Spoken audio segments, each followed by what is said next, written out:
Good morning and welcome to the City Planning Commission remote public meeting. Ryan Singer, who is the Department of City Planning Senior Director of Land Use and Commission Operations, is now going to outline some general information about the remote public hearing and how you can participate. Thank you. Verbal testimony may be provided online through the NYC Engage portal or by calling in on your telephone. We've got the screen sharing here. If you wish to speak and plan to access the hearing online, please register online through the upcoming meetings page of the NYC Engage portal. A link to join the hearing will be emailed to you after you've completed the registration process. If you are accessing the hearing via phone and wish to speak, you must first register with the dial-in participant hotline at 1-877-853-5247. That's US toll-free. The meeting ID is 618-237-7396. Press pound to skip the participant ID. The password is the numeral 1. The phone number is also posted on the upcoming meetings page of the NYC Engage portal. Please note that whether you are accessing this meeting online or by phone, you must register if you want to speak. Please also note that your testimony will be audio only. The commissioners will hear you but will not be able to see you. When it is your turn to speak, you'll be notified and granted temporary speaking privileges by staff. So please listen closely for your name to be called. If you're accessing the hearing online, your name will be called from the list of registered speakers. Once your name has been called, you'll be given the temporary ability to unmute yourself. You should see a notice on your screen allowing you to unmute the microphone. If you're accessing the hearing via phone, your name will be called from the list of registered speakers. Once your name has been called, you'll be given the temporary ability to unmute yourself. To do this, press *6 to unmute your phone. When your testimony is complete or your 3 minutes have expired, you will be muted again. Please note that the muting and unmuting of registered speakers may take a moment as we're adjusting to the new hearing format, so we thank you for your patience. For those accessing the hearing through the online live stream who have not yet registered to speak, but decide they wish to do so during the hearing, you must first register to speak through the upcoming meetings page of the NYC Engage portal. It is not possible to testify through the online live stream without first having registered. For those accessing the hearing via phone who have not yet registered to speak but wish to do so, you must first register to speak to the dial-in participant hotline that I described a moment ago. It is not possible to testify via telephone without first having registered. You will be notified when you can unmute your microphone to speak. Please classify your testimony as in favor or in opposition and indicate if you're speaking on behalf of another person or a group. Please limit your remarks to 3 minutes and speak clearly into your microphone. There are a few exceptions to the 3-minute time limit. Elected officials are accorded the courtesy of jumping to the front of the queue and are not limited to 3 minutes. If translation services are being used, the time will be extended to 5 minutes. And if an applicant team with 3 or more speakers wishes to make a team presentation, the team will generally be allowed a total of 10 minutes. The chair will announce when the time limit is reached, at which point your microphone will be muted. Please be mindful of potential background noise during your testimony. Please make sure that if you're watching the proceedings via live stream, that the live stream is muted when you begin your testimony. Otherwise, you will hear an echo. If you wish to submit written testimony, it should be submitted to the Department of City Planning. The mailing and email address can be found on our website, planning.nyc.gov. Lastly, please note this remote public hearing and all testimony provided is being recorded. And with that, Madam Secretary, I would appreciate your beginning the meeting. Good morning. This is the City Planning Commission public meeting held remotely through the NYC Engage portal. Today is Wednesday, September 16th, 2020. I will now call the roll. Chair Lago. Here. Vice Chair Knuckles. Here. Commissioner Burnham. Here. Commissioner Capelli. Here. Commissioner Cerullo.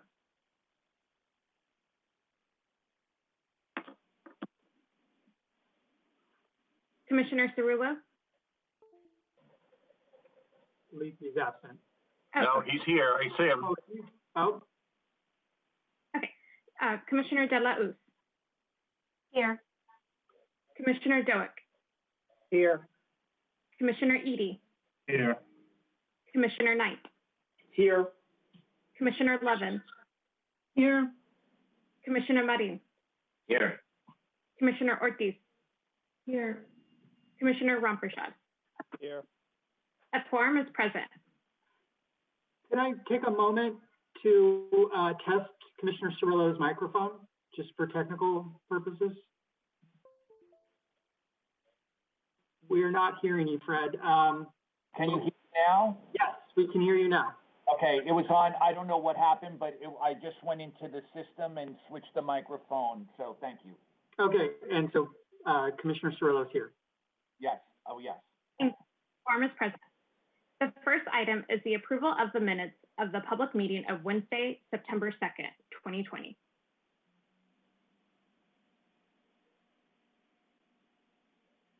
Favor? Aye. Aye. Aye.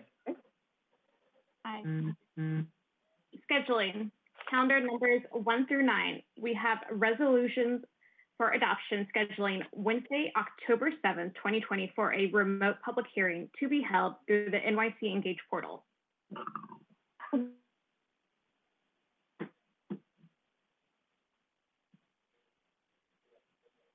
Sure, you appear to be breaking up.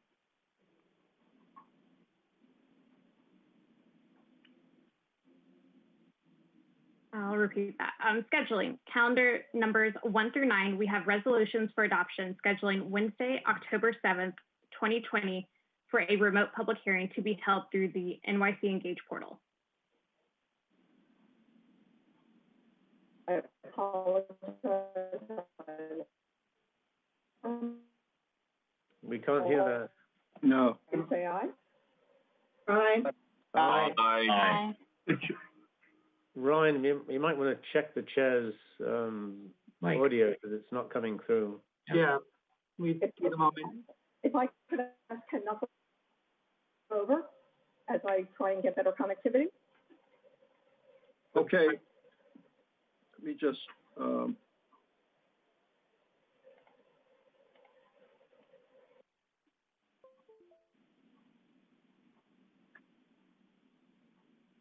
We're on the report section, Ken. yes, The next part of the calendar is the report section on page 19. Borough of the Bronx, calendar number 10, Monida Street Historic District, CD2, N2100006HKX, in the matter of a communication concerning the Monida Street Historic District on the adoption of calendar number 10 for referral to the City Council. Vice Chair Knuckles. yes. Commissioner Burney. Yes. Commissioner Capelli. Yes. Commissioner Cerullo. Yes. Commissioner De La Hoz. Yes. Commissioner Doak. Yes. Commissioner Edie. Yes. Commissioner Knight. Yes. Commissioner Levin. Yes. Commissioner Marin. Yes. Commissioner Ortiz.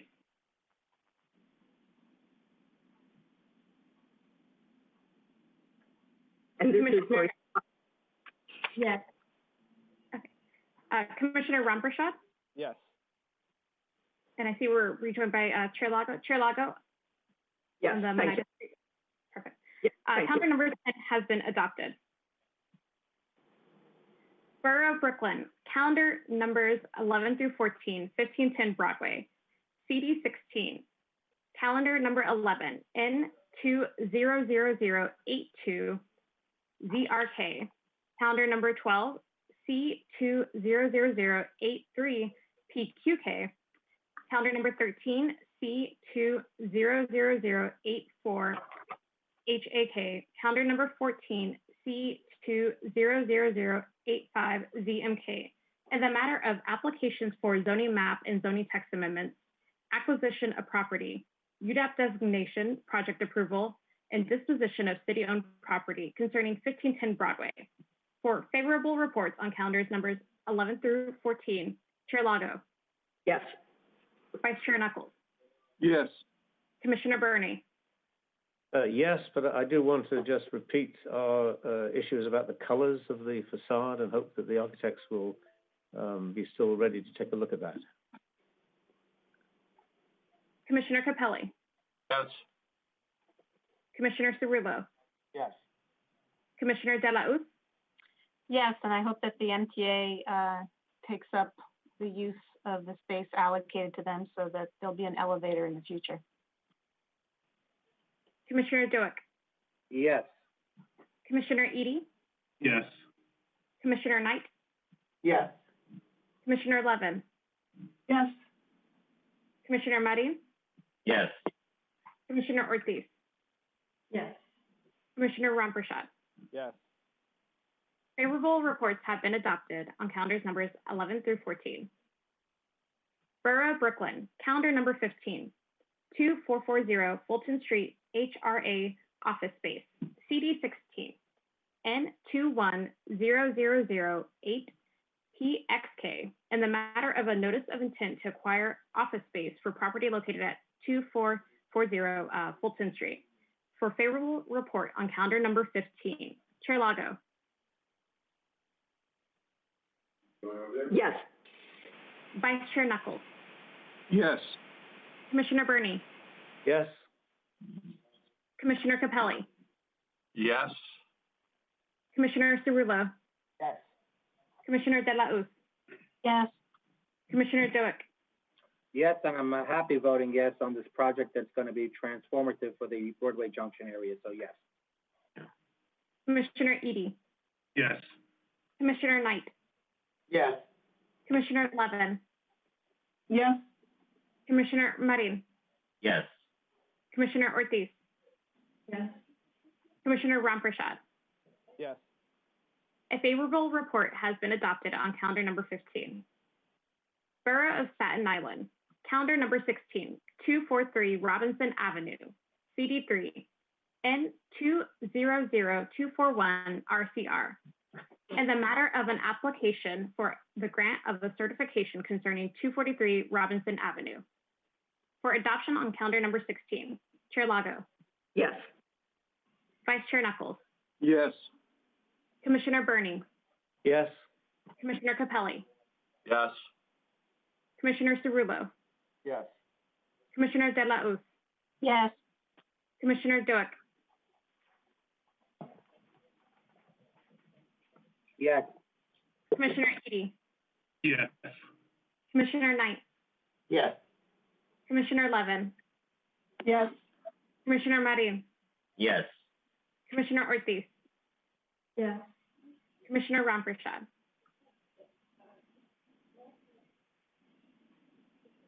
Commissioner Ramprashad, Yes.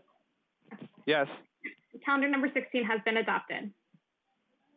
Borough of Staten Island, calendar number 17, 101 Circle Road, CD2, N200211 CMR, and the matter of an application for the renewal of a previously approved authorization concerning 101 Circle Road. For adoption on calendar number 17, Chair Lago,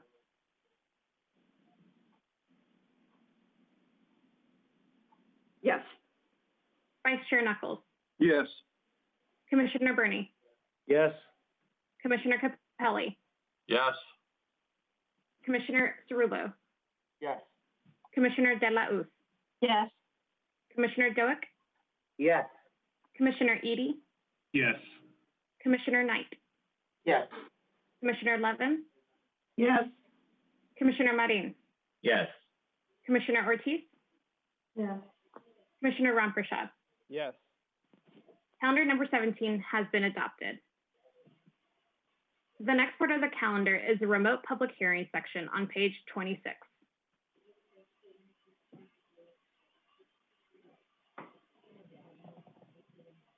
Oh, give me a moment, I am reconnecting.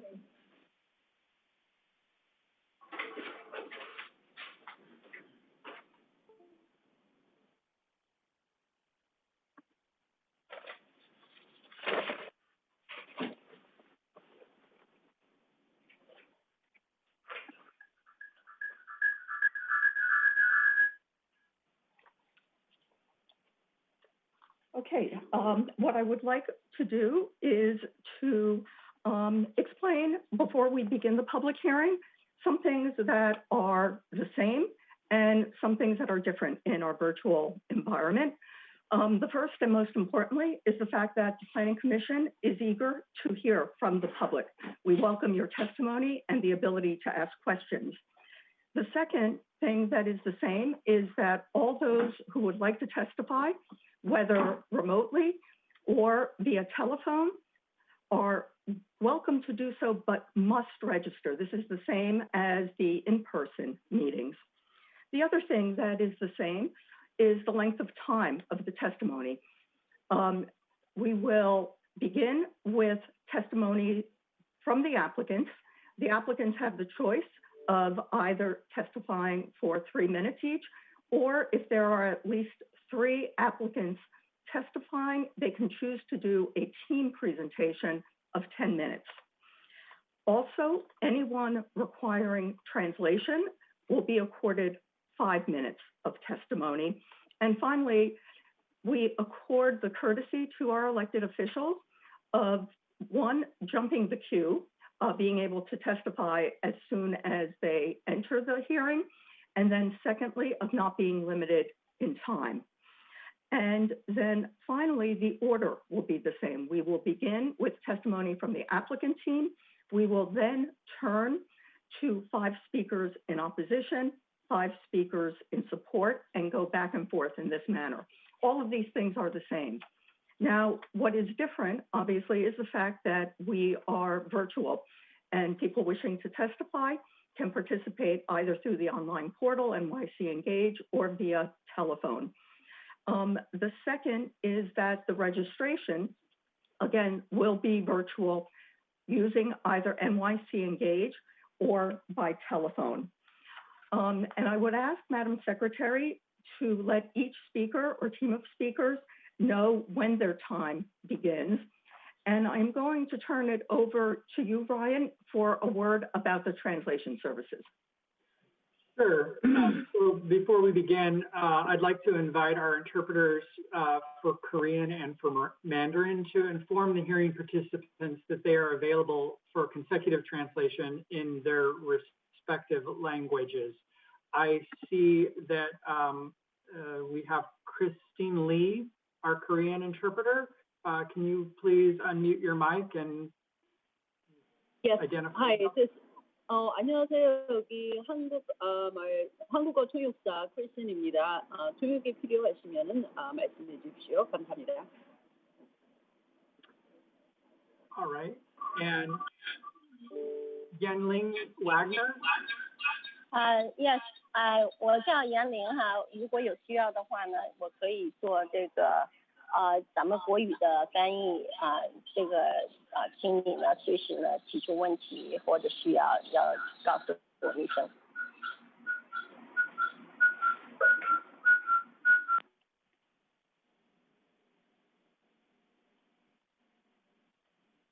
Can we try that again without the feedback? Try it again, Yanling, Ms. Wagner.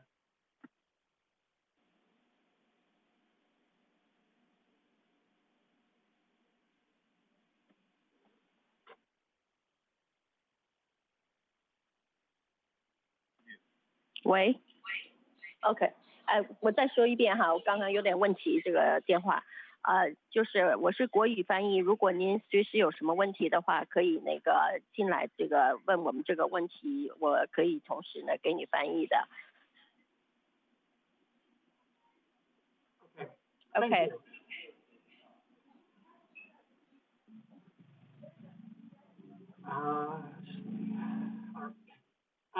So I'll just also remind everybody again that if you would like to speak, whether via the live stream or by phone, you must have first registered.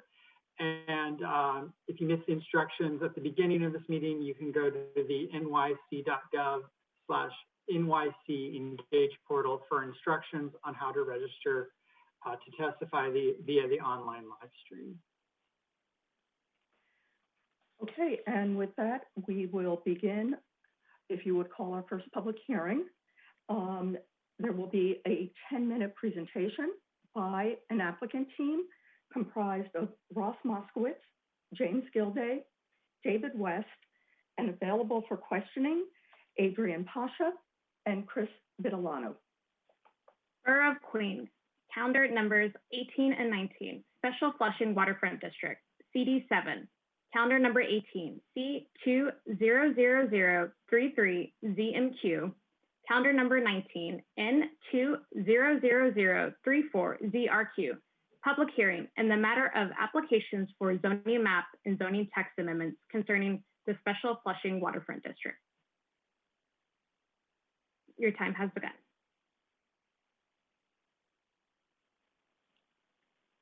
Is the applicant team ready to make the presentation? Again, I'll note that the applicant team is Ross Moskowitz, James Gilday, David West, and available for questioning, Adrian Pasha and Chris Vitellano. And Madam Secretary, I would ask that you reset the 10-minute clock when the applicant team starts speaking. Thank you. This is David West. Can you hear me? Yes. I just was able to unmute. Ross, are you there? I am, so let's not start the clock yet. James Gilday also. All right, we are ready. Thank you, Commissioner Alago. My name is Ross Moskowitz. I'm joined by Jim Gilday, David West, Adnan Pasha, and Chris Vitellano from our project team. We're extremely excited to be here to bring this community-based planning project to the Commission at long last. Next slide, please. Jeff, next slide, please. Thank you. This is a unique opportunity to transform this desolate and contaminated site through this master plan. Next slide, please. Current zoning does not provide for optimal connections throughout the project to the waterfront from downtown Flushing, as well as the existing site constraints which have been explained to the Commissioner at the review session. Next slide, please. As you see, the existing zoning is a C42. The northern side of the project area is an M31. Very clear, and you'll hear this throughout the day. The C42 will remain unchanged. There will be no increase in density through the majority of the site. Next slide, please. To the left, you have the illustrative as-of-right plan. As you can see, very limited circulation, no real access to the waterfront. And on the right, you see a very limited waterfront access plan. And what we're proposing today will greatly increase that. Next slide, please. Very important to understand the history and how long this community has been waiting for such a project such as ours and is being presented today before you. The BOA recommendation formed the basis for this application. That is access to the waterfront, open space, and circulation within the project area. Next slide, please. As mentioned, only the northern side is being proposed to be for rezoning from an M31 to an M12 R71. Again, the density and the majority of this project remains the same in the C42. Next slide, please.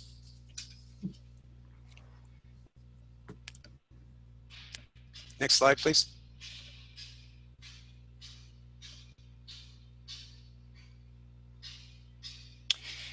As mentioned, the BOA master plan, sorry, slide before.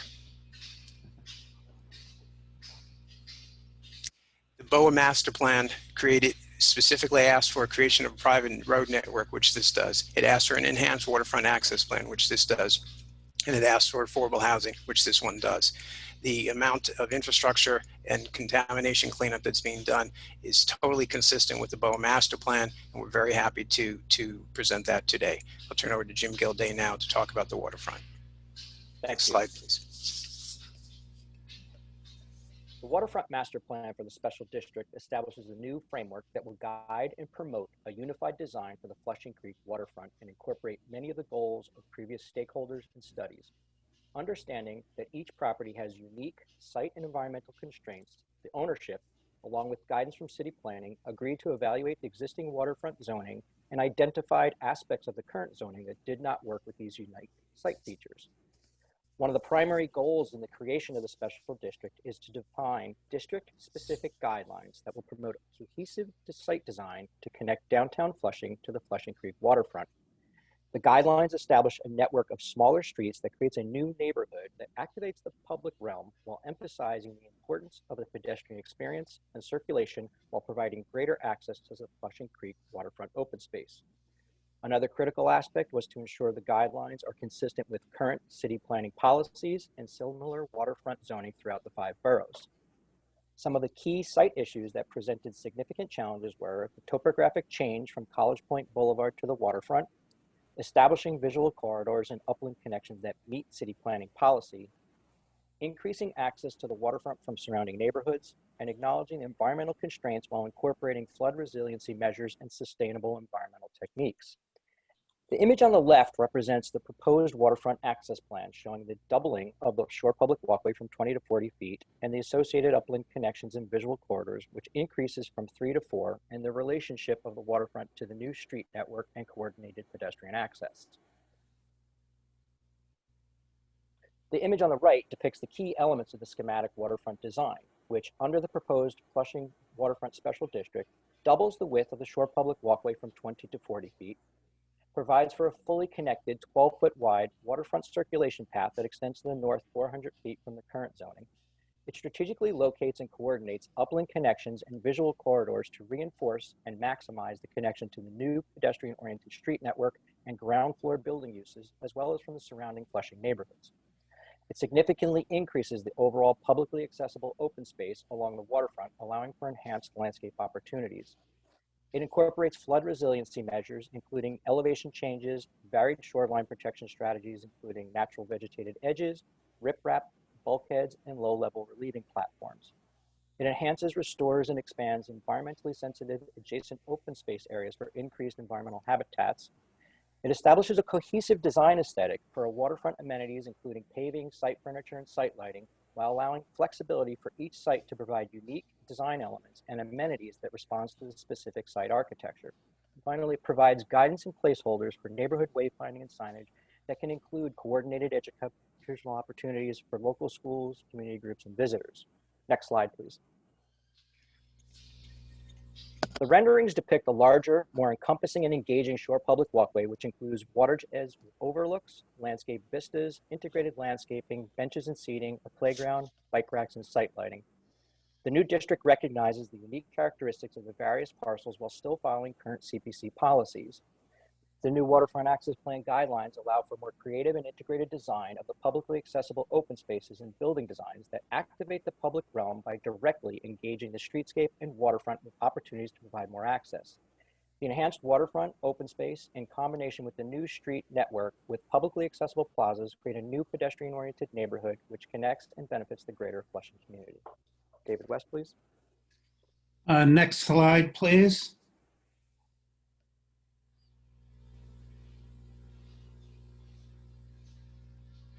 Shown here is a detailed master site plan of Subdistrict B, which is the core subdistrict. The principal goal of the BOA and this text amendment is to achieve for the community an inviting and well-coordinated public realm through the creation of a new private street network.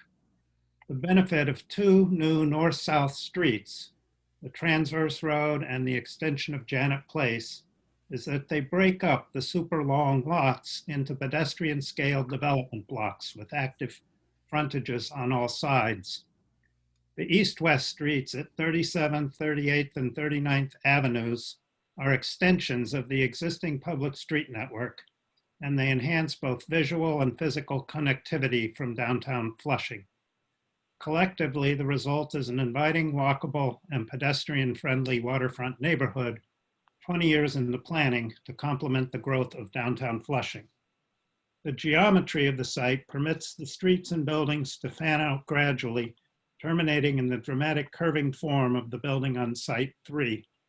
This generates a variety of urban forms in varying heights while still feeling organized and coordinated.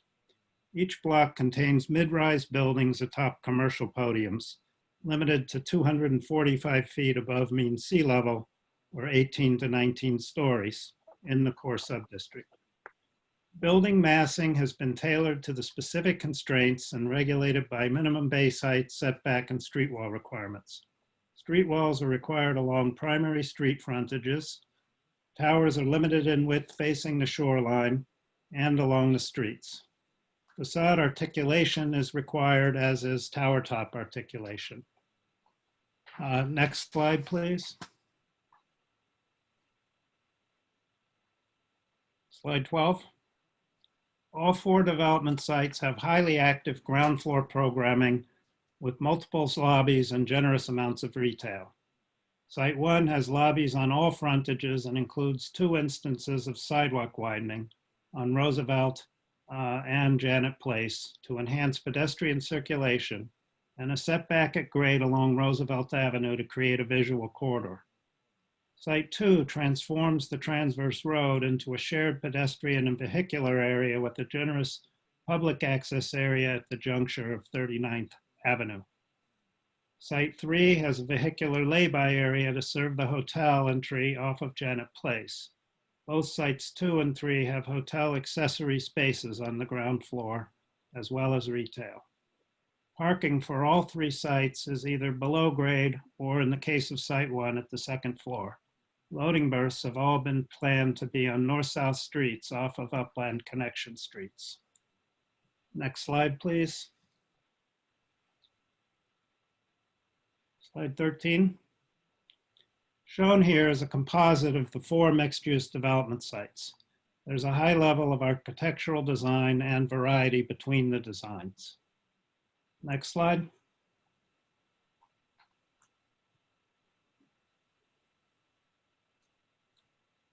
Site 1 is being developed by United Group.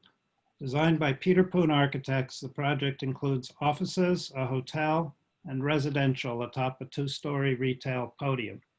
The transverse road bisects the site into 2 blocks, 2 designated visual corridors on Roosevelt Avenue and on 39th Avenue encourage visual connectivity from downtown Flushing to the waterfront.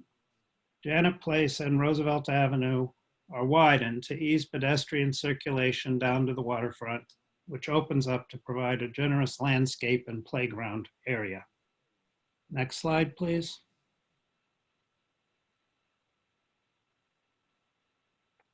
Slide 15. Site 2 is being developed by Y&G Group. Designed by Pay Architects, it is an elegantly detailed 2-building composition linked by a robust articulated 2-story stone facade. It includes a generous plaza at the intersection of 39th Avenue and Transverse Road. Next slide, please.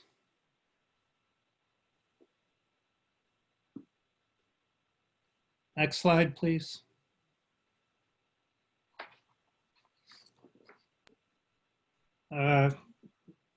Without the next slide, I'll talk a bit about Site 3. Here we go. Site 3 is being developed by F&T Group.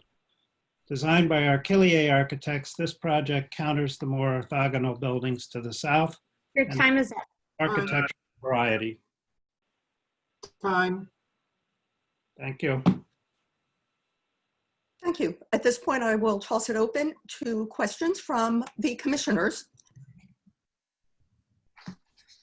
And starting with Commissioner De La Ruz.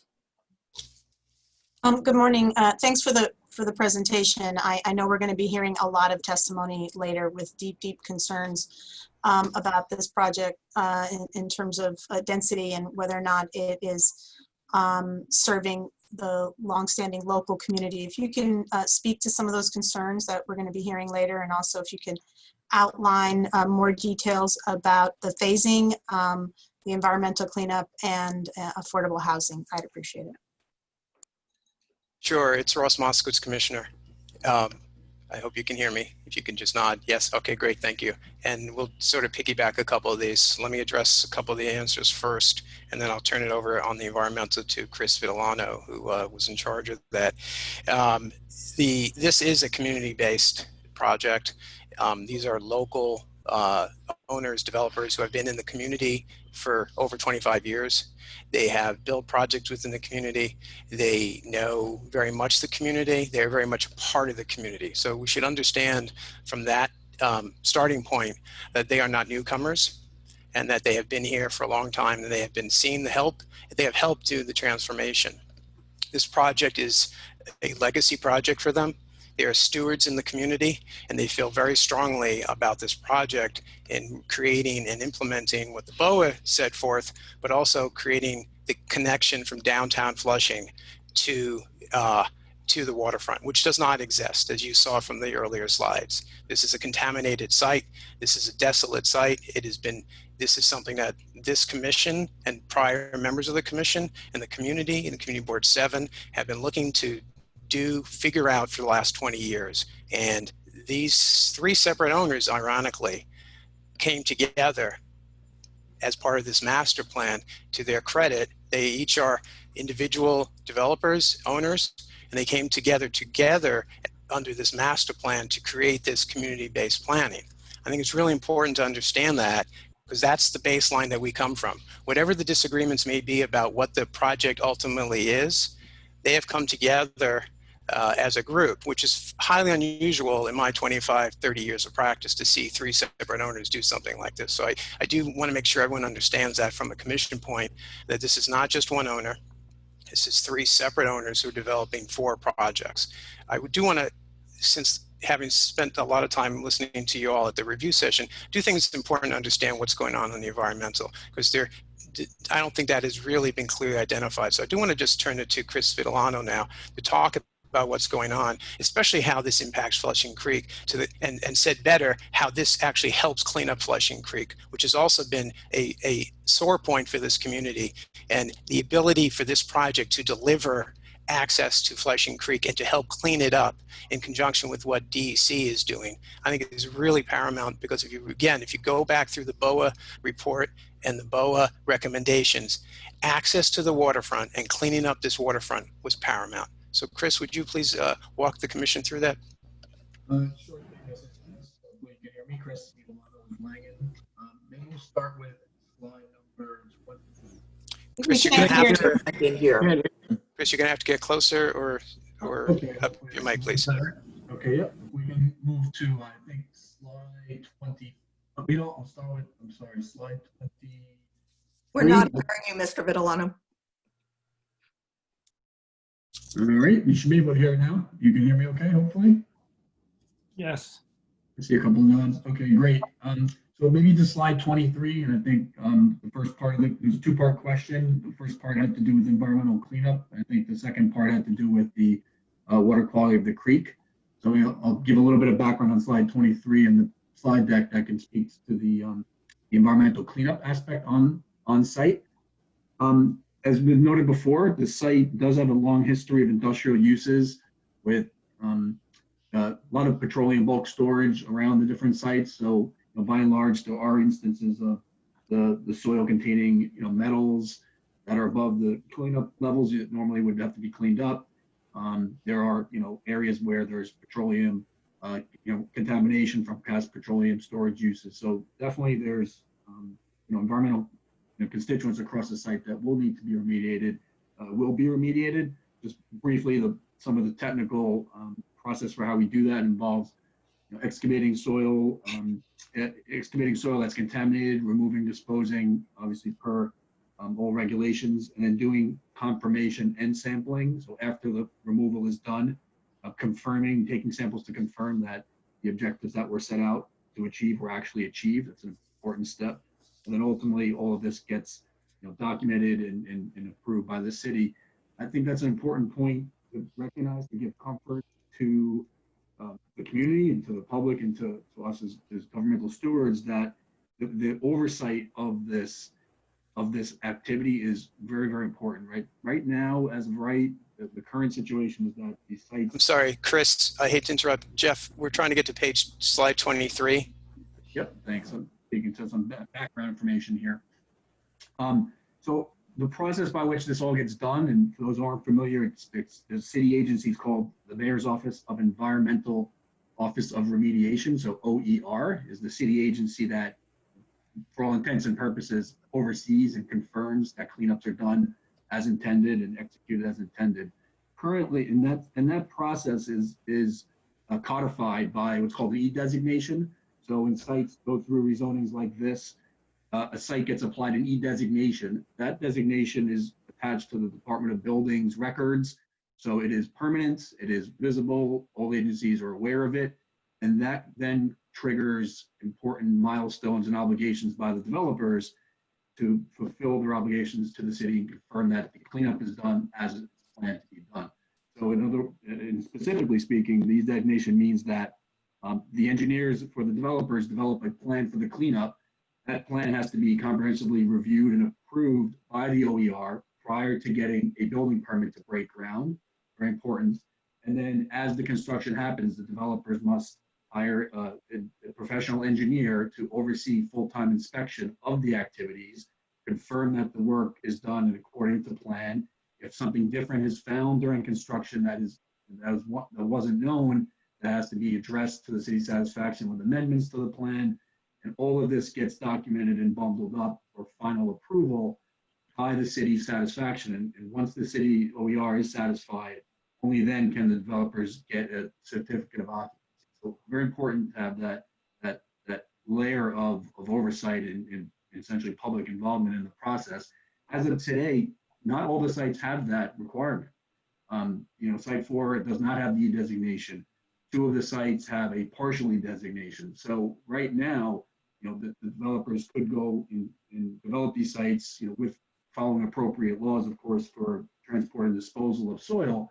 But this extra benefit essentially will allow the city to have a comprehensive look at the plan in detail, in full, across all 4 sites, which is very important. So, and that again addresses the soil concerns. I won't talk too technical here unless there are further questions, but it addresses contamination concerns in the soil itself, contamination concerns of the soil vapors that get created with VOCs, SVOCs from petroleum, and also any concerns with groundwater. So the plans, again, I'm happy to answer technical questions on the plans, but that all gets addressed through, again, the excavation, remediation, and installation of a vapor barrier and a waterproofing barrier to protect the public that accesses the buildings in the future. So those are some of the highlights on the technical items. There's the city process, to be clear, there's no tax credits or public contribution on this process. This is all owner driven. There's no financial benefits. This process is strictly to ensure that the public safety is met and the public good is achieved. And then that's per city, and then there's one extra overlay of state level. There's been some interest in the brownfield cleanup program. Again, that's a state level program. That does come with tax credits if all the obligations are met on the state level. That process is a really important part that's contemplated in the BOA. And one of the site number 2, in fact, has gone pretty far along. They've gotten their brownfield cleanup approval from the state, and hopefully anticipation that this would go ahead and could be proceeding. So that's sort of the overview of the environmental cleanup aspect. And there was a second part to that question that had to do with the offsite cleanup or conditions of the creek itself. So for that, I think the best slide would be flipping one more up to. Let's go to slide 25. Yeah, slide environmental of the creek. So the creek, simply put, the big concern with the creek is sewage. The city, as some of you may know, on the more technical side of things, the city, like most Northeast, U.S. cities, has what's called a combined sewer system. Simply put, that means that sewage from buildings is collected in the same sewers that collect stormwater runoff, rainwater runoff from buildings and from the streets and from the land. So this mixture combines, which is the name for combined sewers, and is conveyed through our sewer networks, making its way eventually towards the water bodies of the city, at a point which there are these structures in the city's network called regulating chambers, combined sewer regulating chambers. And so what happens is when it's not raining, the sewage gets conveyed to the treatment plants by and large without any instances. However, when it rains, these regulating chambers will overflow, and a mixture of rainwater and sewage goes into the water bodies. This occurs again all throughout New York City and northeastern cities. That is what is the issue we're trying to mitigate with respect to cleaning up creeks, cleaning up the watershed, water bodies around New York City. These events are called combined sewer overflows, sort of an intuitive term for when, again, that mixture overflows into the water bodies during rain events. So really there's two design ways, to sort of sustainably and resiliently, mitigate that from any development, any real estate development. Number one is to remove sanitary sewage from getting into these networks in the first place. And the second one is to remove storm water to the extent practicable from getting into that network in the first place. The idea is you want to alleviate the burden on these systems or avoid the instance altogether. And the great thing, the opportunity with this project is it does both of that. Because it's on the waterfront, it affords us the opportunity to take stormwater and put it 100% directly towards the creek after being cleaned up. Therefore, it does not go into the city's network. So if it doesn't go into the city's network, it's not contributing at all to the concern of having combined sewer overflows. You're essentially removing 100% of that burden off of the network altogether. The second and really, really important point to hopefully can convey here in words is that the sewage from this project does not go into the combined sewer network. It doesn't even reach the regulating chamber I described earlier. It goes directly into the interceptor that goes to Tolman Creek wastewater treatment plant. So think of it as sort of like a main line connection right to the treatment plant, therefore bypassing 100% that combined network, that regulating chamber, and the possibility of overflowing to the creek. So not one drop of sewage from this overall project, this goes for all sites, will make it or can make it even to the creek. So it's a huge improvement to the network overall. And then last point, I guess, on this slide, you'll see those 3 green dots is there are no combined sewer overflows in the project limits, just so we can sort of understand where these are and sort of where they are in relation to the site. I think I'll stop there. Jeff, well, actually, Chris, could you finish off with the slide 24, please, Jeff? I think you discussed stormwater management, which I think finishes off the conversation. Slide 24. Thank you. Okay, and thanks for the opportunity. So again, this lists the different treatment methods that will be employed throughout the 4 sites for treating of stormwater. And the treatment of stormwater is governed by the state Department of Environmental Conservation for water quality. So all the developers would abide by that. And also these sites, the city is starting to implement, in the last year, they're starting to implement city as the DEP rules to mimic some of these. So this will be also in compliance with also city levels as well. So nothing is being left short. It's about 400,000 gallons of water per the state regulations and per the state design storm events that would be treated coming off these sites. Examples of things such as green roofs, permeable pavements within the site where it allows water to infiltrate into the site and percolate and recharge the aquifers. Green spaces, which do the same thing, again, minimizes runoff and allows recharge. And underground treatment devices, which are typical at shoreline edges where it will collect, essentially these devices will collect and remove any floatables, trash, things of that nature that can make its way into a storm drain. Also sand that may be applied for snow melt, things of that nature. Solids get to settle out into these devices and be held. I'm in Gowanus. I'm very familiar with all these things. So. Okay, cool. So those are the types of strategies that we put into place as each site gets, will get finally designed and fully designed and permitted where to go through. So I think that's my conclusion of the. Can I hear something? I'm sorry. I know I asked several questions at once, and I know there are other commissioners, but I really would like to hear. I mean, I know there's, I appreciate your point about this is a community-based project. Always the questions are about who in the community is going to benefit. So if you could outline, specifically about impacts and opportunities around affordable housing or any displacement risks, that would be helpful. Also, small business. I would appreciate that. Okay, I think I've been unmuted. Can you hear me, Commissioner? We hear you. Okay, thank you, Chair. Commissioner, couple things. First of all, in terms of displacement, as obviously you've seen, there's no existing tenants or residents. I understand. I just wanted to establish that first, just in case it wasn't clear. In terms of secondary displacement, we believe in, without getting into the environmental review, we believe that this will be an added value to the community. These owners have built projects throughout the years that have used local residents, local jobs, and local hiring.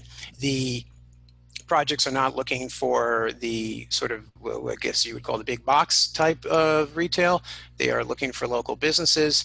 In terms of community space, we're working, in fact, with Councilmember Koo to identify the needs for the community and some of the community-based community facility type organizations. So this is, again, very much working with this community. I want to be clear, this is the community that we're talking about is the community here in downtown Flushing, of which we're very, very well aware of. So the relationships, the network, and the like are very, very extensive. In terms of the affordable housing, obviously, consistent with city planning practice, the only site that is will contain any kind of affordable housing is the site to the north. That is the site, as you know, is the only site that is subject to any rezoning, upzoning in this case. And we have presented options to both, obviously, to the staff, to the commission, and ultimately City Council will decide on option 1 or option 2, which yields, as you know, 75 or 90 affordable units out of the roughly 300 units that would be residential units that would be subject to the rezoning. Thank you. Vice Chair Knuckles. Thank you. A couple of questions. First, with regard to the environmental review, Ross, it said in the text that environmental review is under the purview of both the city and the state, and that a building permit would not be issued without the approval of the city or the state. And since we know that the city and the state do not always interact seamlessly, I'm just wondering who has the final say here? Is it the city or the state? Vice Chair Knuckles, I'll try to answer that, and then Chris, please correct me if I say it incorrectly. We're talking about the environmental review just on obviously the cleanup, and I think what Chris outlined was under the current program, the developers could choose to go either the city or the state.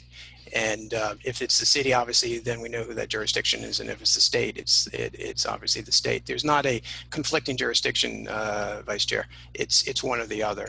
And what we're suggesting here is that depending on ultimately what is done vis-a-vis the brownfield tax credits for the other sites, because I think we indicated Site 2 has actually already applied and received approval for its cleanup under the brownfield program.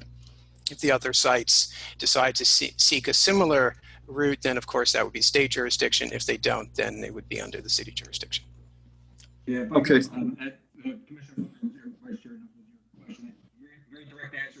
I'm sorry, I can't hear you, sir. Oh, I'm sorry. This is Chris.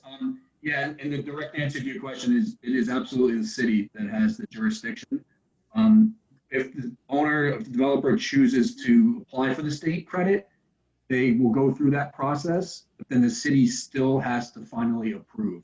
What happens typically in a practical engineering term of world here is that the state's actually quite rigorous. So in practical terms, if you make it through the state and they're satisfied, the city will then look at it and they'll quite often be satisfied by default. Of course, they do have to be satisfied. So absolutely, there's no ambiguity as to who's in charge. The city OER has to approve, this goes through, has to approve it under the designation before any building permits get issued. Whether or not the owners decide to do the state process is a voluntary choice. If they don't proceed, they don't, there's no complications at all. But if they do proceed with state, what'll happen is, again, they'll go through the technical motions with the state. The city will be copied. The city has no final approval authority to look at this and then approve a building permit for construction. Hopefully that answered the question. Okay, thank you. My second question goes to the delineation of private streets. Private, of course, connotes restrictions of some kind. So my question is, who and or what would be restricted regarding access to those streets? And how does the private street designation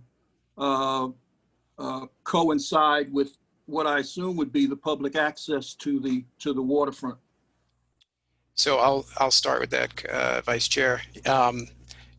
So one of the benefits of this project, and Adnan Pasha will add on to this as needed. One of the benefits of this project is creating this street network, which does not exist. It would not exist under the current zoning. This is one of the key thresholds of what the community has asked for, is to help alleviate traffic off of College Point Boulevard. So this private network serves a bunch of purposes, all based in the community thoughts and in the BOA. So it's publicly accessible. It will look and smell like a public street. It will actually, it is subject to DOT and fire department. Everything has been, the street network has been run through the fire department and through DOT, so that it, for all intents and purposes, it will look, feel, and operate like a public street. And the distinction here, and I think this may have been raised at review, is that ownership will build it, privately fund it, and maintain it.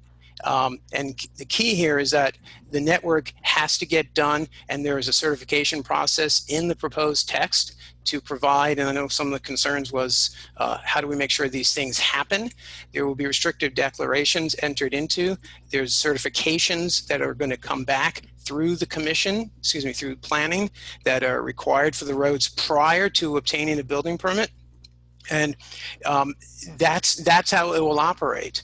It will be similar to a homeowners association in terms of how it ultimately gets funded. Obviously, once this project is stabilized and operational, there will be an equivalent of a homeowners association, and that group will ensure that the funds are there for maintenance and repairs of the streets.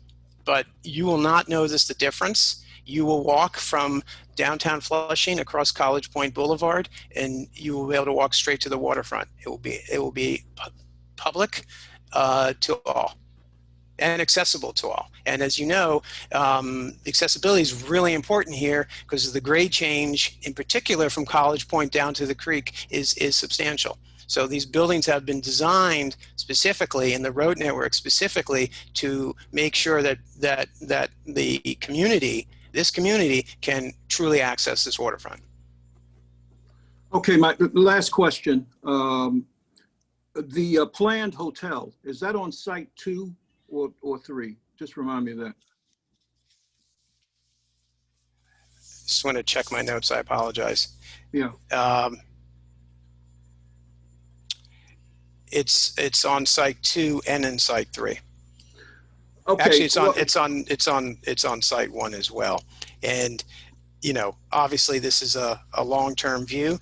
We all hope collectively that what we're dealing with now as a country, as a world, rights itself, and that things not only get better for everybody, but that there is actually a solution to what we're all dealing with now. So since this project is not going to come online tomorrow, we would hope that when it does come online, the market for hotel rooms will be there, and that's what these owners are planning on. Yeah, and this question I guess is ultimately for the department. If that use were to change from a hotel to, let us say, residential, would it come back before the commission? You're asking me that. Well, I'm asking the department. No, I'm asking Ryan and company. Yes, what we will do is we'll discuss what changes or what the process would be for changes in the future. We'll do that at our post-hearing review. Okay, thank you. Next is Commissioner Rompershot. Thank you, Madam Chair, and thank you for the presentation. I have a few questions. One, with regards to the waterfront experience, can you clarify whether or not you're going to incorporate a bike path, dog park, or what kind of activities are planned for this waterfront? It's Ross, Commissioner. Let me just quickly, but I really want to turn to Jim, and maybe we can get slide 8 or 9 up while we're discussing this. There's been a lot of conversation about the waterfront,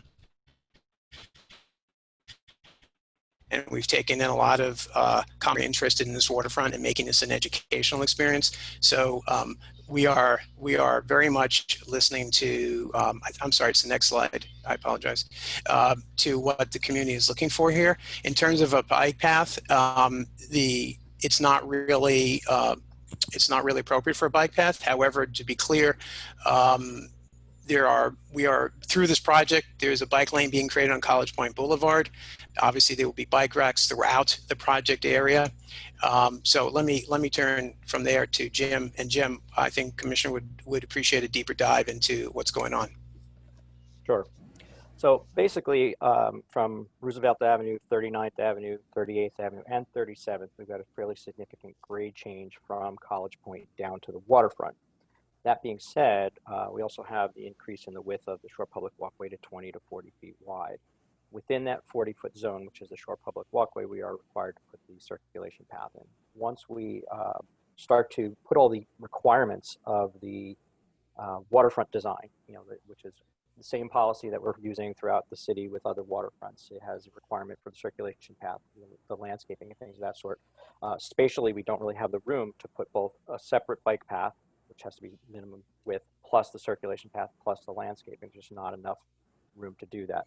So if somebody wants to ride their bike, if we do have bike racks as per the required text, we have places to park your bike, walk through, that type of stuff, but there's not physically enough room to do both the bike path and the circulation path with all the other required amenities that are part of the certified waterfront plans.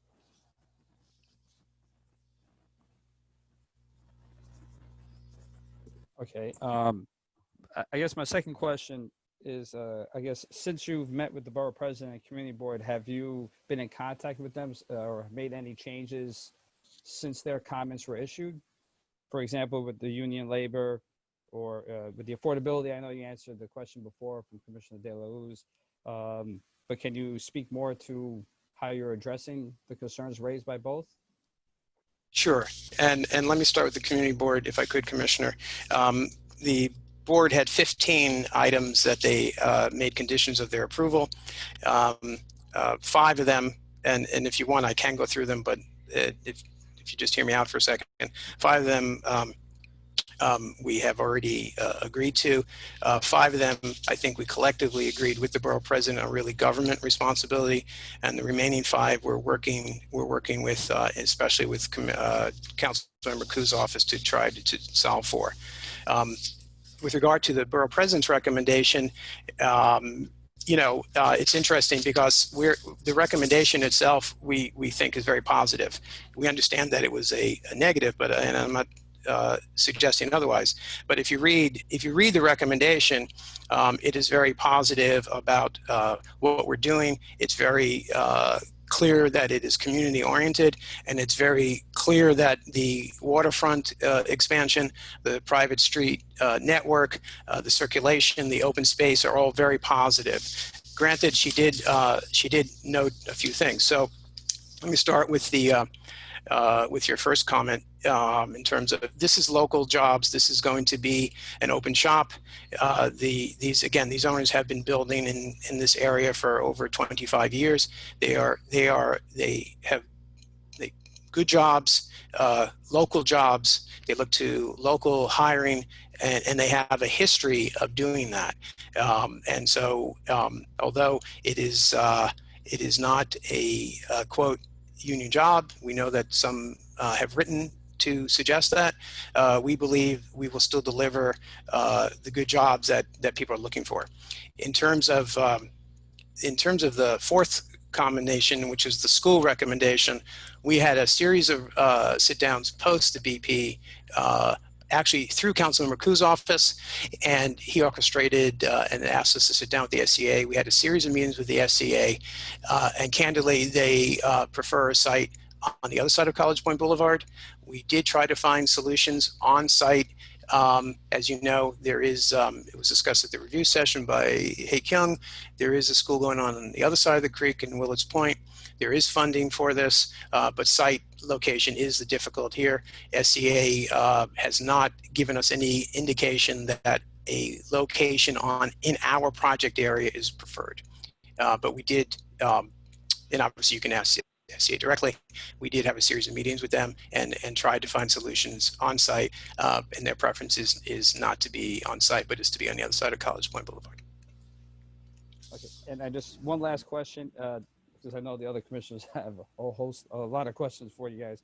Can you just speak quickly to the proposed timeline and your funding and phasing, how this project would get built if once approved? Sure. Consistent with what we've said publicly and what's in our documents, we expect to, let's just be clear. Site 1, which is the site to the south, already has its building permit. Site and in fact had a building permit before this special district was thought about.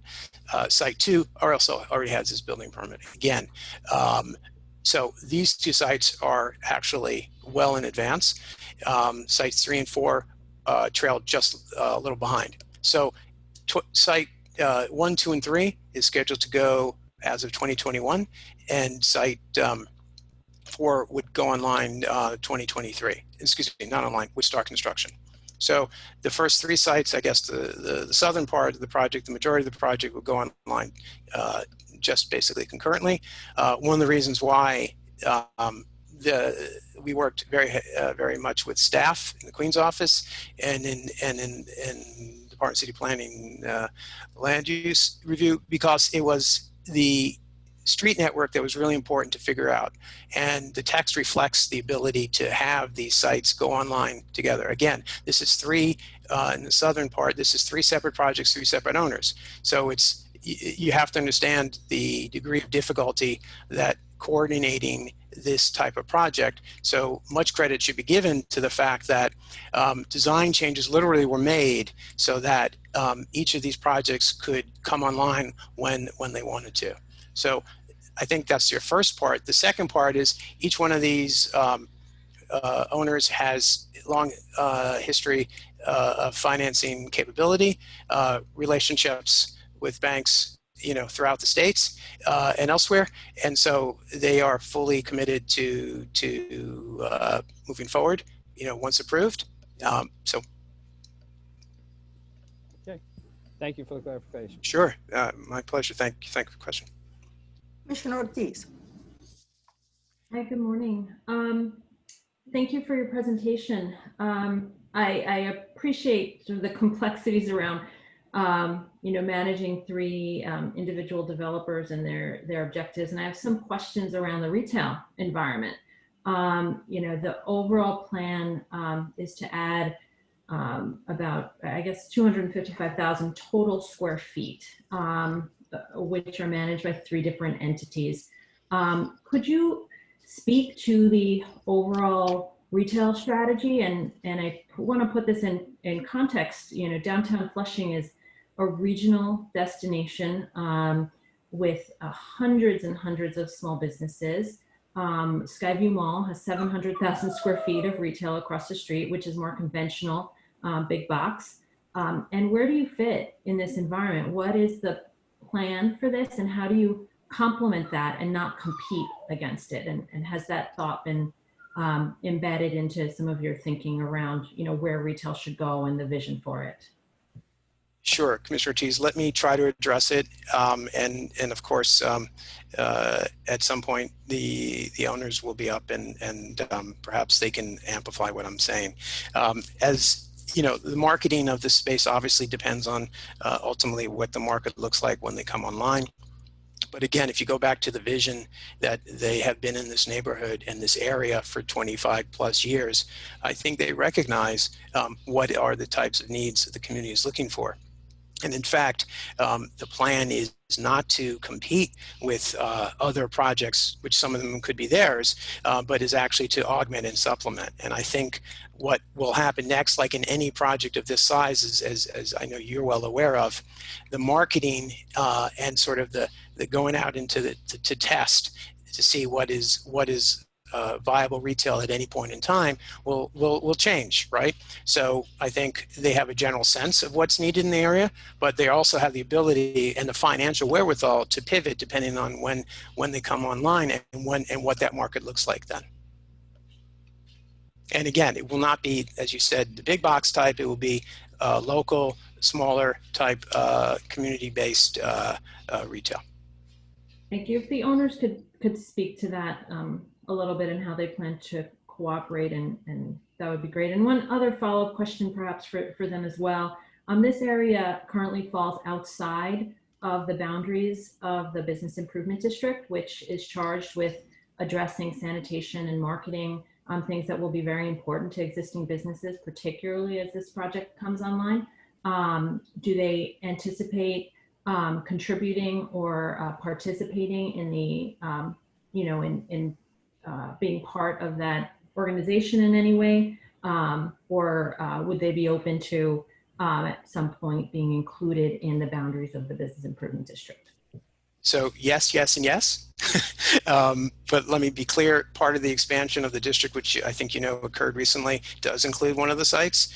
And the bid, they are, one of the owners is actually a member of the bid because of that, and other projects. So they are fully familiar with the bid and are open to that conversation. And the bid has been very supportive of this, and sure, they would welcome that opportunity, and of course I would let them speak personally on that when they come up. Thank you. Commissioner Levin.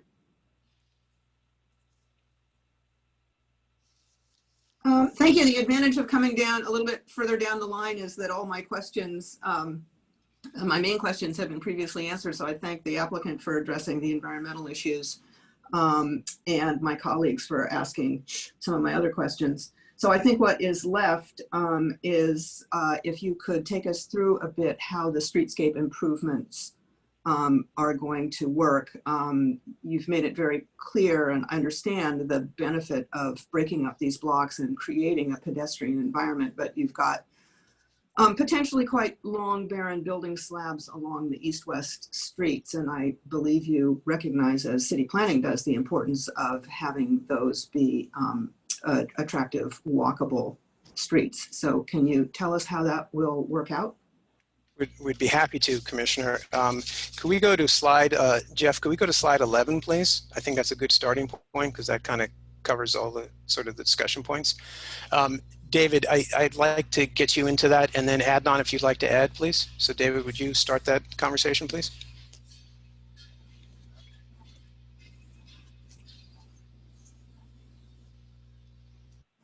David? Sorry, I had to unmute. If we go to slide 12, I think that's a better graphic for this. All of these sites have active retail on all frontages, including on the waterfront. There are changes. Sorry, Jeff, slide 12. I'm sorry, I gave you the wrong slide number. Thank you. Some of the retails at the ground floor, which is up at the Janet Place Transverse Road elevation, and then there's a second level below on a couple of the sites that opens out to the waterfront as well. So there's activation of all the frontages.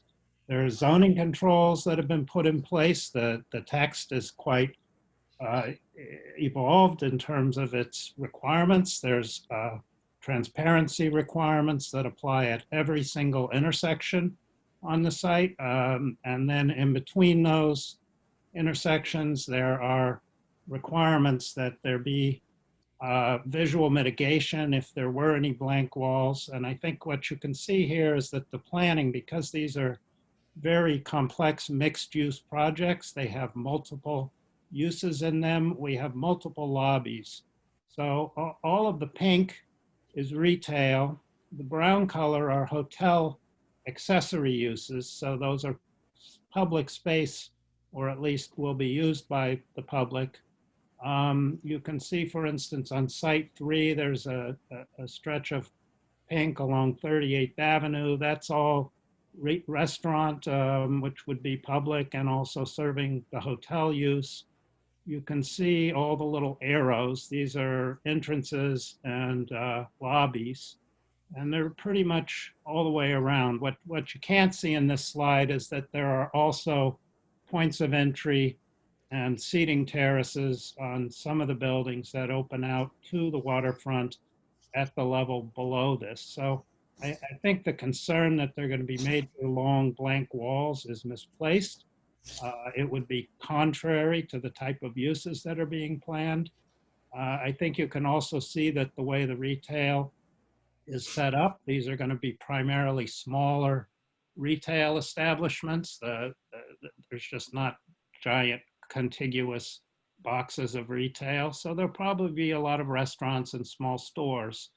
So I think it's pretty self-evident that this will be a highly active streetscape with lots of porosity and transparency. It's also, if you look at the building designs, which we could look at again on slide 13, if we want, you can just see the kind of architecture that's proposed. A lot of transparency at the ground.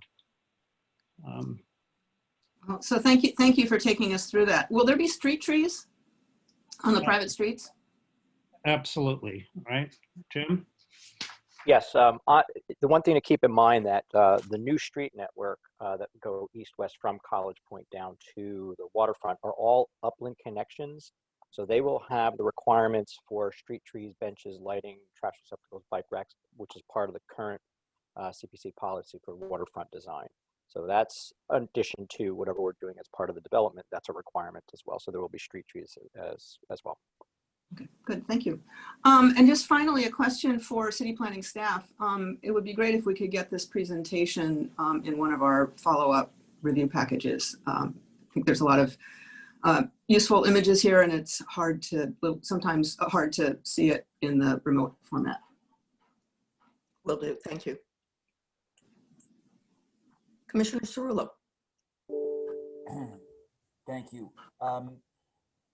Ross, just a question which is sort of based in a theme. There's different pieces of this, but the theme is sort of the same. And it's perhaps either just for clarification or to just have a better understanding. So when Commissioner Knuckles asked the question about the private streets, the response, part of the response involved, this would be sort of ownership will fund and build and maintain, which I heard and understood. But then later somewhere in the discussion, there was a reference to a homeowners association.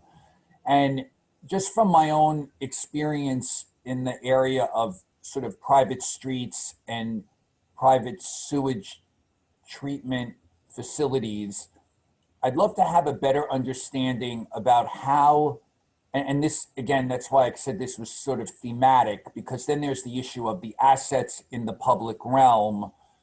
Who is it envisioned will really be ultimately responsible for the maintenance of all of these things? So whether it's the benches and the bike racks that are in the public realm, the trash receptacles that are in the public realm, the streets and the maintenance of the streets, and then I'll add to that the sewage treatment facility, which I know can be quite, when there's a problem there, it's bigger than anybody wants to deal with. So can you give me a better sense of responsibility, both short-term and long-term, and how this affects the development, especially since there are multiple buildings on different streets? And is it one homeowners association? Does each site have its own? And how do they interact with each other if they're the sort of responsible maintenance partner? Sure. So the starting point, you said, I guess, short-term and long-term, it will always be the owners, right? It will always be the owners of the property who will be responsible, never government, just to be clear. And the owners of the property may evolve as the buildings come online, as the buildings become stabilized. So the reference point to the homeowners association, property owner association, whatever you want to call it, is which is in the restricted deck, and it would ultimately, there'll be an umbrella organization, let's call it, which will be responsible, and who there may be an umbrella organization. Again, whoever owns the property and what form they own it will be the responsible for the maintenance and the like. Clearly, none of those entities, the homeowner association, the umbrella organization, those are down the line. So everyone who is in the group now, which is the three owners, they are all responsible collectively for this, and they will fund it, they will maintain it. And again, down the road, as the properties become stabilized, they may convert to a different type of ownership. If that ownership looks and smells like a homeowners association, they would be responsible, which is standard practice for a project when you have like a master plan such as this project. And if it were individual projects and this was being developed obviously as of right, then each owner, each project would have its own individual requirements. But because there is a master plan, there will be this sort of umbrella. Okay. And Ross, this is Chris here. To answer the call, so Commissioner Fitzgerald, one other item, just to clarify, Commissioner, there is no sewage treatment plant on the property. Sewage gets connected up to the city's network through the city's permitting process and then gets to the city treatment plant. So there's not a private sewage network. I do agree with your concern. So yeah, the reference to the treatment facility was the city's treatment facility, not a private treatment facility. That is correct. Correct. Oh, got it. And that's a huge relief, but that's a whole other thing. But okay. And Commissioner, I know you didn't say this, but I just want to make it clear. When sometimes when you hear homeowner association, you think gated community. This is not. There's no gates. There's no security booth. There's no. You can't come in. No, yes. Yeah. I appreciate that clarification, Russ, but I didn't say that specifically because I also know that other form, just from, from the past, Staten Island homeowners associations, very common for the function that you're also describing with equal public access, but having this sort of management structure on the site, which would be invisible to the world, except for those who live and fund and then have to rely on. So I appreciate that. Thank you. And Commissioner, also, just if I could, and I forgot you were from Staten Island, I apologize. The Waterfront, of course, has jurisdiction also with the Parks Department. There will be an agreement with the Parks Department. So I think one of the comments at review session was enforcement, and obviously you have multiple agencies who will be responsible for enforcing, but the Parks Department clearly has a say in what's going on. Obviously, City Planning, DOT, and the Fire Department. Okay, thank you very much. Commissioner Burney.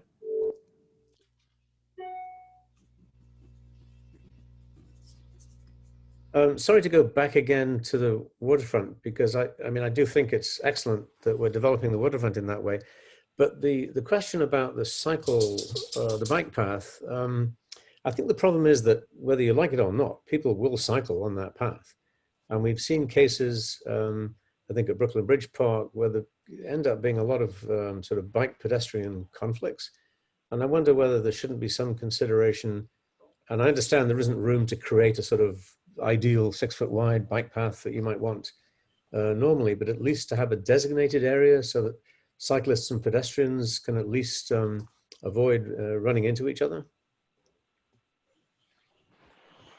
Jim, do you want to, should we go back to that slide just so we have it in front while you're walking the commissioner through this? Go to slide 9 we were talking about. Yep. Uh-huh. Yeah. So yeah, it's not, we completely understand that, people will ride their bikes wherever they want. And, we have the 12-foot wide walkway. Now, whether or not we're allowed, use the word allowed for lack of a better term, to designate a specific area that is not, maybe it's 6 feet wide, it's basically going to be a stripe down the middle of the main walkway. Because at this point, we can only, now, that's something we can look at on other paths we've done that is combined use.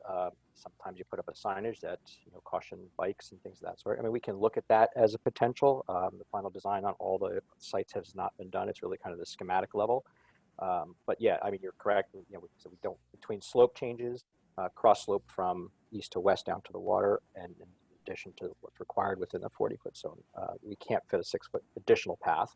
However, we can look at designating areas. We've tried to widen the walkways in certain locations where we anticipate higher flow of pedestrians and or potentially a bike. So for instance, where the upland connections come down to the waterfront circulation path, those are intentionally wider for those reasons, knowing that you're going to get that. So we could look into that a little further as we move into the further design status of these. Good. Terrific. Thank you. Commissioner Delahoo's.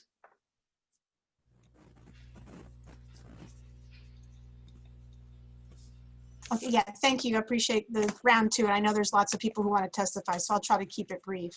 Two things that just haven't come up yet. Obviously, this is, in the flight path to LaGuardia, and there's a number of buildings that I understand penetrate that path at this time, or the FAA's height limit. So if you could speak to why that is even possible, or what concerns, or how that's possible in this case. And the other is, it's a very significant development, and my understanding is that there's no belief that there's a need for changes in public libraries, fire service, police.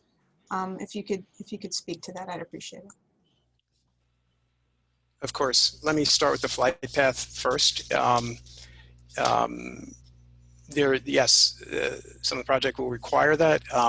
As I think you note in the text, similar to the process that currently exists at the BSA, the certification process will be at city planning. The project will have to have received FAA and Port Authority approval. Those are conditions now under the process that's under the jurisdiction of BSA, which will now be under the jurisdiction if this text is approved by city planning. So there is a process to first get FAA and Port Authority sign off. Those are conditions to city planning certification. As to the comment, I guess, on the community needs and the like, so from an environmental perspective, this as you know, did not trigger off that. But again, we had been working with Councilmember Ku's office to try to find some of those solutions to the community facility. His chief of staff has given us a series of potential candidates for tenancies on the site. And we welcome the opportunity. Again, through our own network, we've reached out to local community organizations, many of which sorry, it's not me, obviously, it's the ownership who have supported in the past. And so ownership is very open to supporting local organizations. Again, this is a locally based ownership who has its roots in this community, this particular community, and knows it very well, and has a wide range network of relationships within this community. I'm sure we'll be hearing more about the public services in testimony. Yeah, I have. Yes, of course. Well, with that, we have no more raised hands from commissioners, so I will thank the applicant team. And now we will turn to 5 speakers in opposition, beginning with Paul Siegel, who will be followed by David Carpenter Gold.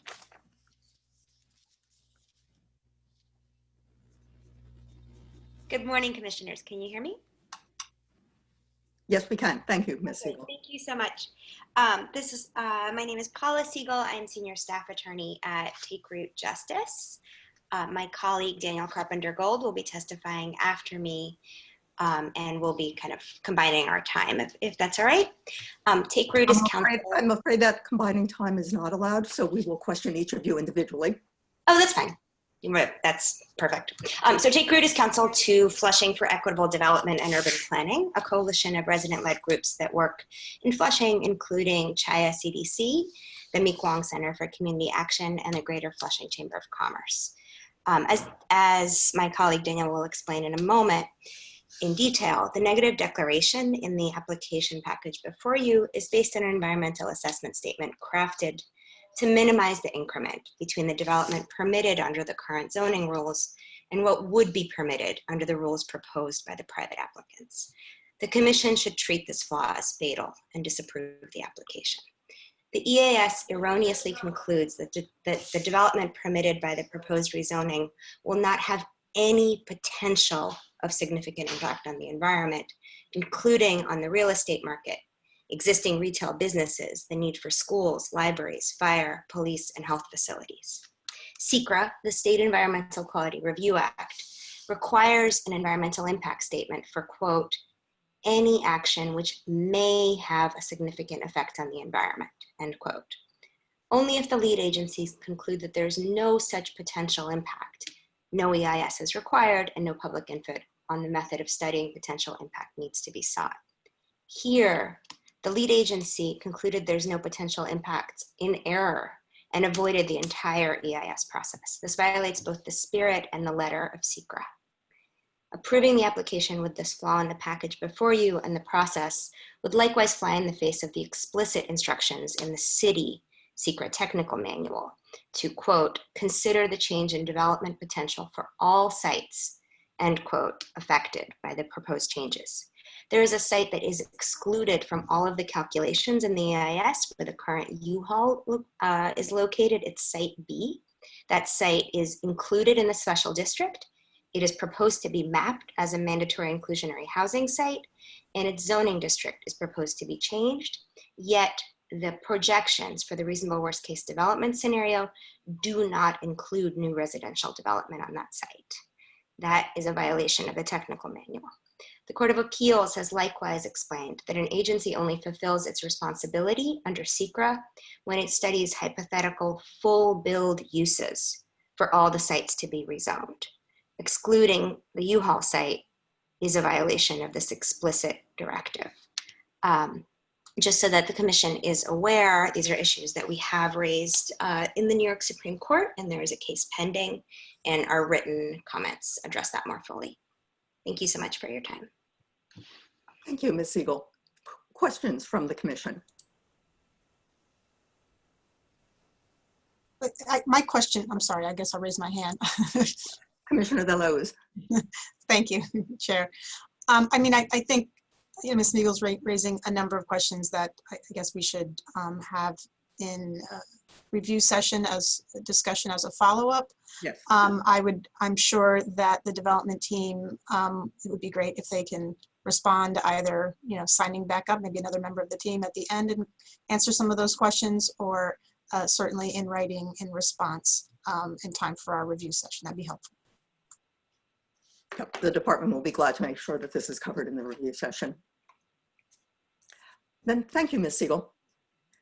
Our next speaker is David Carpenter Gold, who will be followed by Thomas Devaney. Mr. Carpenter Gold.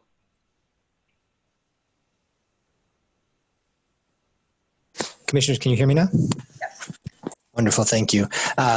Good morning, Chair Lago and Commissioners. My name is Daniel Carpenter Gold. I'm with Take Root Justice.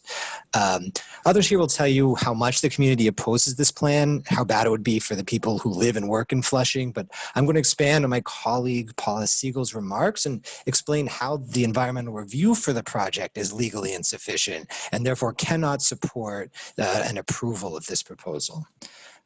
So the project area currently only has one occupied building. It's about 133,000 zoning square feet. The proposal would bring 3 million zoning square feet of development. That's more than a 20 times increase. And yet the environmental review, the EAS that was presented to you, only says that the net impact of the proposal will be 131,000 zoning square feet. That's less than the single building currently on the area. Now, this sleight of hand is achieved by truly wild assumptions about how much development will occur without the proposal and how little the development will occur with it. Despite the fact that only one building in the area is currently occupied, the EAS projects that the entire area will be developed in the next 5 years to the tune of 2.6 million zoning square feet. That assumes a rate of new apartment and commercial space construction that is roughly equal to the rate at which they're being built in the entire neighborhood and just in this one site. It also directly contradicts the previous analysis done in 2015 by the city with the same analysis year of 2025 for the Flushing West proposal, which projected 1.6 million zoning square feet of development in the area, which is 1 million less than the EAS now projects, despite the fact that it's projecting that development in half the time, 5 years versus 10 years, and no development has occurred in the intervening 5 years from 2015 to the present. At the same time, the ES ignores the density impacts from the majority of the land that's upzoned to a higher residential district. As my colleague noted, Site B will have enormous increase in potential residential development. We'll end up with 584,000 zoning square feet, enough for 700 new apartments. But the ES completely excludes that development from its analysis. So these errors alone indicate that the development increment is at least 1.6 million zoning square feet, or an order of magnitude smaller than it should be. And since the EAS bases its impacts on that increment, therefore the impacts themselves are inappropriately small. And as the applicant team mentioned, has not triggered further environmental review. The only reason that further environmental review and the accompanying community input, which is an important part of that, hasn't been put before you, is because the EAS is using these frankly absurd assumptions about how much development would occur without the proposal and how little development would occur with it. So for this reason, the EAS is legally insufficient and simply can't be approved lawfully by the Commission. Thank you for your time. Thank you, Mr. Carpenter-Gold, and apologies for misstating your first name. Questions? No worries. Commissioner Levin. Yes, I have a question that I think will probably need to be fleshed out, or at least in my own mind, fleshed out as we get into the follow-up discussion. But I wonder if you could go over again. I wonder if you could go over again the argument about the increment of development between what's currently allowed as of right and what would be what the increment would be as a result of this application.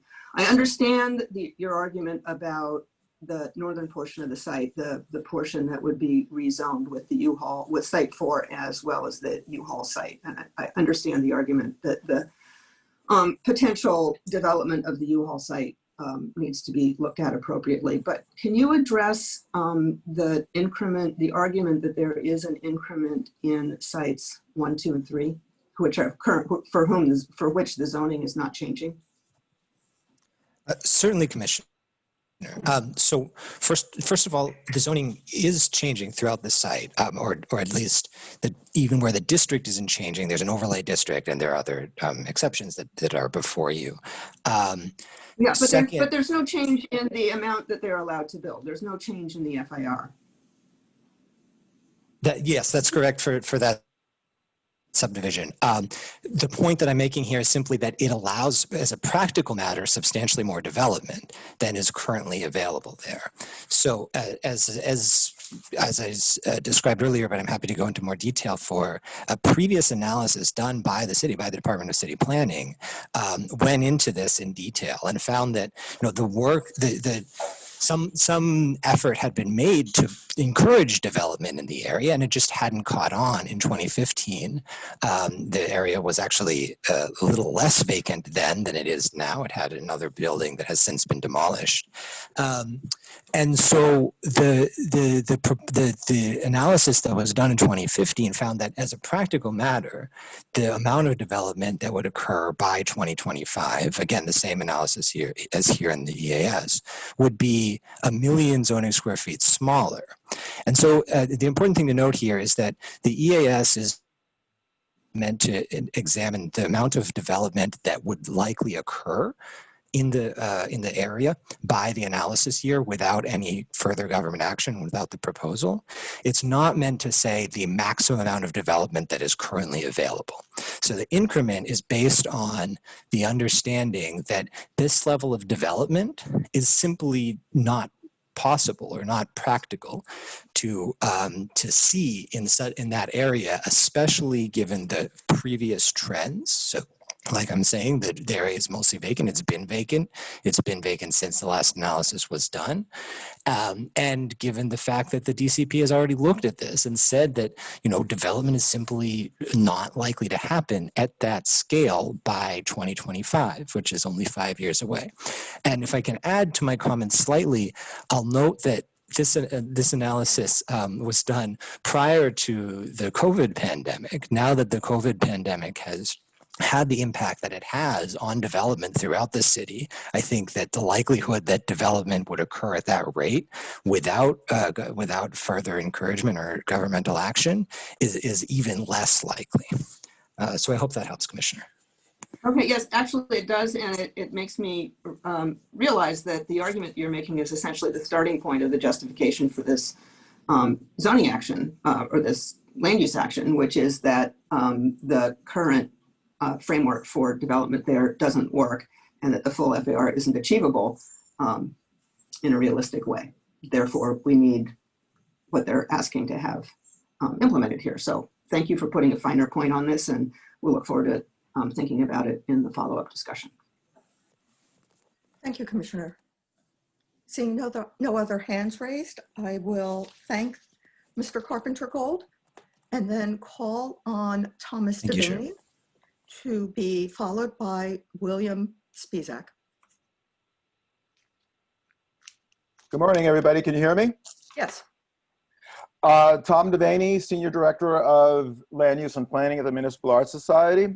MAS has long supported planning efforts that reflect a truly forward-thinking community vision. The Flushing Creek waterfront presents an ideal opportunity to achieve this goal. The notion that this proposal may actually see the light of day is exactly what concerns us. Over 3 million square foot mixed-use development comes with promises of new jobs, tax revenue, and economic development, but it offers the neighborhood next to nothing in terms of affordable housing, open space, and resources for small businesses to thrive. Flushing is one of the fastest developing areas in the city. Over the past 10 years, the neighborhood's wave of new condominium construction is surpassed only by Williamsburg, but the changes come with a steep cost to long-time lower-income residents and small businesses.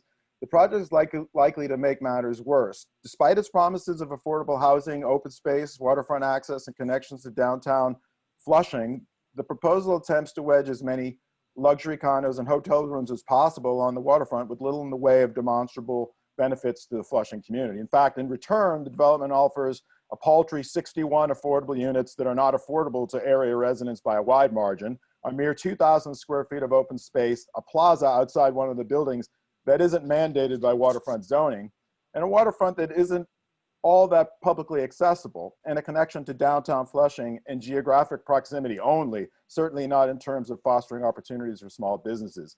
The Flushing waterfront offers a rare opportunity for a well-planned integrated development, one that might indeed prove mutually beneficial to the developers and the community. And unfortunately, the proposal fails to achieve these goals. The magnitude of the development cannot be overstated. 1,725 condo units would be the equivalent of 56% of all condo units in the last 10 years in Flushing. And the residential floor area would be equivalent of 77% of all residential floor area construction in Flushing since 2010. The limited environmental review process raises many alarms. DCP determined the project wouldn't result in significant impacts and issued a negative declaration that allowed the project to go forward without a comprehensive EIS and public scoping process. As a result, the Flushing community did not have the opportunity to provide valuable input on the evaluations, mitigation. We also have questions about resiliency and the rationale for including Skyview Park in the proposal, a grossly deficient seeker open space evaluation, short public walkway connectivity issues, and the full development potential of the U-Haul site. These are included in our longer comments that I've already submitted. With these fundamental planning environmental questions in mind, we strongly urge the City Planning Commission to reject this proposal and challenge the developers to work with the community to come up with the right plan for Flushing. Thank you, Mr. Devaney. Perfect timing. And I will now check to see if there are any questions from commissioners. Seeing none, I will thank you for your testimony. Our next speaker will be William Spizak, followed by Tycho McManus. Good morning. Hope everyone can hear me. My name is Yes. William Spizak. I'm the Director of Housing and Justice at Chaya Community Development Corporation and a longtime Flushing resident. This project will increase the displacement of working class communities from Flushing. Proponents of the plan would have us believe that building luxury housing will somehow ease the affordable housing crisis in our community. But we know through research, including a recent study by the Federal Reserve, that an increase in housing supply does not lower rents or have real filtering effects in neighborhoods with desirable amenities. Over the last decade, Flushing has added 3,000 new luxury condos, and during that time, condo prices have nearly doubled and rents continue to rise unsustainably. This has resulted in severe apartment overcrowding as families double up or triple up in single apartments. In the census tract adjacent to this project, the rate of severe overcrowding is 19%, double the city average. On my block alone, I can point out a dozen apartments where I know 2 or more families live in a single unit. This is not because there is a lack of supply. The project's census tract has a rental vacancy rate of 21%. So while families in our neighborhoods are doubling up and sleeping on living room floors, there are luxury apartments already sitting empty. The solution is not building more affordable housing. Not building more luxury housing, but affordable housing. I want to point out that the developers are presenting a false narrative about the as of right development. They use a lot of smoke and mirrors to inflate the as of right development and conceal what they would build. The most important one here is the U-Haul site, which magically becomes part of the project every time they talk about the waterfront walkway, but somehow is not calculated when we consider density and the additional 20-story tower that they'll be able to build on that site once the special district is approved. As the City Planning Commission, I implore you to really do some planning here. Flushing schools are severely overcrowded, all operating at 150% capacity or more, including Francis Lewis High School, one of the most overcrowded high schools in New York City. Do you, as planners, believe that adding over 4,000 new residents to downtown Flushing and not a single new classroom seat makes for good planning? Do you think that adding 4,000 new residents to the most overcrowded intersection of the city, when we just emerged from a pandemic that requires social distancing, makes for good planning? In light of the pandemic, where our hospital system was literally on the brink of collapse, and we've been closing hospitals and building more luxury condos, do we really need 4,000 more residents and 1,700 new luxury condos rather than, say, a working class, a public hospital that would serve working class communities? I think not, and I hope you come to the same conclusion. So again, I implore you to use some common sense here and this dangerous and misguided project from moving forward. Thank you so much. Thank you, Mr. Spizak. Questions from the commission? Well, then, thank you for your testimony. Our next speaker will be Tycho McManus, to be followed by George Shoup. Mr. McManus?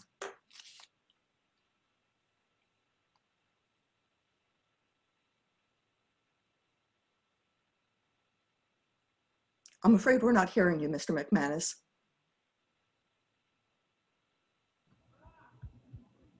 Hello? Yes, we hear you now. Thank you. Okay, great. Thank you. My name is Tycho McManus. This testimony is being given on behalf of the Hotel Trades Council, the union that represents 40,000 men and women and men working in hotels and casinos in New York and New Jersey.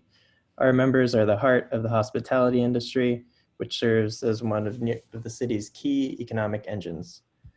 The hardworking members of the Hotel Trades Council earn a good wage, enjoy cutting-edge family health care at almost no cost, and are treated with the respect that they deserve in the workplace. Union hospitality jobs provide a class for thousands of working families across New York. We have serious concerns regarding the proposed special Flushing waterfront district, particularly the absence of any guarantee that the jobs created by the proposed developments will be respectable jobs that pay a fair wage, provide good benefits, and ensure that workers are treated with the dignity and respect they deserve. Furthermore, our concerns about this development are compounded by the damage done to the city's economy by the COVID-19 pandemic. What the city needs now are decent jobs that will lift up families in the surrounding communities. Proposed projects that cannot promise these types of jobs should be strongly scrutinized. We cannot support the special Flushing waterfront districts unless the principals behind this proposal can guarantee that the jobs created by their projects will be the kinds of jobs that hardworking New Yorkers deserve. Thank you. Thank you, Mr. McManus. Questions from the commission?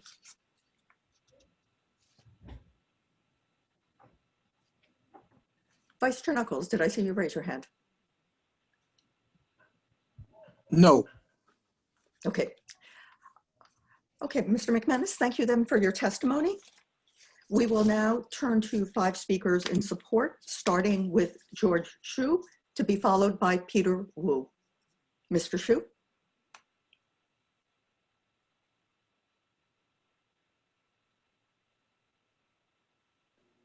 Yeah, hello? Hello. Yeah, okay, you can hear me, right? Thank you, Commissioner. Thank you, everyone. My name is George Su, and I'm the president of Chinese Business Association of New York, and I'm also a local developer over 25 years. And I'm testifying in support of the special Flushing waterfront project. And I have a couple of points to make. And first one is for the quality of life and the aesthetics of Flushing waterfront area. And this is the first project in downtown Flushing that a couple of developers work together in concert to create the benefit for the entire community here. And I know within maybe 3-4 blocks of this project, and then you have a lot of residents would like to access the waterfront, and then right now, and then they just do not have the access.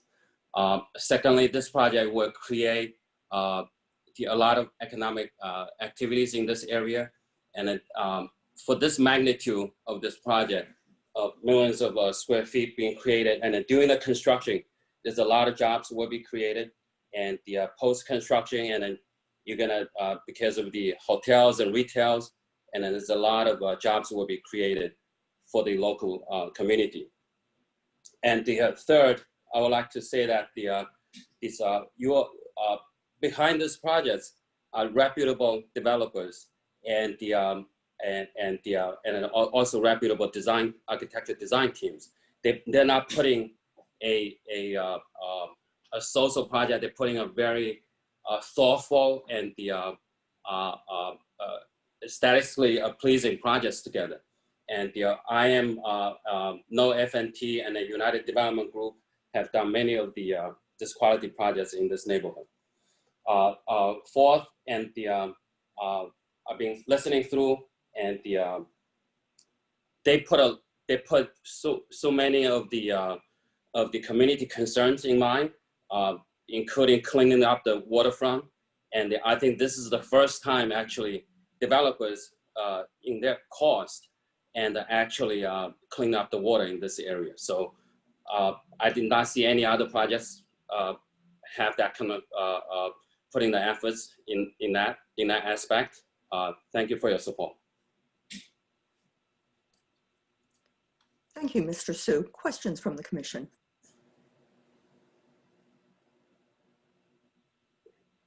Thank you for your testimony. At this point, Ryan Singer will be making an announcement before our next speaker. Yes, just let me get the announcement. We need to ask the meeting participants who do not intend to speak on this or any of the items on our hearing today, log out of the Zoom meeting and watch via the live stream on the DCP website or on the YouTube channel. We also need participants to use the name provided in your registration as the name that you use in Zoom. Otherwise, staff cannot identify you and to allow you to speak.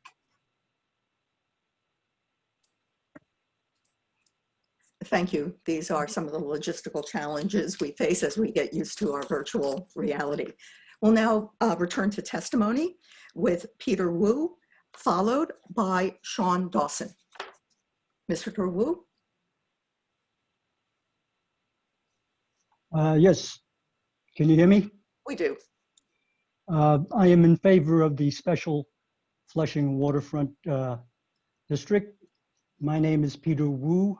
I've been actively involved in the Flushing business community for over 20 years. We have been trying to clean up the Flushing Creek and provide public access to the waterfront for at least that long. Approval of the special Flushing Waterfront District will accomplish that and much, much more. It will create thousands of much needed jobs for the Flushing community, especially after the devastation caused by the COVID-19 pandemic. Nearly $2 billion in private investment, generating about $28 million in tax revenues for the city annually. Better pedestrian and vehicular circulation with new roads leading to the new waterfront parks and shopping. Additional affordable housing units near the waterfront. This project is overwhelmingly supported by the Flushing Business District and residents. Do not let the Flushing Creek project fall victim to politicians' agenda again, like Amazon in Long Island City. I support approval of the special Flushing Waterfront District. It's a no-brainer. Thank you. Thank you. Questions for Mr. Wu? Thank you for your testimony. We will hear next from Sean Dawson, to be followed by Michael Wang. Sean Dawson? Yes, can you hear me? Yes. Thank you. Good morning. My name is Sean Dawson. I'm from Hill West Architects. We participated in the master planning of the special district and the building design of Site 4, the northernmost site that was developed by F&T. Just on a quick broader note, the planning of the special district used the BOA study and its robust community engagement to form the basis of the planning strategy.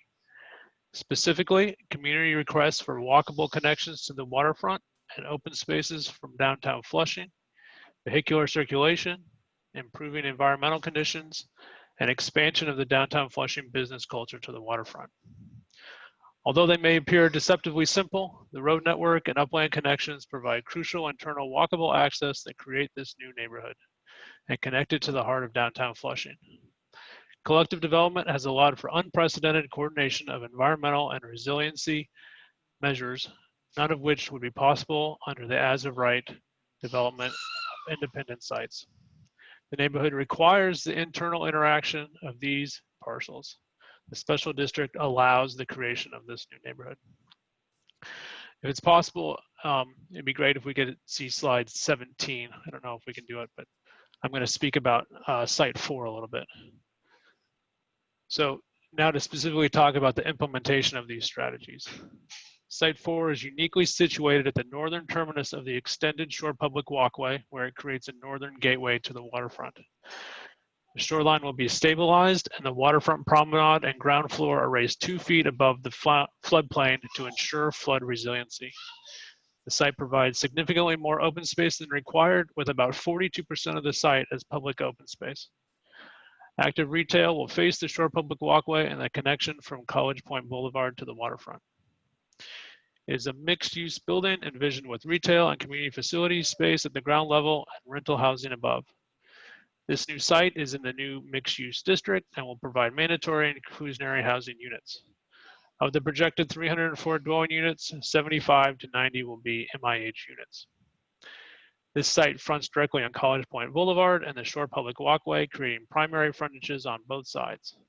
The massing steps as it rises, creating a variety of heights, open spaces, and terraces with views of the water. Thank you for your time. I'm available if there are any questions concerning Site 4 or the master plan. Questions for Mr. Dawson? Well, then thank you for your testimony. And we will now hear from Michael Wang, who will be followed by the Reverend Richard McEachern. Hello? Yes, we hear you. Wonderful. Okay, hi everyone. My name is Michael Wang. My background is that I was born in Flushing Hospital in 1983. When I was a kid, I would come to Flushing every weekend to go to Woolworth and then go grocery shopping with my mother. In high school, I would hang out at Coconuts and use the 7 train to commute to Stuyvesant High School. In my 20s, I got an entry-level job at Chase Bank on 37th Avenue and Main Street as a personal banker. I think I was making like $32,000 a year, and I had to open checking accounts for bonuses. Now I'm 36 and I'm married with 2 kids. I met my wife at New World Mall in downtown Flushing, where she was selling life insurance at a kiosk. I opened my company, Project Queens, this year. It's a commercial real estate brokerage that focuses solely on Queens, and our office is in downtown Flushing. I also serve and continue to serve on various nonprofits in the area. I know this community and this neighborhood intimately on every level. Flushing has transformed into a place that people wouldn't go to because it smells fishy, to the most modern Chinatown in the entire United States. Now people from all over the tri-state come here to go on food tours and to experience this very different, wonderfully cultural neighborhood that I call home. Development has played a huge role in this change. Complexes like Skyview introduced the Nike store, Daiso, Target. It provides more room to live and work. One Fulton, my favorite complex in Flushing, has tons of awesome local restaurants like Nanshang Soup Dumplings and Leaf, the go-to rooftop bar for everybody. Flushing Commons is halfway done, and people can't wait for the second half of it to finish, for the huge courtyard space it'll offer to the community, because there's nowhere to sit.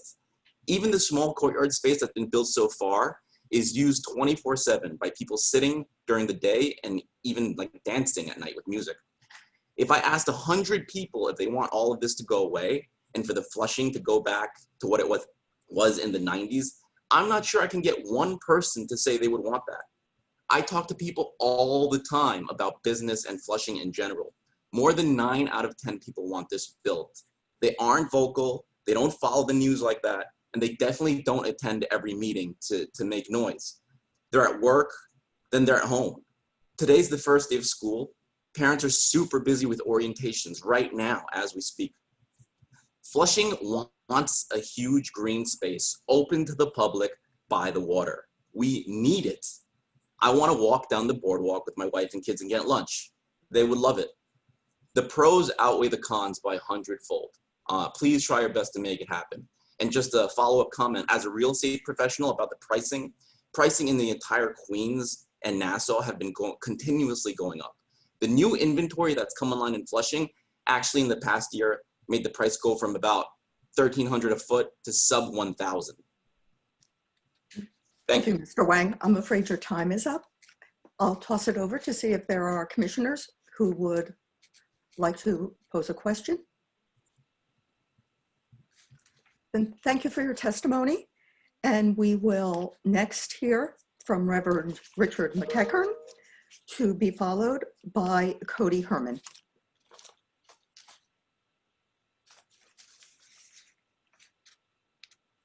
Reverend McEachern?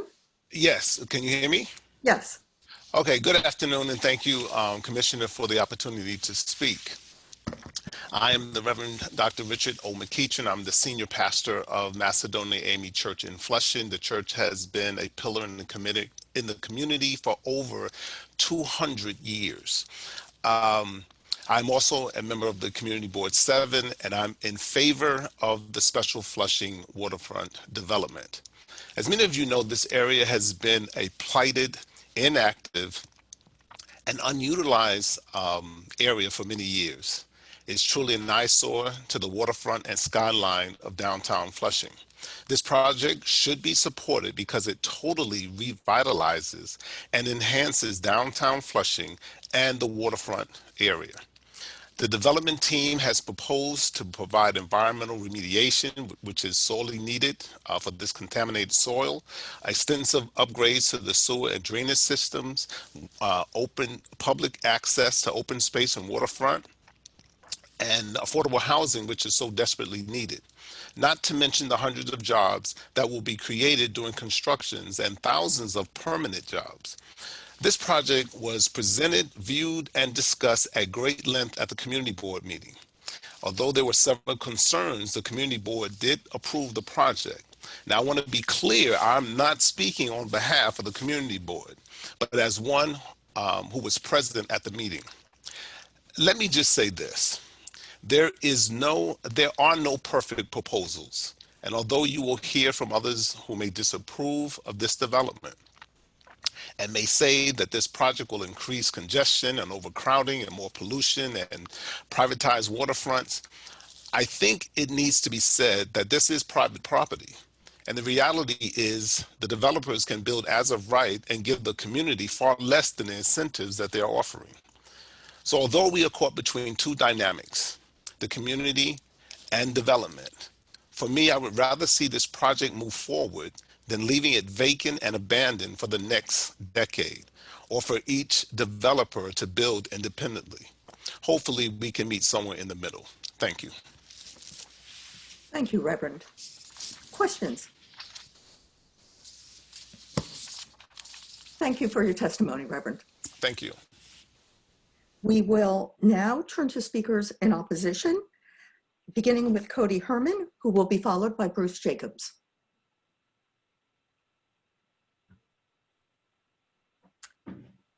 Hey, can you hear me? Yes. Cool. Hello, my name is Cody Herman. I'm a lifelong resident of Flushing and a volunteer water quality tester with Citizens Water Quality Testing Program and a member of Guardians of Flushing Bay. I urge the City Planning Commission to reject the Special Flushing Waterfront District rezoning plan. With no EIS, it is hard to understand the impact this development will have on one of New York City's most vibrant communities.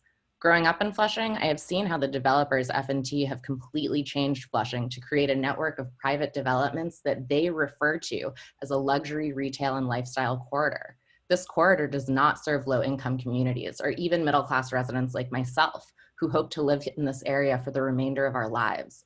I cannot afford $12 ice cream and $15 cocktails, let alone a high-priced condo. Flushing lacks public space. Instead of creating truly public space, the Special Flushing Waterfront District lets luxury developers take control of not only our waterfront, but our sidewalks and our roadways as well. And I know a lot of people don't get down to the Flushing Creek coastline. And spoiler alert, it's pretty gross. Last week while water quality testing on Thursday morning, I witnessed a massive fish kill. Hundreds of dead juvenile menhaden suffocated, something we commonly see around the end of summer because of low dissolved oxygen caused by combined sewage overflow. If you look at the renderings of this project, you see they colored in Flushing Creek to create a bright blue and vibrant river. This is not the case in real life. And with the addition of 1,000 plus sewage lines feeding into the combined sewage system, dumping out into Flushing Creek, and no additional plans for sewage mitigation on wet weather days, I know conditions will only get worse. This plan will not benefit existing residents of Flushing or the ecology of Flushing Creek. And additionally, this project is fraught with collusion and corruption. These developers have been pumping money into city politics for years, and referring to these three developers simply as community members erases the massive amount of power and money that they have access to. On top of that, as you probably know, the local development corporation got brownfield opportunity area money from the Department of State that they ultimately gave back to you guys at the Department of City Planning to study the best ways to develop this land that is privately owned. So who does that benefit? It benefits the developers, not the everyday people of New York City and Flushing. Who do you serve? Thank you. Thank you. Questions for Ms. Herman? Thank you for your testimony. We'll next hear from Bruce Jacobs, who will be followed by Sarah Ah.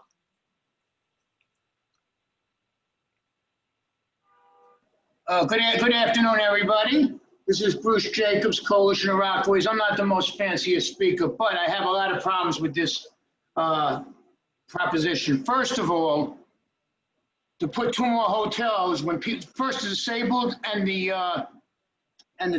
computer illiterate are left out of the process. That's first of all. Second of all, with the city going broke, to be spending all kind of money on a project like this, what people are losing jobs, stores are closing down, and they're going to be opening more businesses. There's no businesses even left to be running. Second of all, they're planning 2 hotels in there. They just came through a problem in Flushing, getting rid of the homeless out of a fancy place that was built by the same people. Now you're going to bring up and say neighborhood improvement, bid. I'm not saying nothing bad about groups, but these business organizations, that's like the mafia. You're forced to join them and then you have to go through them. and then these guys, developers, being part of that organization, that's a conflict of interest. There should be no reason for that. In these times of troubles, when people are losing their jobs, when there's coronavirus, things like this shouldn't be processed. First of all, the creek should have nothing to do with buildings like this. They talk about affordable housing. They're only talking 75 apartments and what kind of affordability to it. I lived on Cherry Street in Bound, and I'm telling you that these people are going to end up, people that can't afford to live there are going to have to move out of the neighborhood. Yes, the people want the working people to try to build businesses here. I'm all for that. But to call this development and to say that the community wants it, get a vote on the actual election for it. In these times of trouble is to spend millions of dollars and then to put 2 hotel, I'm going to say it, they're going to turn into shelters. And these same developers are going to rent to it because they own the Flushing Hotel that had the problem. Because of Mr. Koo, yeah, I think they fought to try to clear it out. I don't know what happened in that process, but this is a very, very terrible situation. Stores are closing, and you're going to say that this is going to be another commercial area when there's no housing in New York for the people that are being thrown into the streets? This is unbelievable. This job should not be approved, and this should be questioned during these times. They put hotels, they're going to be shelters. It'll be private street. It smells like a street, then why isn't it a regular? It smells like a public street. Why isn't it a public street? Why private? And that's just going to keep people out of their neighborhood, and they're going to be able to put whoever don't join that bid is not going to be open a business in there. I appreciate you guys, and please vote no against this. Thank you. Thank you. Questions for Mr. Jacobs? Thank you for your testimony. Thank you. Our next speaker is Sarah Ah, who will be followed by John Cho. Ms. Ah? Yes, hello? Hello. Okay. Hi, my name is Sarah An. I am speaking to you today as a director and on behalf of the Flushing Workers Center. First, I want to say that we, along with many others in the community, oppose the resuming of ULURP at this time. Virtual hearings are not possible for many in our community due to the language barriers and limited access to technology. This is a violation of our community members' First Amendment rights as they cannot make their voices heard. Second, I would like to say that the City Planning Commission's negative declaration on the environmental impact study and depriving our community of a full one is unconscionable and one that should be immediately corrected. Our members comprise of mostly low-wage, mostly immigrant workers. Many of them live and or work in Flushing. For years, the lives of our members have been made harder by the rapidly rising rents in Flushing. Many members have had to move to find new housing, or have been evicted by their landlords, or have been forced to find lesser quality living conditions for much higher rents. To meet these costs, workers are taking on second jobs or more hours, not to their own benefit, but simply to pay these exorbitant rents.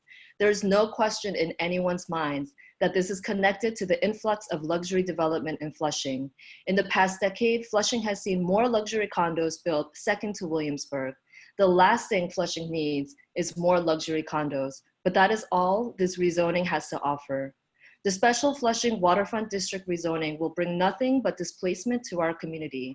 Speculation on land values, which has already happened, will increase even more, and will increase our already high real estate taxes to the surrounding areas, a burden that landlords will simply pass on to the residential and commercial tenants. Developers like to tout, and especially today, have been touting that all the jobs that they will bring, but they have failed to mention all the jobs on the site that will be lost, and the small business jobs that will be lost in the surrounding areas. Our small businesses provide jobs to many Flushing residents and immigrant workers from around the city. By approving this rezoning, you will be destroying these jobs and people's livelihoods, and the city has done nothing during this pandemic to help us. Our community says no more luxury condos. We need height restrictions set by the Federal Aviation Administration to remain in place for the area discussed today and all of downtown Flushing so that our community remains safe from potential tragedy. We need to bring down our rents and real estate taxes that is being caused by all this speculation. We need actually affordable housing, and not only as a trade-off to more luxury housing. We need relief for small businesses, tenants, and homeowners so the pandemic cannot further displace our community. We want clean waterways and waterfront. There's no one more who wants a clean waterfront than the Flushing residents. But again, it shouldn't come at the cost of 2,000 luxury condos. We demand that the City Planning Commission not approve this rezoning. Thank you, Ms. An. Questions? Thank you for your testimony. Our next speaker will be John Cho, followed by Bobby Nathan.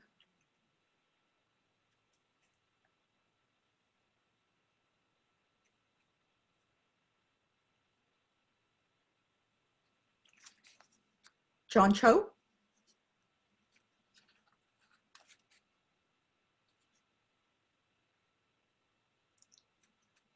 We will return to Mr. Cho later. Hi, this is John Cho. That works, thank you. Sorry, I was just allowed to speak. I have to say, this is a very disorganized hearing that you're running, Chair Lago. I'm testifying today as an active and long-standing resident of the Flushing community, an appointed member of Community Board 7, a board member of the Flushing Interfaith Council, and executive director of the Greater Flushing Chamber of Commerce.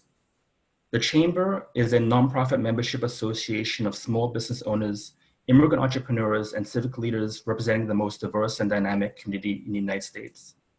We join with other members of the Flushing for Equitable Development and Urban Planning Coalition to express our concerns about the special Flushing Waterfront District, which will add massive burdens to our neighborhood, including traffic congestion, escalating rents, and crowded classrooms, without adequately addressing the many needs of the surrounding residents and local businesses.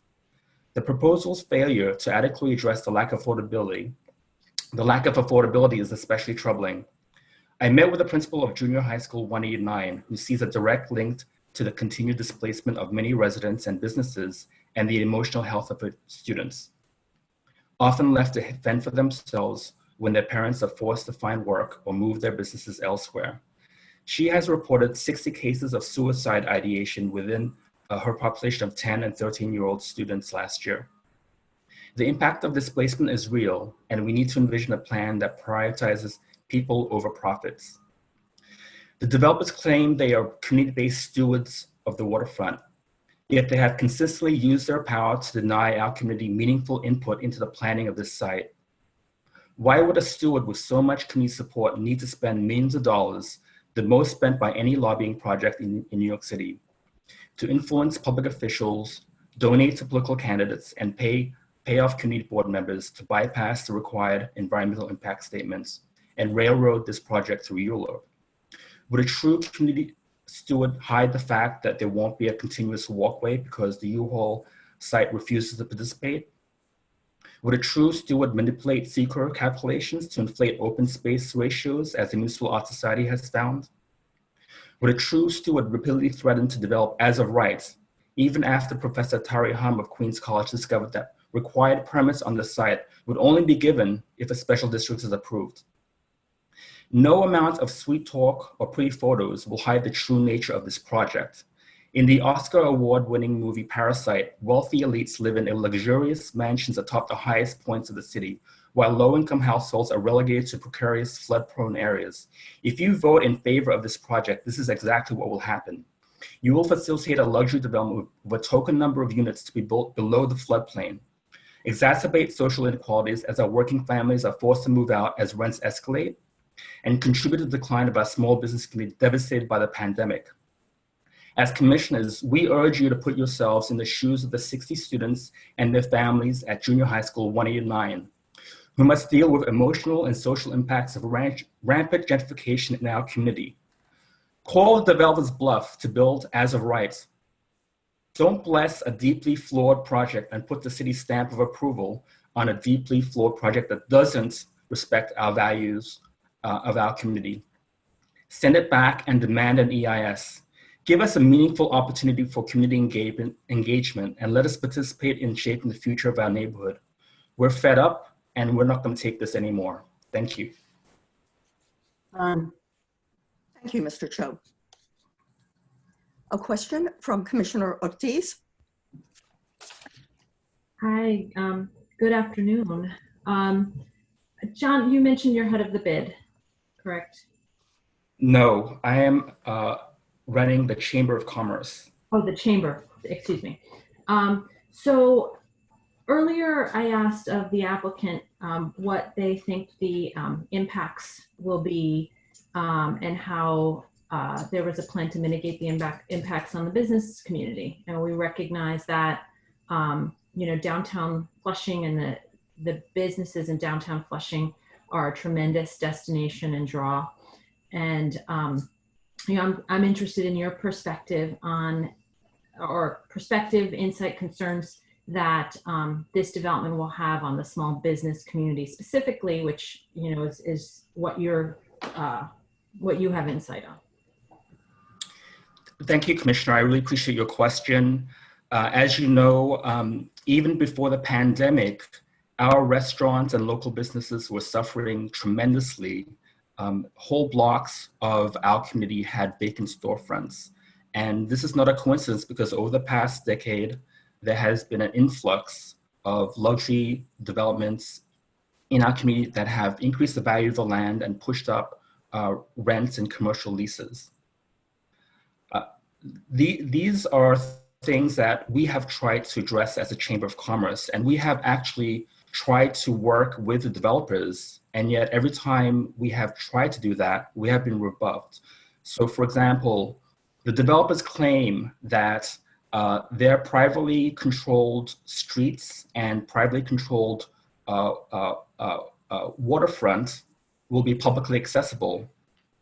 The Chamber has tried to work with FNT, one of the developers, to host and promote community festivals and activities that would visibly support small businesses in our community. We have asked for the use of their privately controlled public spaces and have been rebuffed repeatedly. At our last meeting, executives from FNT actually stood up and walked out when we disagreed with their commitment to our community. They may say that they're from the community, they may say that they're stewards, but I have no evidence of that. And in fact, anytime anyone disagrees with them, they walk out and do not support the small businesses, even at our time of need.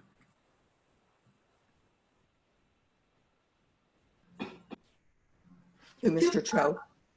Just one follow-up. Could you? You Of course, Commissioner Ortiz.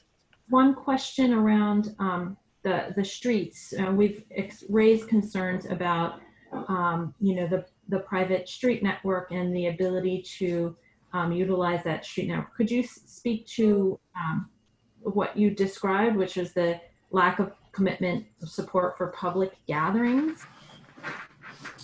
Yes, so the developers claim this is not a gated community, and yet when people in the community, including the Chamber, have asked to use their privately controlled public sites, they have refused.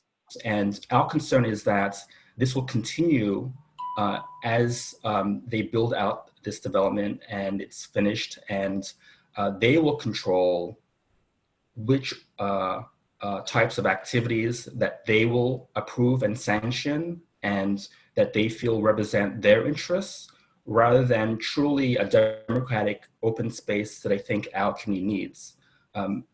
We don't really need any more privately controlled streets in our community because we have a Department of Transportation that does manage and control our streets. We don't need a privately controlled waterfront. We have a city Department of Parks and Recreation that fully allows people in our community, local residents and business owners, to access public open spaces. Please don't put us at the mercy of private developers and their whims. John, could you, it sounded like you were reading notes. Would you, if you have not already, submit those written comments? That would be helpful. I will, Commissioner, and I would be happy to speak with you or anyone else in more detail regarding our experience working with developers and what the business community really needs in Flushing. Thank you so much. I just have to clarify, Mr. Cho, that communications with the commission is via the public hearing and also with written comments, which we would welcome. Yes, that's right. Thank you. Thank you, Mr. Cho. Our next speaker will be Bobby Nathan, to be followed by Peter Poon.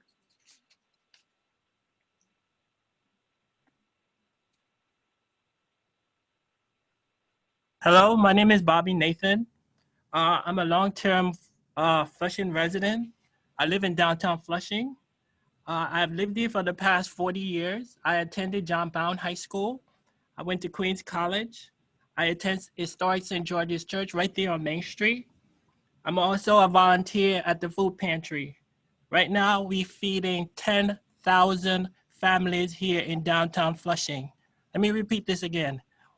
Our food pantry is feeding 10,000 residents right here in downtown Flushing. Ever since Mayor de Blasio announced the rezoning here in Flushing, Flushing is on the fire. You cannot walk down a block in downtown Flushing, which is from Northern Boulevard to Sanford Avenue, without seeing buildings going up, luxury condos. Tenants are being harassed in every single building in these rent-stabilized buildings. We also have a lot of predatory landlords buying up stuff here in Flushing. We have Zara. Zara just bought 2 buildings, one on Ash and one on Beach. The Attorney General, Tish James, actually had to send 2 of our people to actually go into those buildings because they just bought them, and right now they're tearing down the entire inners of these buildings, tearing down the ceiling, the roof, windows. People can't breathe in these buildings. We also have Treetop Development. The public advocate says they're one of the worst landlords here in New York. We have A&E and we have Pinnacle. On Sanford Avenue, 132-30 Sanford Avenue was a rent-stabilized building. That building, the landlord, a nonprofit here in Flushing, kicked out every single tenant. Now that building is a condo. You can just go online and see it. A rent-stabilized building owned by a nonprofit. The Reverend McKeown from Community Board 7 who spoke, he told you that he has a church here in Flushing. Well, it's no longer in Flushing for the past 10 years. He tore down the church. He sold the land to some LLC called ZL Macedonia, which is in Connecticut. And they've been warehousing that land. And right now, as of June, they just got a permit to build a multi-use building on that land. Even our churches here in Flushing and the Reverend are selling out what was owned. Macedonia was an historic Underground Railroad church, and that Reverend sold out that church. Pinnacle just bought 132-40 Sanford, 132-33 Sanford, 133-17 Sanford, 136-04 Cherry Avenue, 142 Franklin Avenue, and 141-60 Bound. They're kicking out the people out of these buildings.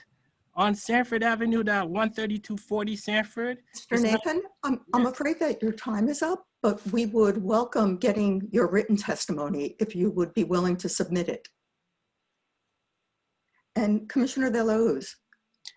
It'll be helpful if the applicant team can speak to the addresses that we're hearing from the person who's testifying and why they believe they're not part of secondary displacement.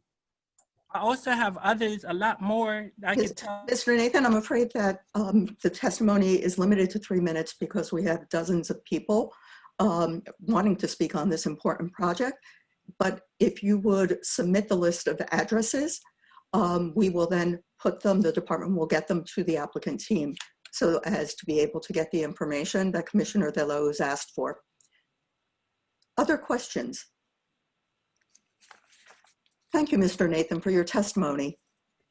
We will now turn to speakers in support. Our next speaker is Peter Poon, followed by Karen Emas. Mr. Poon? Can everybody hear me? Good afternoon. Good afternoon. My name is Peter Poon, and I am a Chinese American architect practicing in New York City since 1988.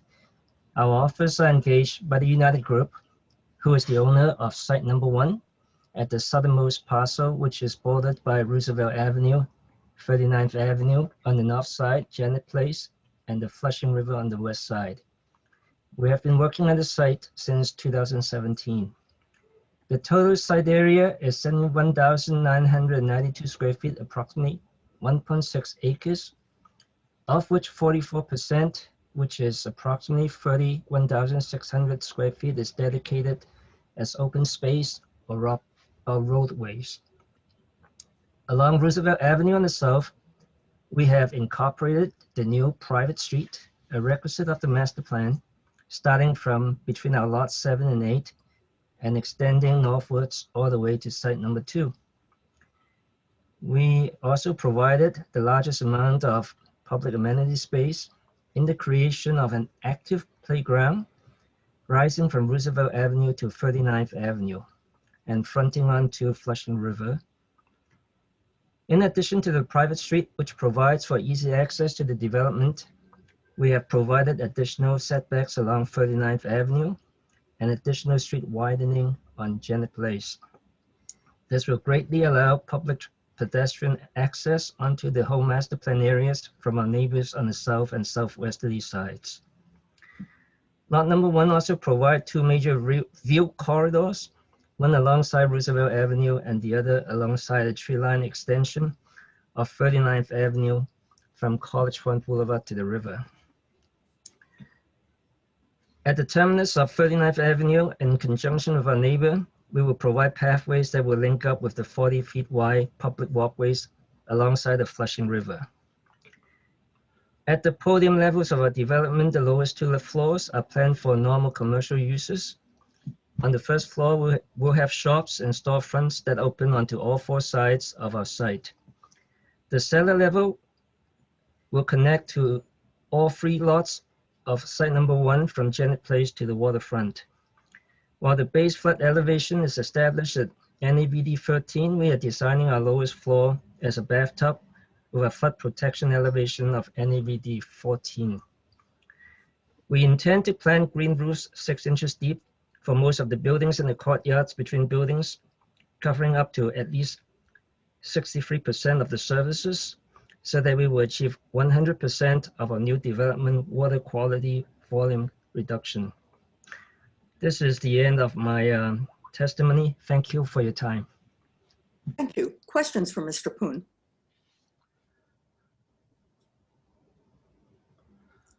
Thank you for your testimony. Our next speaker will be Karen Emus, to be followed by Han Soon Lim.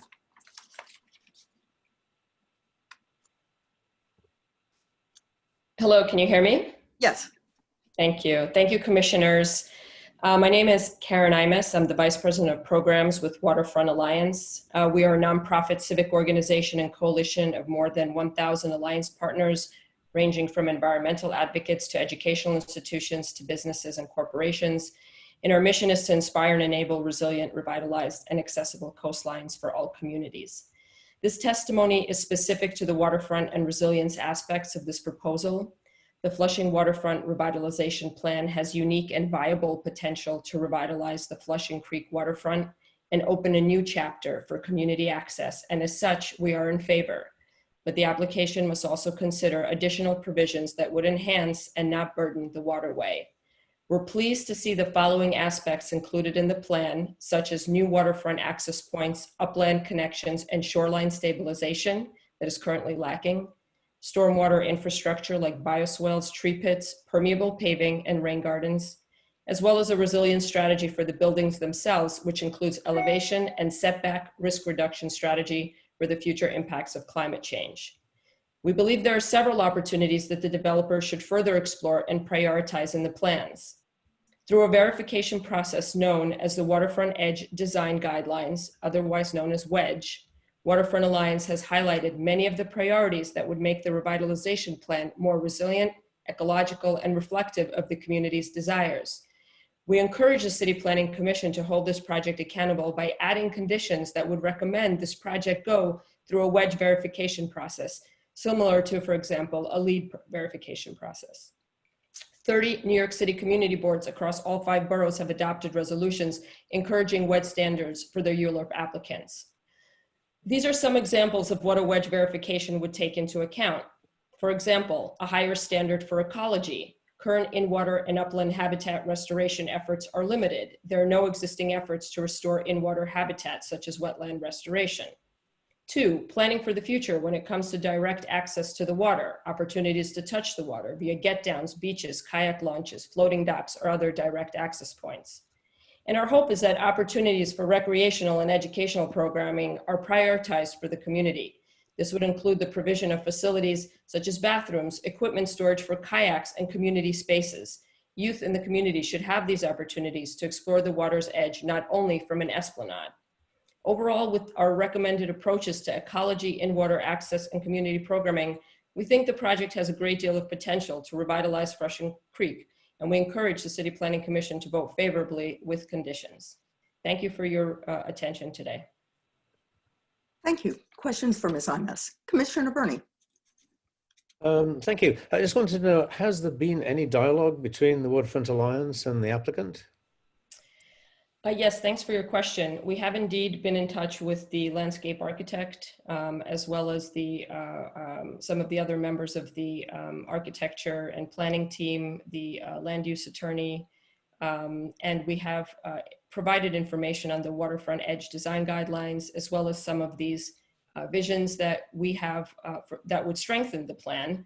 I think they've been positive discussions. We'd love to see some more commitments made to truly explore these plans while they're still, before there are firm construction documents.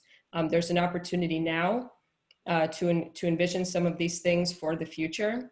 So the short answer to your question is yes, we've had some discussions. We're going to keep at it and would love to see the wedge verification process commitment by the team, the developer team happen so that we can continue to work together. And in the context of working together, we feel that we might be able to bring some positive improvements to the plans. Okay, thank you. So we can follow up on that with the development team. Yes, thank you. Thank you. Thank you for your testimony, Ms. Imes. Thank you. Our next speaker will be Tan-Soon Lim, to be followed by John Liang.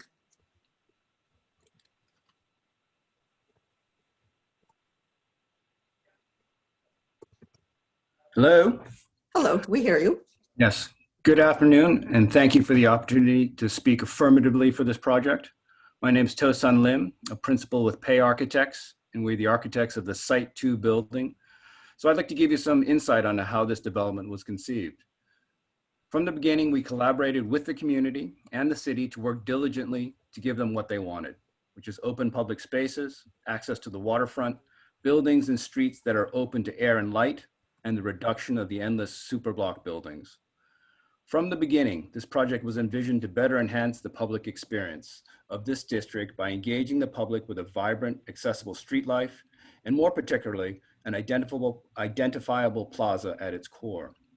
It is important to note that the idea of this plaza was conceived at the project's very inception and not as an afterthought, and thus it is the focus and central organizing element for our particular site. It was conceived as both a way to provide a large public space that is notably missing in Flushing, and as a catalyst to activate our project to draw the community to our site and through our site. By situating it in the center, the new plaza will act as both a gateway opening to relieve the sidewalk congestion along the main 39th Street thoroughfare, and as well will be an important gathering space that marks the literal heart of this new district, with a relaxed, sunlit outdoor space activated by street-level retail, natural landscaping, and public art. We always sought to maximize the plaza's presence and to heighten the pedestrian experience by engaging the adjacent bisecting road. To do this, traditional curbs will be replaced on both sides by a line of low stone bollards, and the roadway itself will be enhanced by stone pavers that are flush with our plaza to visually create a continuous surface of one material that unifies the entire open area between our buildings. The road will continue to be a road for vehicles, but visually it will be perceived as part of a public pedestrian realm, giving the plaza its greatest possible impact. Additionally, on the ground level, all retail and lobby storefronts facing the plaza are set back from the street wall to give an additional 5 to 10 feet setback along the plaza's perimeter. Again, with the purpose of giving more public area and visual expansiveness to this central space. Further, the site is bounded on all sides and bisected by new 60-foot wide streets, and along the shore public walkway, an additional 40-foot wide area. The notion of public and community space also permeates inside the building. All buildings on either side, bisecting the road, have physical connection down to the public retail concourse, which runs the entire length of the site below the plaza and connects each building to the shore public walkway. While the site's two bounding streets on our north and our south provide exterior access to the waterfront in the form of upland connections, the interior retail concourse forms a second route through which the building can increase public connections to the street and the water. Thank you. Mr. Lim, I'm afraid, oh, perfect timing. Thank you. Questions from the commission for Mr. Lim? Thank you for your testimony. Our next speaker will be John Liang, to be followed by Alice Wong.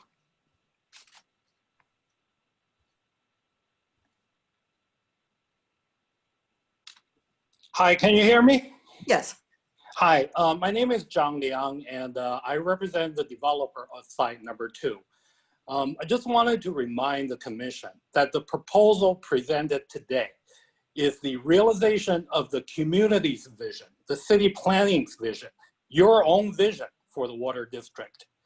It's a product of so much hard work by both the 3 developers and DCP staff together over the last 2.5 years. We acquired site number 2 with a full set of as-of-right plans, but we were persuaded by DCP to join force with our 2 neighbors, our competitors, to embark on this ULURP journey for a holistic approach. You know, it's really a pioneering urban development model in the city's history and a great vision on the part of city planning. You know, we debated internally and we signed up because we share that vision. And we believed as private developers, instead of building an isolated project as of right, we had the opportunity to work with city planning and the other developers to give the community a better and coordinated product. Now, fast forward 3 years later, here we are, literally asking the CPC to approve all the hard work that we did to turn your own vision into reality. You know, now as private developers developing private land, we're not asking for more density or zoning change on our site, and we're committing to significant investments to build additional public infrastructure that otherwise wouldn't be required under the as-of-right plans. And it involves real sacrifices. For example, the Transverse Road, which is part of the road network required in the ULURP, cuts our site in half, which makes it extra hard to fit any fully functional building on the site without physical connection. Our architects tried to make it work, but even a pedestrian bridge linking the 2 parts was rejected by city planning. So we had to go back to the drawing board. We worked with the DCP. We changed our design dramatically to make do. We not only made the road work, but I also gave you a public plaza that my architect just mentioned. That's the kind of contribution and sacrifice we had to make and the financial hardship we have to sustain as participants in this ULURP. Why do we do that? Because we, in good faith, every step of the way over the last 3 years, wanted to work with city planning's vision, your own vision, because we believed it will turn into a better product for us and for the city of New York. And I really appreciate the opportunity. Thank you. Questions for Mr. Liang? Thank you for your testimony. Our next speaker will be Alice Wong, who will be followed by Alexandra Pellegrino. Ms. Wong?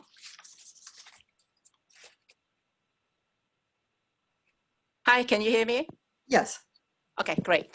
Hi, my name is Alice Wong. I'm in favor of the approval of Special Flushing Waterfront District. I'm a Queens resident and works in the insurance business. I'm just a layman when it comes to all these technical zoning terms.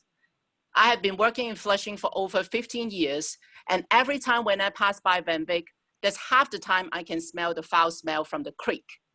We can criticize all we want on the high dense population and environmental issues. I can only feel if anyone objects to development, they shouldn't be staying in the city and they should relocate to some other depressing state when there are no developments and with abandoned houses and buildings. When I first heard about this development, I'm thrilled. And the picture I have in mind is something similar to Battery Park City. If anyone has been there, do you feel depressing with high rise all over? On the contrary, almost everyone whose residents there commented is a gem in the city, is tranquil, and has vibe with waterfront activities. I can't wait to bike, if I'm not too old by then, and take a stroll with my husband when the project completes. In this economic environment, with so many corporates go under and file bankruptcy, I can only imagine this is a very precious opportunity when there are developers who are still willing to take the chance, provide jobs, and improve our standard of living in Flushing. And if anyone objects to it, you're working against progress for development because you're happy to keep the smelly creek with no development. And thank you for the opportunity. Thank you. Questions? I'm done. Thanks. Thanks. Thank you, Ms. Wong. Questions? Thank you for your testimony.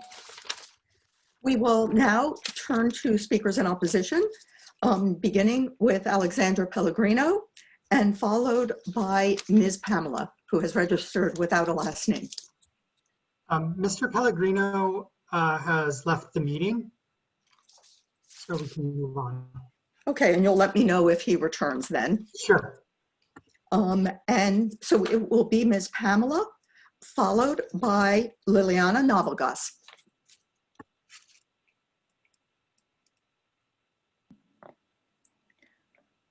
Hello. Hello. Hi, everyone. Thank you for having me speak. My name is Pamela Benitez. I have been a Flushing resident for 17 years now, ever since my family moved here from Paraguay. So I think it's such a shame that we have to be here having these conversations in the middle of a pandemic where the food pantry lines get longer and longer every day, where people are being kicked out of their homes every day. And we're talking about investing millions and millions of dollars on luxury apartments that community people won't be able to afford. That won't even be complete anytime soon. So I don't know what benefits people are talking about this will bring to the community when community needs support right now. Like, we need money to be invested in schools and hospitals right now, not in empty condos that will sit there for years to come. And it's a shame that we have to be having these conversations now. And it's the audacity of developers to pretend they're about the community when the community doesn't even know who they are. The community does not know who they are, and they're not on the streets every day. They're not the ones on the food pantry lines. And I'm pretty sure they're not investing in those community resources either way. So I don't know why investing in NT buildings is gonna help anyone. And I really do hope that the commissioners here really take that into account and think for once to put people above profit and not support this ridiculous development project that won't benefit the people of Flushing. And it's really sad, like, as people previously stated, like, all the students that are being affected, watching their parents having to struggle to find work that's even further and further away from home because there's no jobs around here for them. And watching them like struggle in school because they're worried if their parents are going to be able to pay rent or not. They're worried because they have eviction notices coming in to their apartment, like all these things. And this affects me as well as a student, as somebody who lives in a low-income immigrant family. Like, Like, these things worry me, and I struggle in school because of that, and I have mental health issues because of that, because I'm worried that people will prioritize empty buildings over the safety and livelihood of our community. And it's just a shame to be having to speak this. And thank you. That's all. Thank you. Questions? Thank you for your testimony. Our next speaker will be Liliana Navalgas, to be followed by Ivan Lim, or Lynn, apologies. So much for affording me this space to speak. A little bit of background: I am a youth member representing Minkwon Center, and I would like to speak about schools. In junior year, which has just recently elapsed for me, I transferred schools from a recently constructed building in Long Island City. I used to go to Frank Sinatra School of the Arts, and I have transferred to a Flushing-based school, or a Flushing-adjacent school, which is Benjamin N. Cardozo High School. I have noticed a massive disparity, not just in terms of infrastructure and even the water quality that I get to drink from the fountains, but also in terms of allocation of funding to the arts, as well as overcrowding. I mean, we talk about community development, we talk about lofty images of buildings and like a purified waterfront, but I think that what is really a topic of concern for me is that, are we focusing too much on aesthetics?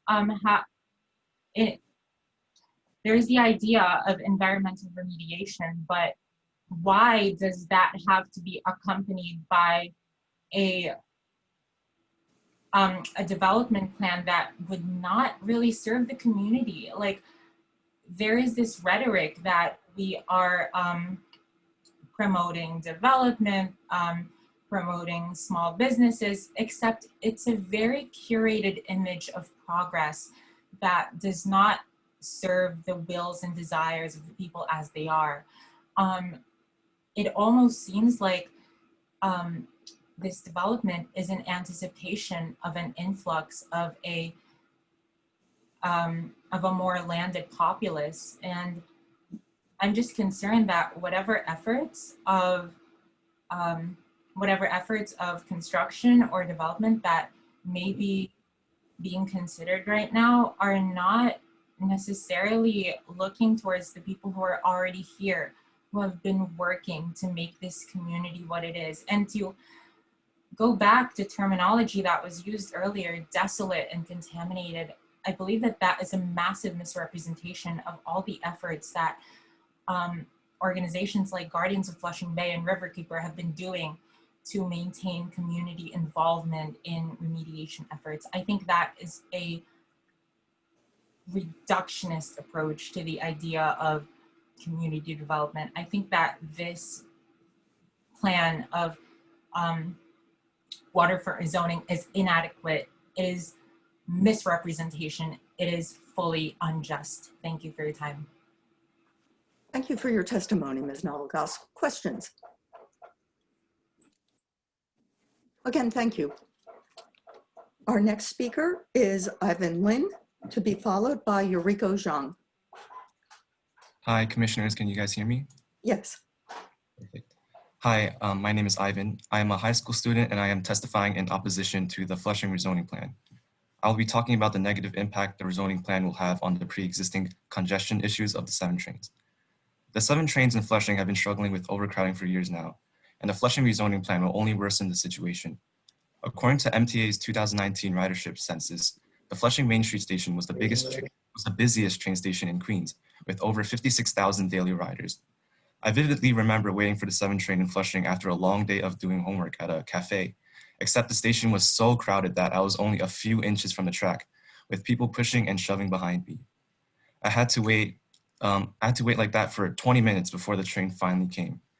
My mother, who works in Long Island City, has had experience of being unable to get on the train because of the excessive number of people in the station one too many times. Overcrowding in Main Street will only be exacerbated by the construction of these high-rise buildings, since it only further increases Flushing's population.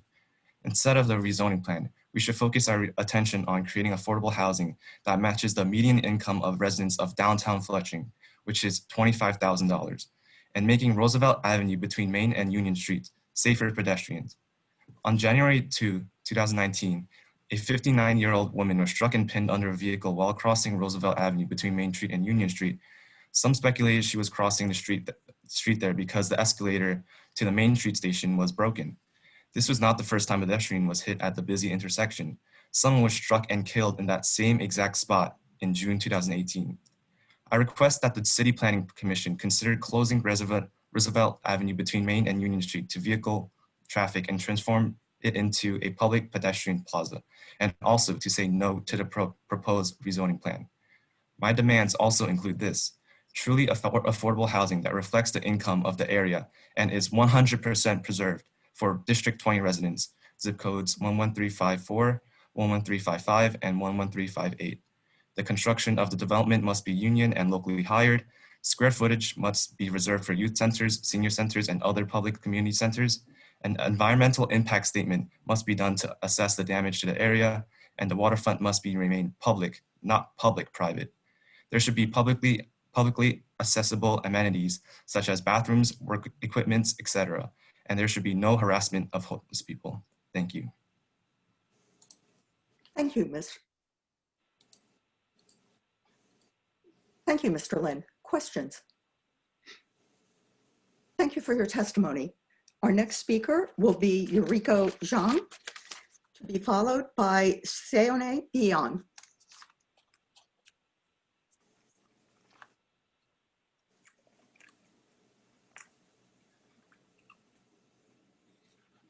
Hi, can you hear me? Yes, we can. Okay. Hi, my name is Yuriko. I'm 17, I'm a rising senior, and for the past couple of weeks, I'm balancing worrying about protecting my home and also worrying about my SATs.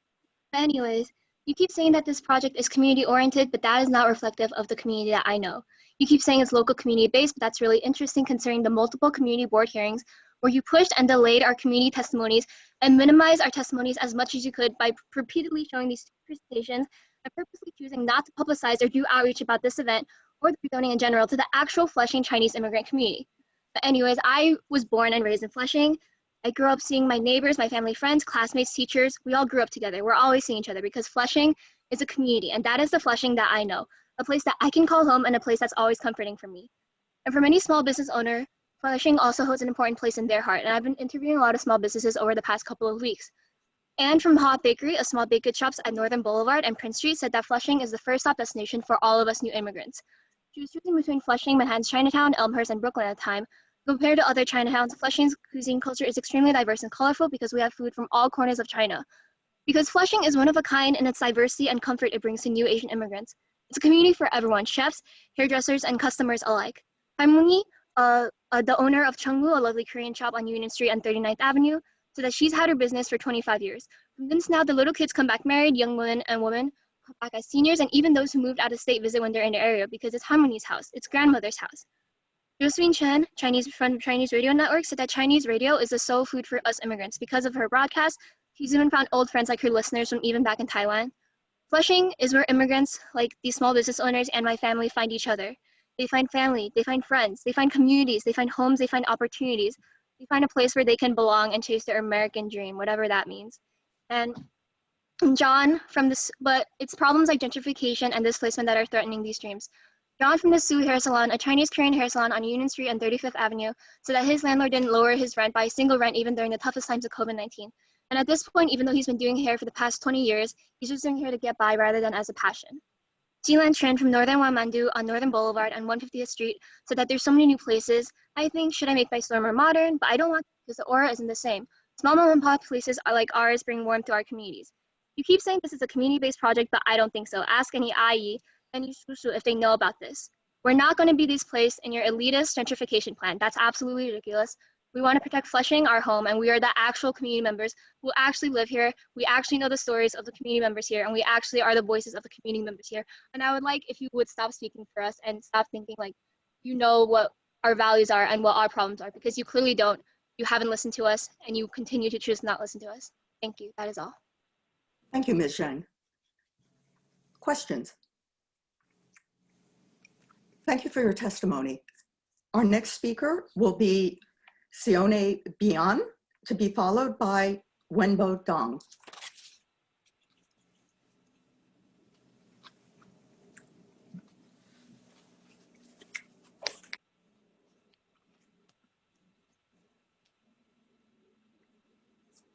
I apologize for my mispronunciation. The last name is spelled B-Y-E-O-N.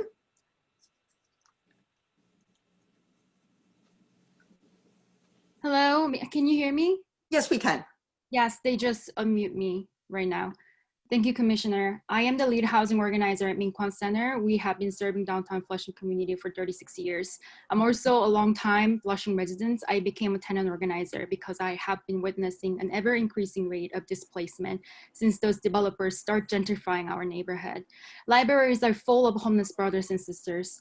Immediately after Mayor de Blasio announced the rezoning of Flushing West in 2014, more predatory landlord bought up many rent-stabilized units in Flushing. A lot of Flushing residents were displaced by rising rents and tactics that those predatory landlords used to use, including major capital improvements. These predatory landlords have been converting rent-stabilized apartments to condos as well.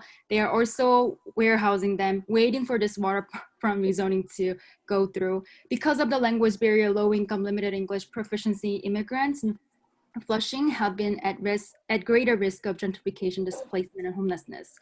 Ross Moscow said that this is their developer's legacy project, and developers are from the community. They are super rich people. They're not one of us. They don't live in the basement or rent stabilized apartment. They don't line up at the food pantry for long, long hours to get food. What is their legacy? Displacing low-income people of color. They did not make this plan for community, but for their own profit. Despite the low-income downtown Flushing community members would bear the greatest environmental, economic, social burden, we simply did not informed or consulted by them. The luxury development that are being planned are not for local residents and will have caused an increased displacement, homelessness in our community. Flushing tenants pay 60% of their income for rent. We have already struggling before COVID because of gentrification, where our community members often voice that we are forced to make decision between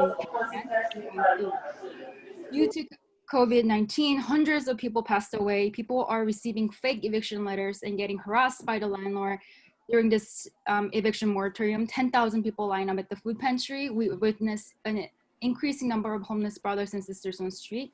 Long-time local supermarkets are being pushed out with predatory real estate developers and further disable the local residents. When COVID hit us, many of our community members who had cash jobs, they were laid up, they were not able to work. And even now they're collecting water bottles. This virtual hearing is luxury to many of our community members. All these struggles that our community have been enduring are long-term consequences of real estate speculation and environmental racism. This plan was funded by... I'm afraid that your time is up, but we would very much welcome your submitting the written testimony. And I'll now ask if there are questions from the commissioners. Thank you for your testimony. And again, we'd very much welcome getting your complete written testimony. Our next speaker will be Wenbo Dong, who will be speaking through a translator. And so the testimony will have up to 5 minutes, to be followed by Eric Seng, also speaking with a translator. 文女士，你可以开始了。Hi, can you hear me? Yes. I'm in favor of this project because I think this project can increase like the job opportunity. Also, this is a good like opportunity chance, especially after the coronavirus, for all the employment here around Flushing. because in my opinion, like such as me, right now, I work in a capital company. Like a lot of people, they just lost their job opportunities here. As a human being, like live and for the living is the first and the important things for everyone, especially for immigration here. So in favor of this project and to increase the job opportunities, we'll give like the support for all the immigrations here around Flushing. So despite there is kind of like such different opinions here around, but as an employee here, such like me, I support this opportunity. Yeah, finish. Thank you. Okay.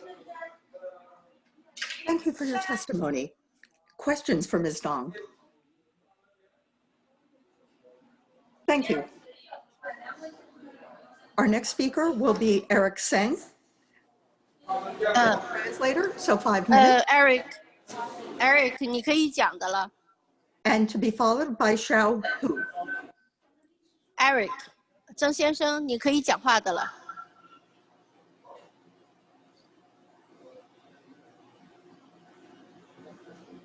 Hello. Yes, we hear you, Ms. Wagner. Okay.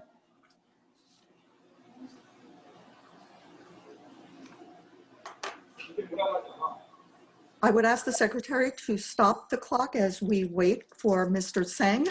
And again, if he's speaking through a translator, it will be for 5 minutes, not 3. Hello? Hey, Eric, 你可以讲的了。Okay. Okay, yeah, hi. Hi guys, sorry. It was on mute for some reason. So yeah, thank you guys for having me. And my name is Eric Seng. And I've been living in Flushing community for about more than 20 years. And I'm in favor of the special water project because we feel like Flushing district will be a big improvement on that. And because of due to the coronavirus, a lot of people actually lose their job and a lot of stores have been closing down in Flushing. And with this, there should be a lot of new opportunity for new business and new working opportunities on with this special water project. So I'm in favor of this.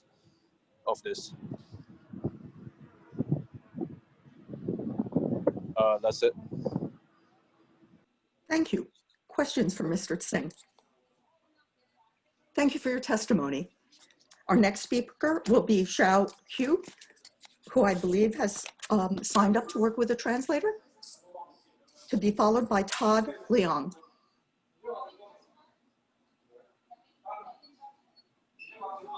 Wait.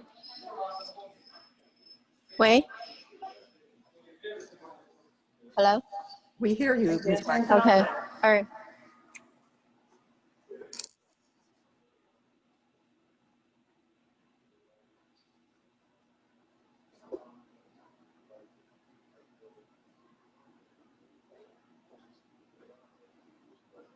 Perhaps when Wei Hu is available later, you could let us know so that we could hear the testimony. Yes, we will do that. Then we will hear from Todd Leong, followed by Douglas Hamilton. The clock being reset to 3 minutes, please. Hello, this is Todd Leong. We hear you. Okay, excellent, thank you.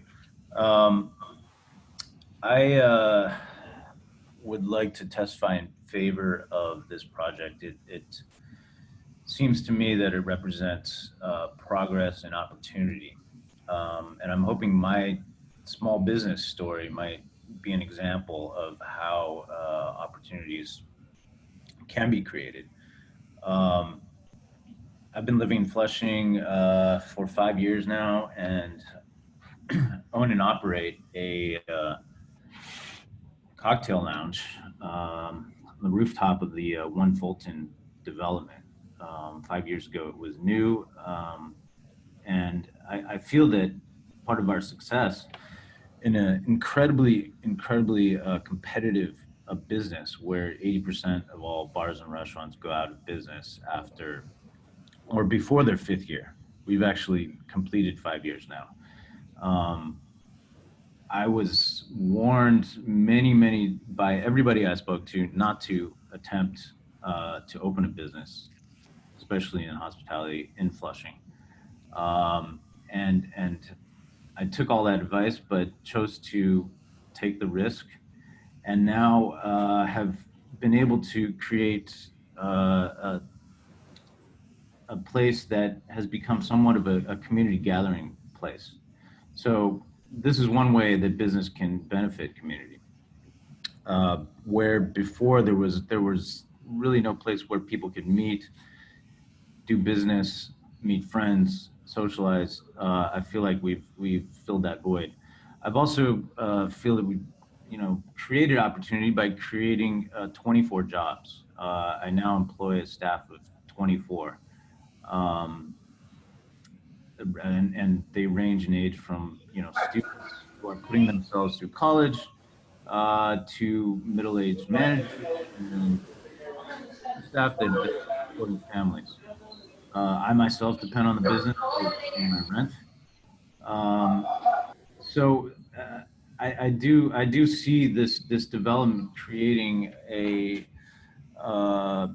helping create a critical mass of businesses that will further create opportunities as well as harness all the entrepreneurial energy that is in the community. Roosevelt Avenue, for example, has a tremendous amount of foot traffic, and going to Skyview, I see that continuing with this project. That's all I have to say. And I also see a tremendous amount of job creation happening in this project. Thank you. Questions for Mr. Leong? Thank you for testifying. Our next speaker is Douglas Hamilton, to be followed by Kevin William.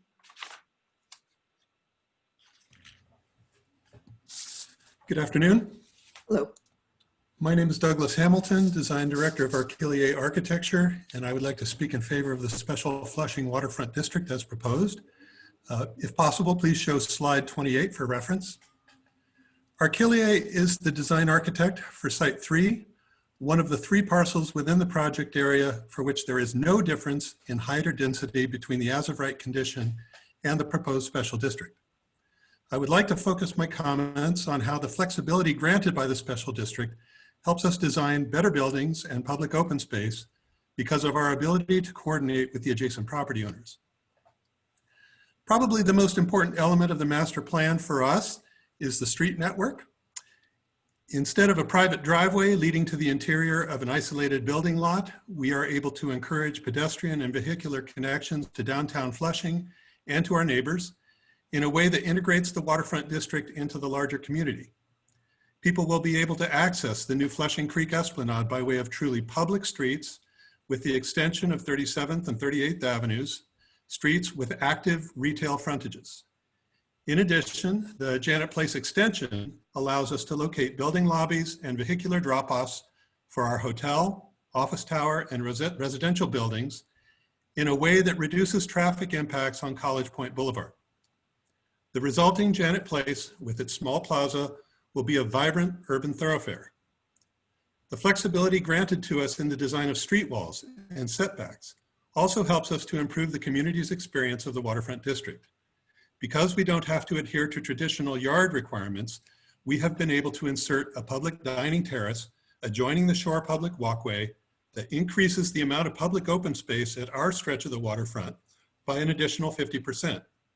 And due to flexibility on setbacks, we've been able to lower the height of our south wing on 38th Avenue and introduce terrace setbacks overlooking Flushing Creek that open the street to the sky and the water. The result is a more dynamic building composition than would otherwise be possible. We should remember that the alternative to the proposed special district is not the same master plan with the imposition of additional public mandates, but rather 3 uncoordinated, as-of-right market rate projects developed on large parcels without the same level of high-quality public open space. Please vote in favor of intelligent urban design by giving us the flexibility we need to create the best possible waterfront district for the Flushing community. Thank you. Questions for Mr. Hamilton? Thank you for your testimony. Our next speaker is Kevin William, to be followed by Rebecca Pryor. Hello? Yes. Can you guys hear me? Yes. Hi, good afternoon. My name is Kevin Williams, and I oppose this project. This will cause a housing, economic, and health issue that affects the community, history, and culture, and it will also reduce social capital. We need affordable housing for the whole of Flushing. Please disapprove of this project. I'm a Flushing resident going on 5 years now. We can't let in 4,000 new residents when the great people of Flushing are already in downtown Flushing. We are still in a pandemic. As I am speaking during this broadcast, there are residents that are clueless of what's happening. And as a real community member, I will continue to inform everyone. Thank you.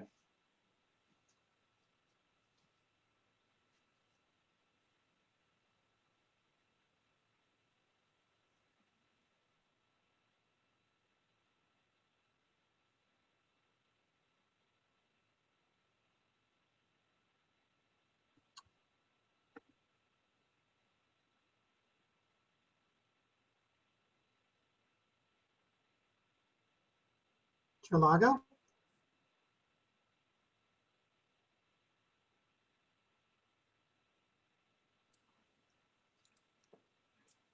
Apologies for the technical glitch. Questions for Mr. Williams? Thank you for testifying, Mr. Williams. Our next speaker will be Rebecca Pryor, to be followed by Nicole Fung. Hi, can you hear me? Yes. Great. Hi, my name is Rebecca Pryor. I'm the program coordinator for Guardians of Flushing Bay. We're a grassroots coalition of residents, human-powered voters, and park users advocating for a healthy and equitably accessible Flushing Bay and Flushing Creek. We're also members of the Flushing for Equitable Development and Urban Planning Coalition. Guardians of Flushing Bay urges the City Planning Commission to reject the Special Flushing Waterfront District proposal. We demand that the project undergo an environmental impact statement and proper public comment. For the sake of time, I'm going to list 2 key concerns with the project and then submit longer testimony directly to the City Planning Commission. First and foremost, as I stated, we ask that the City Planning Commission require an environmental impact statement. The Special Flushing Waterfront District proposal is for 29-acre redevelopment in a high flood risk zone beside a significantly polluted waterway. It adds more than 1,000 new sewer connections to a sewer shed that is already overburdened by over 1 billion gallons of annual sewage and polluted stormwater.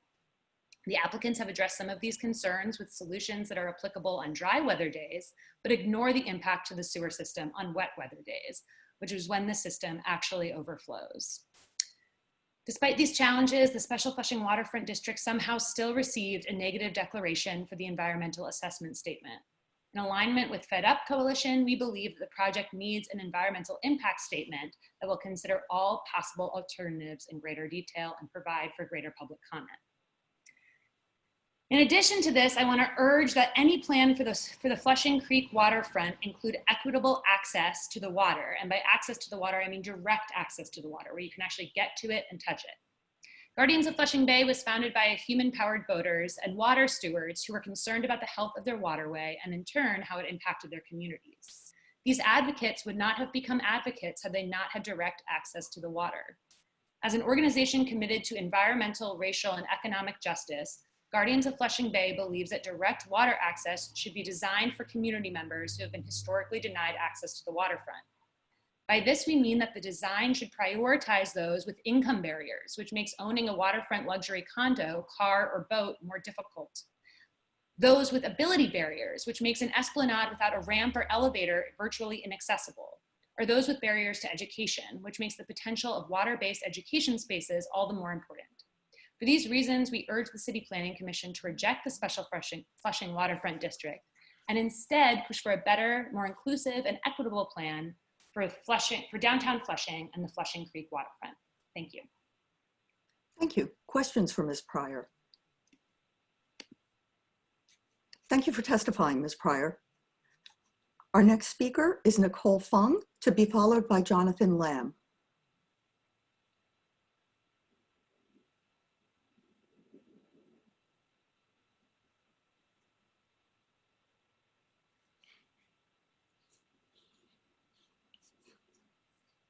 Ryan, could I ask you to check if Ms. Fung is still in the meeting?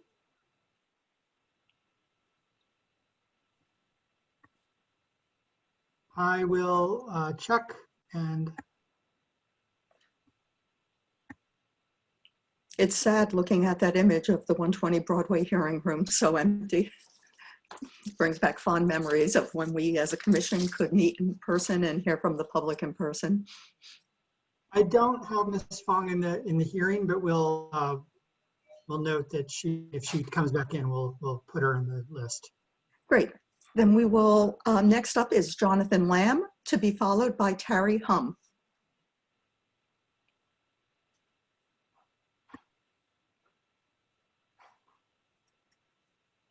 Jonathan Lamb.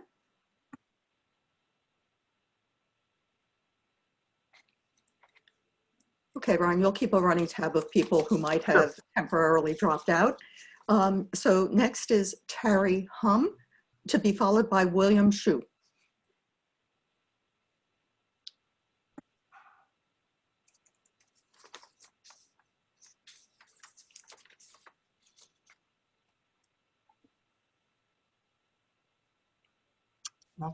Okay, William Shu, to be followed by Richard Su.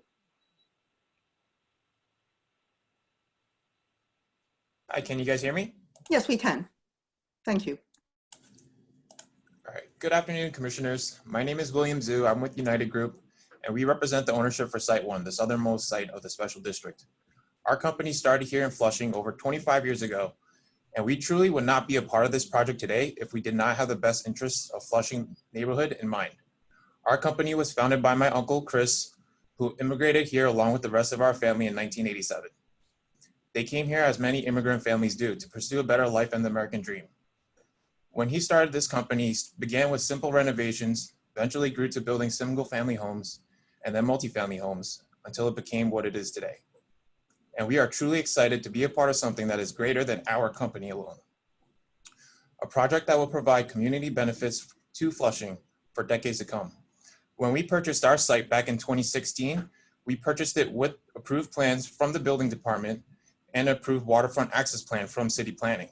And we had permits pulled for this project. And we had every intention to build immediately. Instead, we chose to work with city planning and the other owners over the last several years to create something better. On our site alone, we're providing our portion of the publicly accessible roads that we are not required to today. We're providing waterfront open space that is more than double what is required today. We're providing wider sidewalks on both Roosevelt Avenue and Janet Place, which are not required today. And in return, we're not getting one additional zoning square footage on our site. That's right. Our site is 780,000 square feet buildable today, and it will remain the same with the special district. What we do get is to build a better project, a project that will provide ample open space over 1.5 acres of land on our site alone that will be accessible to the people of Flushing. And as you know, open space has become more important than ever in the new post-COVID world. We also will be able to work with our neighbors to ensure the entire district, which is currently an empty wasteland, gets cleaned up properly so we could take real steps towards a cleaner Flushing Creek.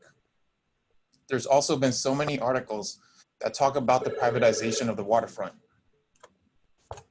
but it's actually quite the opposite. The waterfront today is already 100% privately owned, and we are here to make the space within our property to be available to the public. Commissioners, I come to you today both as a Flushing business and a Flushing resident. This special district will improve the Flushing neighborhood and provide the much needed open space and economic stimulus that all of its people need. Thank you. Thank you. Questions for Mr. Zhu? Thank you for testifying. Our next speaker is Richard Su, to be followed by Veronica Chu.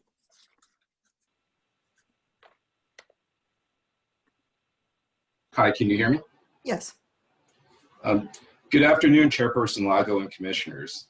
My name is Richard Sue, and I'm with the F&T Group, one of the applicant property owners. We are a local minority-owned business that has been active in Flushing for the past 30 years. We not only have been active contributing community members, but also through the years have continued to invest, work, and provide employment in the area. The proposed special district is very important to us. For 20 years, there have been false starts and stops to activate the Flushing waterfront. The neighborhood has come so far, and the special district will revitalize this underutilized and unoccupied private parcels of land that sit stark and dilapidated and unite it with a vibrant neighborhood people now see as a destination. We, the 3 independent property owners, have worked collaboratively as a group over the past couple of years with city planning and other city agencies and Community Board 7 to come up with what we believe is a very thoughtful, coordinated plan, which at its core will remediate a heavily contaminated area, improve infrastructure, provide affordable housing, and revitalize and connect the waterfront to downtown Flushing. The special district will transform this heavily contaminated area that has laid dormant and unoccupied for decades into an exciting outdoor gathering space for the community. Under our proposal, the privately funded and maintained but publicly accessible waterfront will have its width doubled from 20 feet to 40 feet and also extended an additional 400 feet northward. In the special district, the required amount of open space, which is even more important in a post-COVID-19 world, would also increase by 120% from 3 acres to 6.6 acres.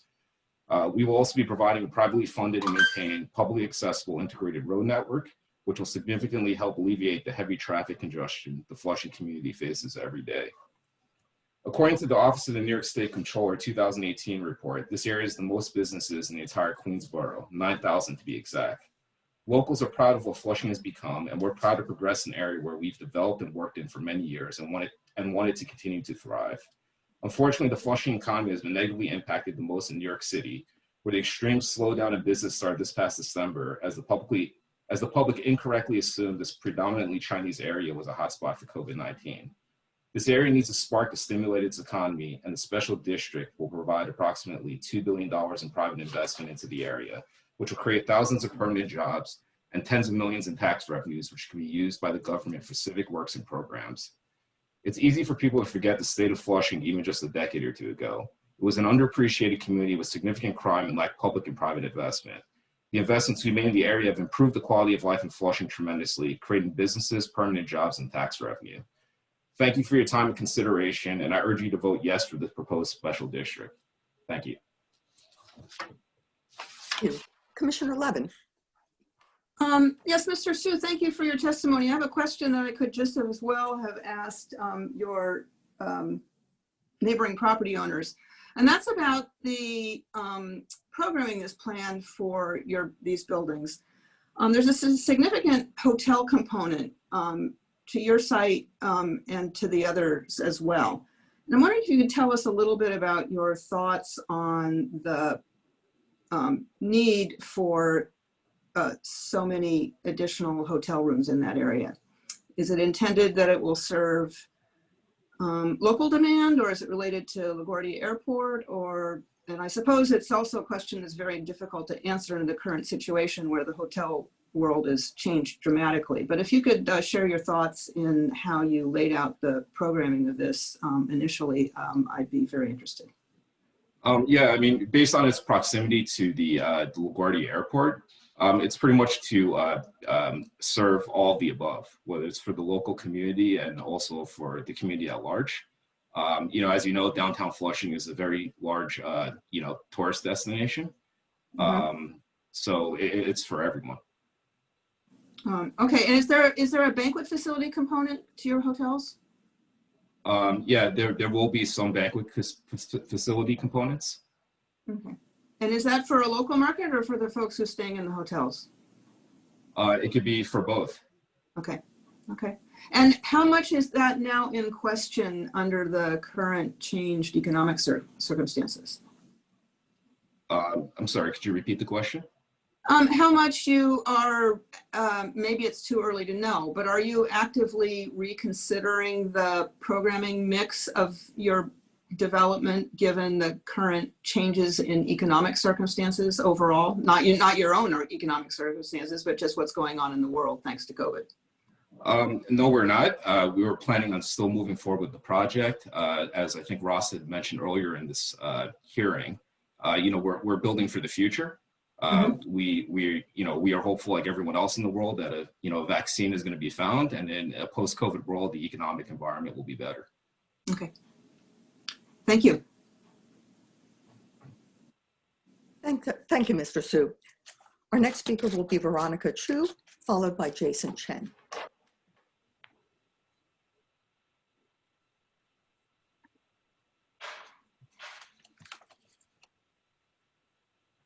Veronica Chu? Ms. Chu is no longer in the room.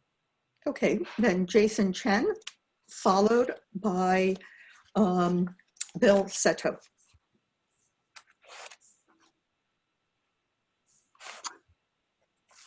Jason is not present as well.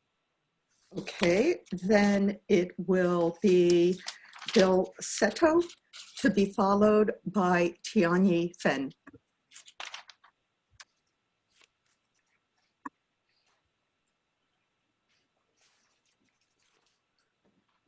Is Mr.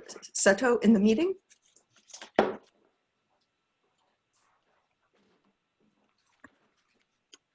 No, not present. Okay, then Tianyi Fen, who had signed up to speak with a translator.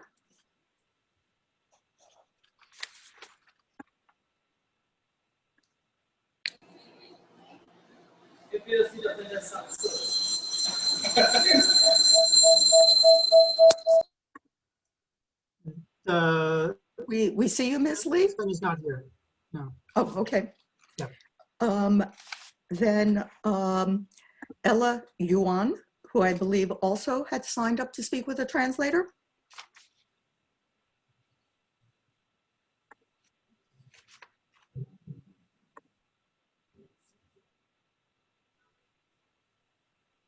Any update on that, Ryan?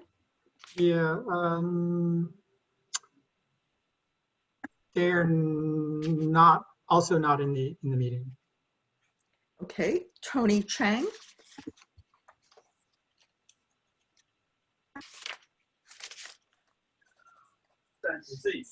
Hi, Madam Chair. Hi. Hi, Madam Chair and Commissioners. Thank you for having me. My name is Tony Chang, and I have been a member of the Flushing community for over 20 years. I've been around since Caldor was around, if anyone knows it. So I'm speaking in favor of the Waterfront project because as a small business owner, I run a print shop on 39th Avenue, and Flushing has really been modernized by the developers, especially F&T Group.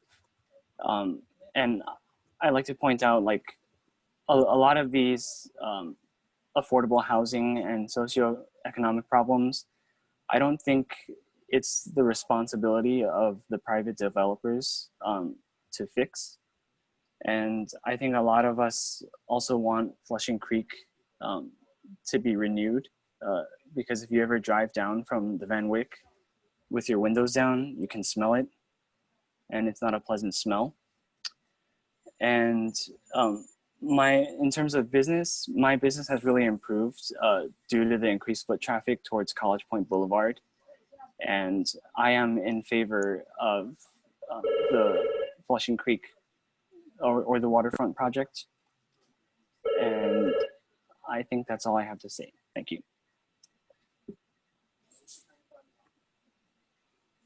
Thank you, Mr. Chang, for your testimony and also for bringing back memories of Caldors, which I hadn't thought of in years. Any questions from the commissioners? Thank you for testifying.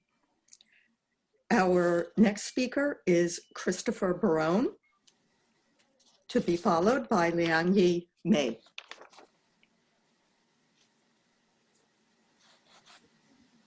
Hello. We hear you.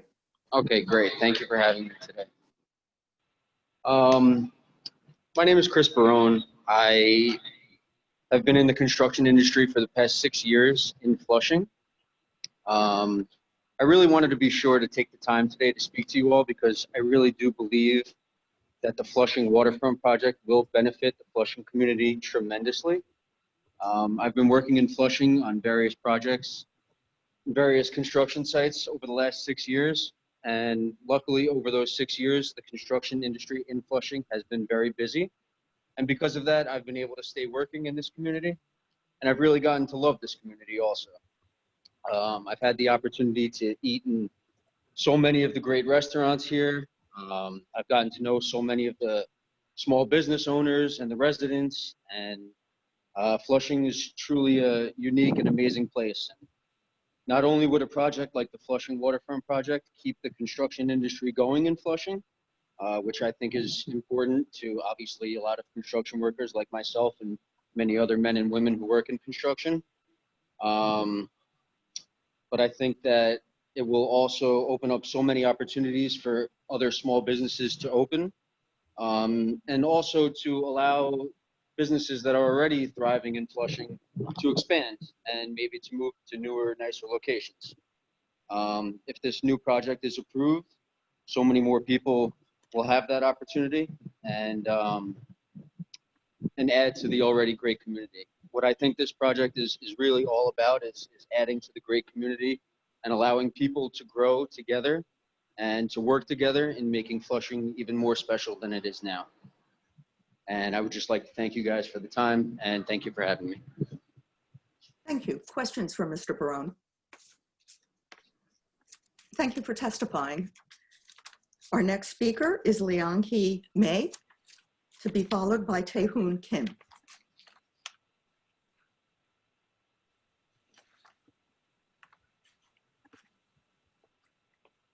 Liang-hee Michael May. Hello, can you hear me? Hello. Yes. Hello? Yes. Yes, we hear you, Mr. May. Hello? We hear you. Hello? Yes, please testify. Yeah, all right. Hello, yeah, my name is Liang-hee Michael May. Can you hear me? Yes. Hello? Yes. Yes, Okay, we can hear you. Okay, good. Hello, yeah, my name is Liang-hee Michael May. I'm a senior real estate agent that's been working in Flushing area for over 20 years. I'm advocating for this project because I believe this will have a positive impact on our economy. Our country and community have suffering from an unprecedented pandemic, and our economy really needs a boost. This project will invest $2 billion and could create jobs for thousands in constructions involve a large amount of business such as commercial providers and the other related businesses. While downtown Flushing has become one of the economic engines for New York City, Flushing needs more remarkable features to attract tourists. I think that this project will become a star attraction that will draw people to this area. As we have all seen, Skyview Park, the business and residential complex right next to this project, has been successful in the business. All commercial spaces over there are rented out and the mall is always crowded. I strongly believe SFWD, this project will be able to attract even more business to come and create more jobs for the community. Currently, public outdoor space in Flushing are lacking. This project will clean up the pollution from the waterfront and build a new promenade, providing outdoor space for the public. When people come to Flushing downtown for shopping, among other things, the new waterfront promenade can provide a place for people to rest and relax. Meanwhile, having this new consumer in the area also be sure to boost existing local business. Lastly, in terms of housing, I feel recently that more and more people in the real estate market are gravitating toward condominiums. Some of those people relocated here, while some other are retired. They like to live near downtown Flushing. I think with more people living in downtown areas, more business opportunity will be created. And I think that is what the small local business are looking for. Thank you for your time. Thank you, Mr. May. Questions? Thank you for testifying. We will now have speakers in opposition, beginning with Tae-Hoon Kim, to be followed by Ying Situ.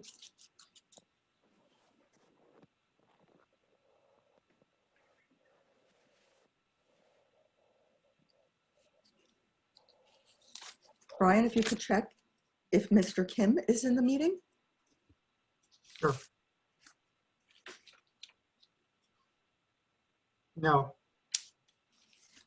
Okay, then Ying Situ. S-I-T-U. Hi, can you hear me? Yes, thank you. Hi, thanks for giving me time to speak. My name is Ying. I'm the organizer at the Minkwon Center. I'm here to speak on behalf of Flushing Youth and all the tenants that we door knocked and spoke to about the rezoning plan who couldn't be here today. They represent the working class, limited English proficient, and first generation of immigrant students, workers, and longtime residents here. These are the people who built up the neighborhood after white flight in the 80s. So when developers talk about this place as desolate and isolate, they're being entirely disrespectful to our neighborhood. They keep framing community involvement as working with Peter Koo, when we know that Peter Koo has received over $18,000 from a super PAC that's led by the developers. Where was Peter Koo when our community was lining up for blocks to feed 10,000 people hungry at the food pantry? What are they going to do about that? Along with that, F&T Helen Lee has been quoted as saying she wants to change the reputation of the cheap eats of Flushing. So clearly Flushing is being created for some other people. They no longer want it to be a place where people, you know, of our income level can eat here. Along with that, you know, I really want to highlight the fact that 3 and 4 Flushing residents are already rent burdened. Their per capita income is $12,500. The aging population and youth make up 35% of Flushing's population, but there's no space for them to actually go. So when we talk about what these developers are trying to build here, you know, this Site 4 where they're going to put the affordable housing, which isn't even going to be built till 2023. Can we wait for that when there are people every day being unhoused right now, when we see Flushing crowded with people living on the streets? Along with that, we know that F&T has a reputation of not following through with their promises.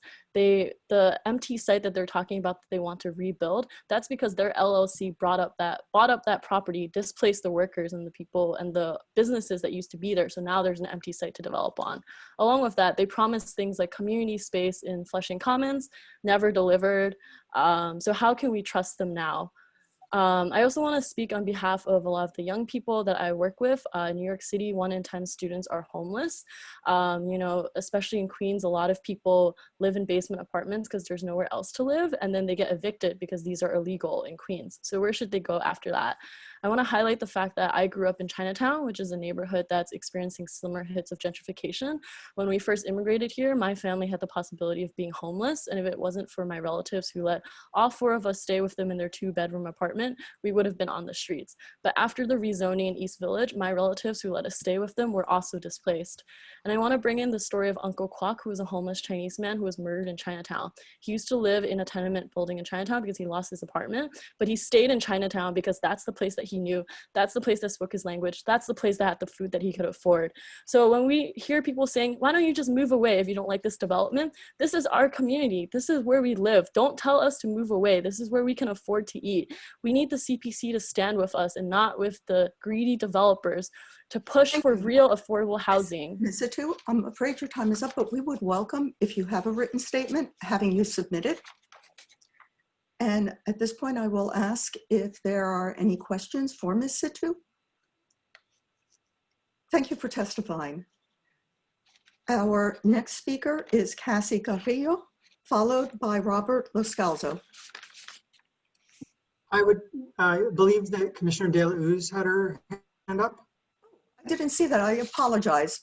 Commissioner De La Uz and Ms. Situ. It's honestly less a question and more a comment about you know, the testimony that we're hearing from a number of the community residents. I think it's certainly helping to bring to life the challenges and the tough choices that people are having to make, not just now, but for quite some time in the community. Thank you, Commissioner.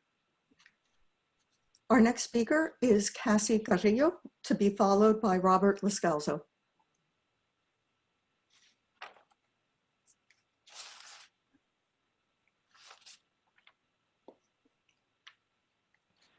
Could you check on Ms. Carrillo? Can you hear me now? Oh, yes, thank you. Hi, good afternoon, Chair Lago and members of the Commission. My name is Cassie Carrillo, and I'm a representative of 32BJ and a resident of Queens. 32BJ believes that the developers for this project have not put forth a rezoning plan that aligns with the needs and priorities of the Flushing community, including our roughly 1,000 members that live and work in the area. Working people in Flushing need good jobs and affordable housing where they can raise their families. Instead, these developers intend to build over 1,700 luxury condos, over 1 million square feet of commercial space, and almost 2,000 hotel rooms in the project area, with a few as 61 of the residential units as affordable, and there is no commitment to pay the prevailing wage for building service workers. Amid the COVID pandemic, the last things that Queens residents need are frontline jobs without standards and unaffordable and unattainable housing.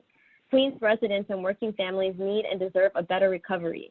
For these reasons, 32BJ opposes this application. While the developers state that the project will create 3,000 new jobs in the area, they have not made a credible commitment that these jobs will be good jobs that pay family-sustaining wages and benefits. The median household income in the area is $34,428, much lower than the county and city median income. The largest share of households in Flushing are within the $15,000 to $25,000 household income range. It is clear that this community needs jobs that pay family-sustaining wages and give people access to upward mobility and security. In Flushing, 76% of residential units are renter-occupied, and approximately 63% of Flushing renters are rent-burdened. In 2017, DCP in its analysis of the area stated there is need for affordable housing in this area. The developer's plan clearly does not address these needs and could exacerbate them. Since the beginning of this process, the developers have presented this rezoning to the community as two options. One, accept the private road system, privately managed waterfront, and an insignificant amount of affordable housing, or accept the as-of-right development without public benefits or affordable housing. But since 2018, the developers have spent over $1.1 million lobbying DCP and New York City officials in order to prepare for ULURP. We question why the developers would expend resources on this ULURP application if building an as-of-right project is feasible. A primary reason that developers may be pursuing this rezoning is that they wish to qualify for lucrative tax credits and incentives, which would lower their cost burden for the potential cleanup required to develop this site. Since I'm going to run out of time, I'm going to submit the rest, but I just want to say that 32BJ opposes the use of discretionary land use process to facilitate public subsidies for developers who have not made meaningful commitments to community benefits. We strongly encourage City Planning Commission to vote no on this application. The developers should be advised to put forward a plan that provides meaningful benefits for working families in the Flushing community and to disclose the connections between this rezoning and any public incentives they could. Ms. Carrillo, I would take you up on your offer to submit the balance of your written testimony as the time has expired. And I would ask if commissioners have any questions. Thank you for testifying, Ms. Carrillo. Our next speaker is Robert Lascalzo, to be followed by Donal Cogdell.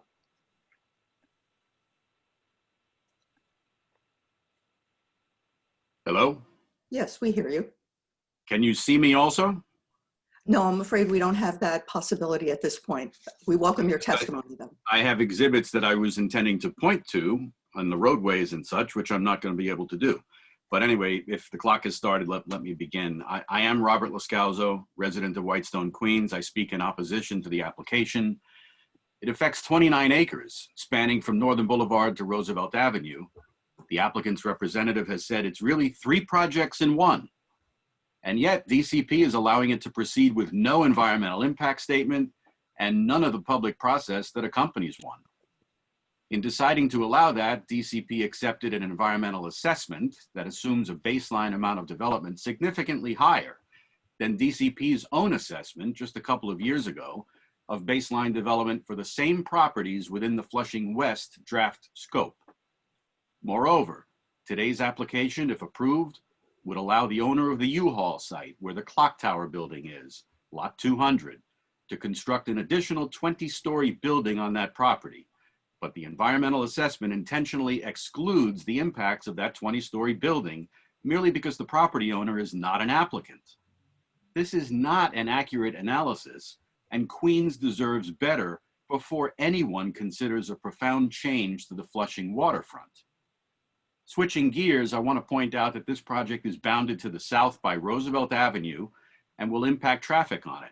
Further west on Roosevelt Avenue is Citi Field Stadium, also the 61-acre Willets Point development site, which is supposed to become a community with 5,500 housing units. Also, the Port Authority intends to construct its AirTrain-related parking structure at the same place on Roosevelt Avenue. This is already a very busy traffic corridor with level of service F already at some times of day. The applicant has touted a new roadway network they will build within the development, but to the extent that it connects to Roosevelt Avenue, it will be the straw that breaks the camel's back. They intend to construct Transverse Road intersecting with Roosevelt Avenue. The left lane of Roosevelt Avenue at that point is a left turn only lane dedicated to turns into Skyview Mall. So westbound traffic must stick to the right lane. They say one vehicle will turn from Roosevelt onto Transverse Road every 16.8 seconds, but they also say further down Transverse Road, vehicles have a delay of 33 seconds. So we have vehicles attempting to turn into Transverse Road at twice the rate they're able to proceed once they get inside the development. If they can't turn in, traffic spills back onto Roosevelt Avenue, and through traffic that wants to avoid it can't use the left lane to do so because that's a left turn only lane. That's just one example of how this application will exacerbate already horrendous traffic conditions. Commissioners, please disapprove. And as I'm a petitioner on the lawsuit, I will not take questions. Thank you for the testimony, Mr. Lascalzo, and you should also feel free to submit written testimony and any drawings or documents presentations. The commission would welcome it. Our next speaker is Donald Cogdell, to be followed by Hye-Suk Lee. Hello, can you hear me? Yes. All right, good afternoon and thank you, Commissioner. I am Donald Cogdell, Director of Justice for Hope Astoria Church. And I used to work right in the YMCA as a program director on Northern Boulevard in Flushing and have a heart for Flushing. I've been witnessing an ever-increasing rate of displacement. Libraries are full of homeless brothers and sisters. And luxury development is not something that Flushing needs at the moment. More so truly affordable housing that reflects the AMI of our neighborhood zip codes, more schools. Flushing schools are at 120% capacity. So they're overfilled. Senior and youth centers, jobs at prevailing wages and benefits, and more environmentally friendly community and green spaces. Because of the language barrier, low income, limited English proficiency, immigrants in Flushing have been at greater risk of gentrification, displacement, and homelessness. We have been under attack by predatory landlords like Zara, A&E, and Pinnacle, predatory developers, and predatory rezoning. Immediately after Mayor de Blasio announced the rezoning of Flushing West in 2014, more predatory landlords brought up many rent-stabilized units in Flushing. A lot of Flushing residents were displaced by rising rents and tactics that those predatory landlords use, including major capital improvement. In Flushing, there are buildings where landlords have been fraudulently charging their rent-stabilized tenants at market rate for over 30 years. Most of the tenants were LEP Korean immigrants. These predatory landlords have been converting rent-stabilized apartments to condos as well. Rezoning has been the cause of the displacement in Flushing. According to New York Times, Flushing quietly became one of the fastest growing for sale markets of the last decade, with 3,075 new condos built there from 2009 to 2019, second only to Williamsburg. Prices have risen in kind. The median sale price was $650,000 in 2019, up from $350,000 in 2009, a nearly 86% jump. The speculation of land and rent have been negatively attacking our community. This rezoning will accelerate the process of gentrification, displacement, and homelessness. Importantly, according to Professor Terry Hun, all the proposed towers, except for 2, will exceed the FAA height restrictions in the primary approach path to LaGuardia Airport, which is less than 2 miles away. So I oppose this project, and thank you for your time, Commissioner. Thank you, Mr. Cogdell. Questions from the commission? Thank you for testifying. Our next speaker will be Hye Suk Lee, to be followed by Shan Chen.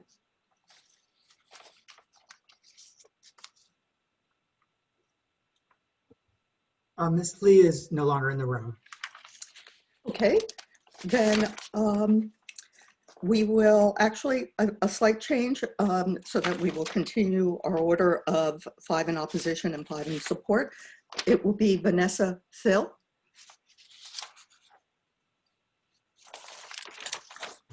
Hello, can you hear me? Yes.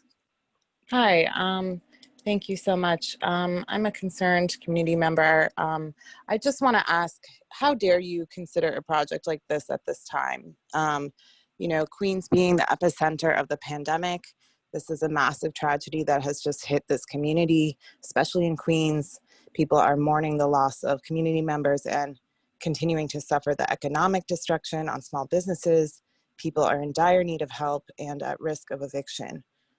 So in looking at this project, there's only 3% of the units are being promised as affordable out of 1,700, and that's at 80% AMI, which is about $85,000 a year for a family of 4, where people have mentioned that the average median income is less than half of that in the surrounding neighborhood. So I want to know, what tax subsidies are these developers receiving for this, and how can that money be better spent? You know, why is this the priority that we're allowing to really destroy this community? Housing insecurity is a huge problem, the impact on our students and schools. The same thing is happening in Manhattan's Chinatown, where, for instance, the attendance at PS2 decreased by more than 50% after the construction of the luxury Extel Tower. And I listened into the Industry City hearing in Sunset Park yesterday. There were many of the same dilemmas. A vague notion of improvement is just another word for wealthy people consolidating their power and trying to sell us on a vague idea of jobs. And here we're seeing there is no commitment to union jobs. So we are fighting these developments into Bridges, in Sunset Park, in Flushing, among several others. And I just want to ask you, commissioners, do you understand what you're doing when you're approving these projects? You are declaring war on immigrant communities. And we are going to stand with those people to protect the neighborhoods that you know, people have worked hard to build. And if you approve these projects, you are, honestly, you are just as bad as Trump in your attack on immigrants. So I really want you to reflect on this. This is a life or death situation. If you approve this development, you approve greed over human life. Thank you. Thank you, Ms. Thill. Questions? Thank you for testifying. We will now move to speakers in support, starting with Shan Chen, to be followed by Peter Byrne. Mr. Chen is no longer in the room. Okay, then I would ask if Mr. Peter Byrne is able to testify, followed by Bill George.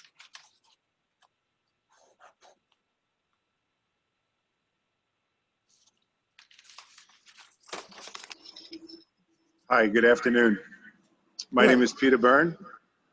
I would just like to wish everybody a good day, and everybody listening out there also. I am a United States military veteran and a lifelong New Yorker, and I just wanted to voice an approval for this project that's coming up.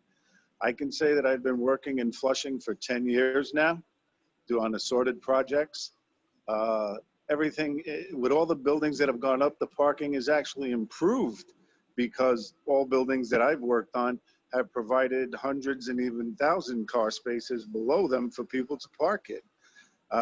The area in question that's going to be developed, it's interesting, because I hope everybody understands that. I don't mean to be offensive or say anything negative about anything, but the area that's going to be developed, I happen to be looking down towards it right now, is really in bad condition, and anything being built there is going to be an improvement, let alone a project of this quality. I understand the people's concerns. I'm just not used to public speaking anymore, but I will tell you that in terms of money that's going to be spent, I don't think it falls incumbent upon the private investors that are investing in the project. I think it's more relevant towards what is the city going to do with the windfall of tax money that they collect.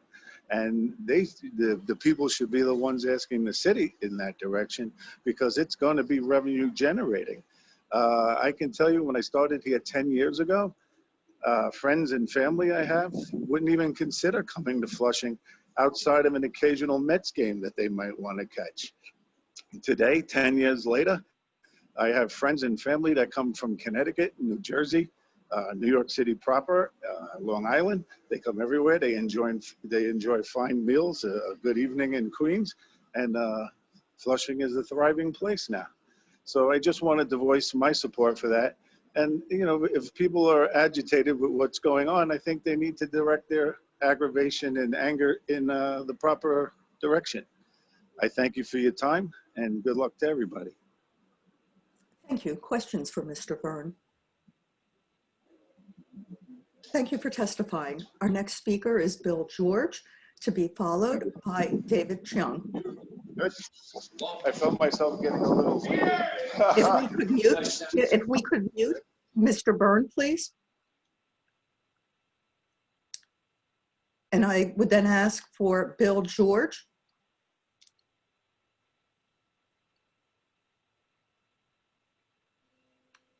Hello, can you hear me? Hello. Hi, thank you for having me. My name is Bill George, and I am presenting on behalf of my 99-year-old great aunt Angie, who has lived in downtown Flushing for nearly 60 years. Now, in her words, I have lived in Flushing during the good and bad times. For quite some time, downtown Flushing has been suffering economically, and real estate development is the cure. Thousands of jobs, millions in tax revenue, environmental cleanup, outdoor space is what the community needs. To me, the F in Flushing means forward, and we cannot risk having these developments not happen. I urge the board to approve this project. Thank you for your time. Thank you, Mr. George. And thank you for looking out for your great aunt. Questions for Mr. George?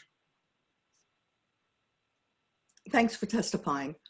Our next speaker is David Chung, followed by Betsy Mack. Hi, can you hear me? Yes. Thank you for having me speak. I really appreciate commissioners, and I speak basically as a resident that's been living in Queens for over 50 years and have spent a huge amount of my time in Flushing during that over 50-year period. And I'm very familiar with the site and the creek of which the site is next to.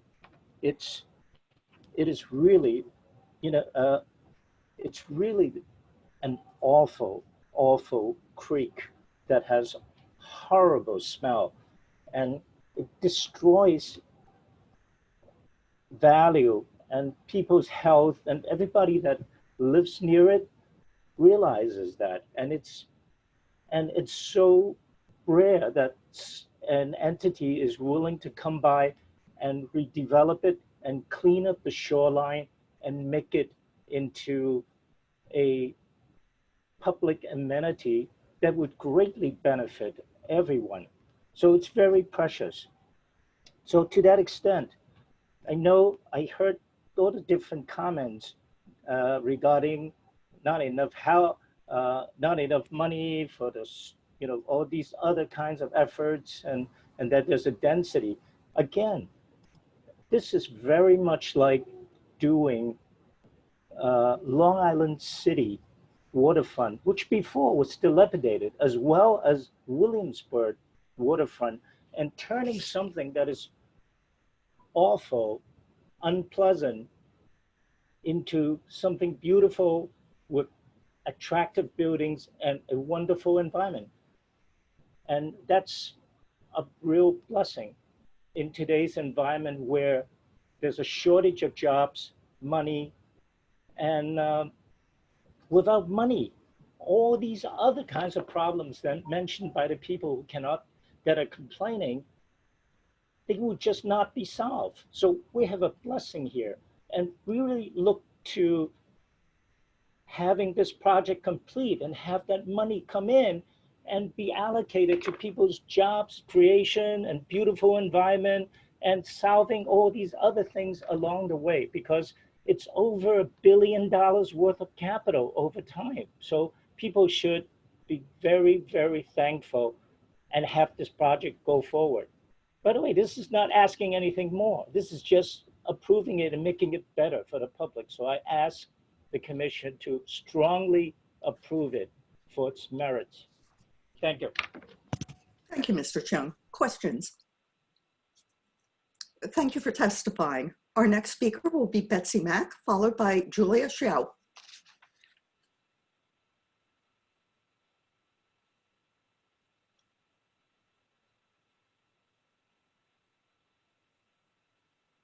Can you hear me? Yes, Ms. Mack. Good. Hi, my name is Betsy Mack. I'm a current Community Board 7 member and Flushing Bid board member, but today I'm testifying on my own behalf. I would like to share some data with the commissioner. According to the project, there are a total of residential units 1,725. If we estimate average sold price of 1.5 million, New York City transfer tax is 1.425%, which is equivalent to 36.8 million tax revenue. And New York State has transfer tax of 0.4%, which is the 10.35 million tax dollar to the New York State. And New York City has mentioned tax 1%, 25.875 million city revenue tax. New York City mortgage tax, if we estimate 50% loan to value, it's 1.925%, which equivalent to 24.9 million mortgage tax dollar. New York City mortgage tax to the lender, 0.25%, which is the 3.2 million tax dollar. New York State mortgage tax is 0.4%, equivalent to 5.175 tax dollar to the state. And the next is the office space. There will be 383,000 office space. And if we average out the office unit size, 2,000 square feet, then there will be total of 192 units, assuming average sold price is about $1,200 a square feet. Then New York City transfer tax for the office space is 2.625%, which is equivalent to 12.5 million. New York State transfer tax is 0.65%, $3 million. New York City mortgage tax, 2.8%, $6.7 million. New York City mortgage tax to the lender is 0.25%, $600,000. New York State mortgage tax, 0.65%. And all the combined taxes revenue to New York City is $111 million, and the state is $20 million.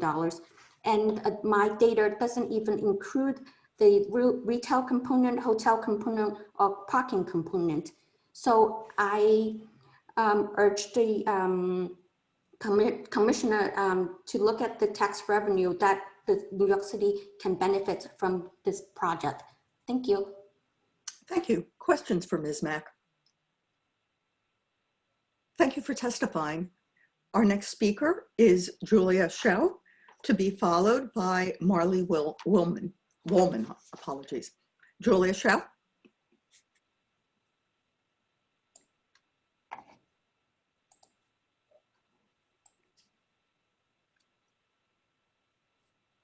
Hi, can you guys hear me? Yes. Good afternoon, Chair Lago and Commissioners. My name is Julia Shao, and I work at Hill West Architects. As the master planner on this project, I speak in support of this project and wanted to take this opportunity to expound on some of the points that others have expressed thus far. This project stems from the BOA study, which sought to spur the revitalization and well-coordinated redevelopment of these environmentally challenged areas near the Flushing waterfront.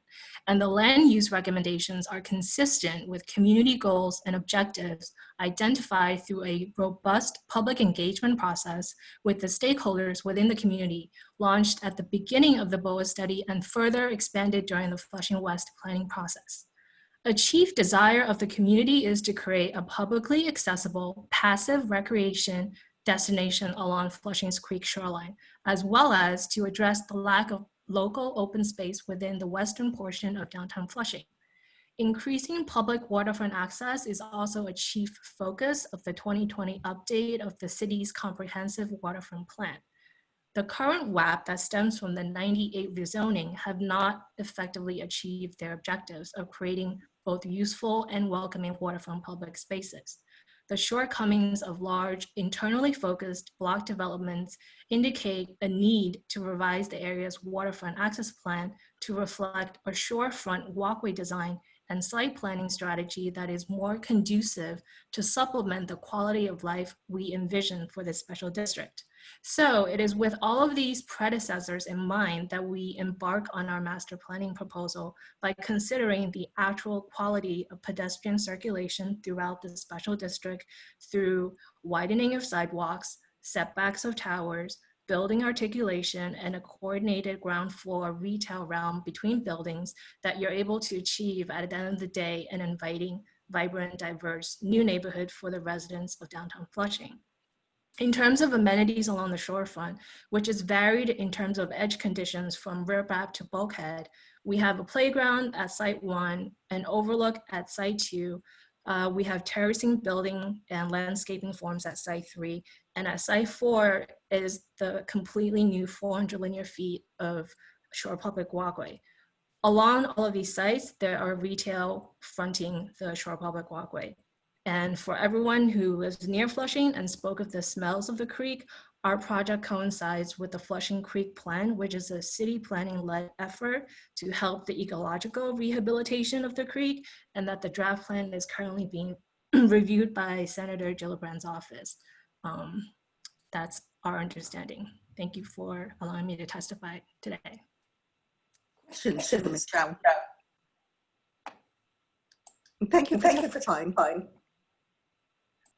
We will now turn to speakers in opposition, beginning with Marley Woolman, to be followed by Adi Kanongo.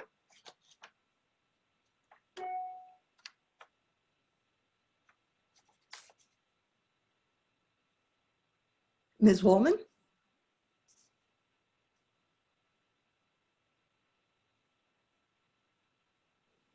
Hi, can you hear me? Yes. Hi, good afternoon. Thank you so much for allowing me time to speak today. I really didn't have time to prepare a formal presentation. I just wanted to say that I oppose the building the waterfront proposal just on the sole basis of the fact that we have a huge affordable housing crisis going on. Most of the people I know, and I live in Flushing, I've lived in Flushing for most of my life except for 4 years when I moved to Florida and came back. But besides that, I've always lived in Flushing, and I've noticed that the community has a great need for more affordable housing. I myself have been like living in pretty subpar circumstances. Even though I work over like 40 hours a week, I am not able to afford a one-bedroom apartment, for example. And most people I know are not able to afford the housing that they are proposing in this plan. I don't completely, hate every part of the proposal. I think it's, wonderful that they've been working on this, and I completely appreciate and respect the work of the architects and, and such. But I definitely think it needs to go back to the drawing board and make sure that we have enough affordable housing put in for the residents of Flushing to avoid displacement, as well as I don't think it should be able to bypass the environmental test, I think it's called EIS, because I think that that's a bad sign. You know, anytime that they do that, it's not a good sign for the community. So thank you so much, and I would like to just end by saying I oppose the waterfront proposal for downtown Flushing. Thank you. Questions for Ms. Woolman? Thank you for testifying. Our next speaker will be Heidi Kanongo, followed by Julie Wan. Hello, can you hear me? Yes. All right, good morning, thank you everybody, or good afternoon rather, sorry. My name is Heidi Kanongo. I am a lifelong resident of New York, and I'm here to say that I stand in solidarity with the working community of Flushing. While I do not live in Flushing, I am a Sunset Park resident, where we are also currently fighting the fight against ignore the community's pleas and sided with private interests. It's so easy for people to disconnect themselves from the lived experience of working class migrant communities when you look at us as just a number on your screens and on your reports. I am imploring this time around that the City Planning Commission finally side with our working class families of color. Out of 13 individuals on the CPC, it was only Mr. David J. Burney who heard and understood the concerns of our community and voted no to the Sunset Park rezoning. Hopefully this time around, your conscience may allow you to serve the residents of Flushing and not the developers, billionaires, and dirty politicians. Sunset Park no se vende, Flushing no se vende. How many more evictions, how many more ICE raids, how much more police brutality can our communities endure before we are displaced? I say no to the Flushing rezoning. Stop selling out our neighborhoods. That will be all. Thank you, Ms. Kanongo. Questions from the commission? Thank you for testifying today. Our next speaker is Julie Wan, to be followed by Amanda Kui. Hello, everybody. My name is Julie Wan. I'm the VP of Political Empowerment at CAGNY, the Korean American Association of Greater New York. We're an umbrella organization to 500 Korean American nonprofits in the tri-state area that service Korean American immigrants, as well as Korean Americans and Korean Americans who may be undocumented. And I just want to challenge you commissioners to honestly consider who this Flushing waterfront project is for and what the proposal is saying. If we have so many people who have testified now of what is happening to our immigrant communities, and even myself, I've spent most of my childhood in Flushing and understanding how Korean Americans joke around and they say, oh, in the next decade, we're gonna be pushed out to Montauk because the last 10 years, the last 20 years, we are just being pushed further and further east away from Flushing ourselves. And although a lot of these pro-development testifiers have said that this is going to create jobs and create small businesses that are going to create more jobs and that it's going to be a thriving environment, I want to say that it is not the case, because we always get phone calls on how small businesses are struggling to pay rent, especially now during COVID-19. Those small businesses who have testified and said they will be thriving in these new environments with more developments, that is only the case if you own your own building. And if you own your own building and you're not worried about your mortgage and your taxes that are going to go up, then yes, maybe this development would work for you. But for most immigrants who are here in Flushing, they are paying rent in their commercial spaces. And even without this new development, rising up prices, they're struggling now to pay rent due to COVID-19 and unable to pay not just their commercial rent, but their home rents. So if eviction, we're in the midst of an eviction crisis where 25% of New York City is unable to pay rent. And we know that it's even higher for immigrant communities like those who live in Flushing. And we know that from Queens Restaurant Alliance and New York City Hospitality Alliance that we're forecasted to have 55 to 70% of small businesses close due to COVID-19 by early next year. This is not the time for us to be discussing more luxury developments in areas like Flushing, where we have working class immigrants and families who are struggling to survive. I wish we could be having a conversation about how we can help small businesses survive and revive our economy and keep Queens dollars local. But instead, we have to be here fighting and being exhausted because we're constantly trying to just make sure that we can survive and we don't get pushed out. So I really hope that you would really consider that we can no longer accept the promises of jobs and economic development, quality of improvements from at face value by these developers who have their own agenda. But I really want to state that CAGNY and the Korean American community opposes this plan, and we urge the New York City Planning Commission to vote no to this Flushing Special District. Thank you. Thank you, Ms. Wan. Questions? Thank you for testifying today. Our next speaker is Amanda Kui, to be followed by Suiji Jung.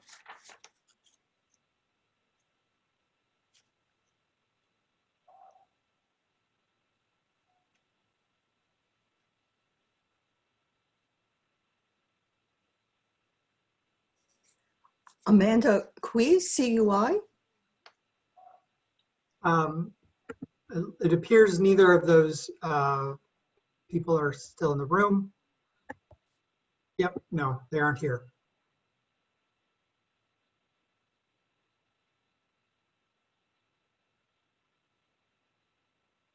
Oh, did we lose the chair?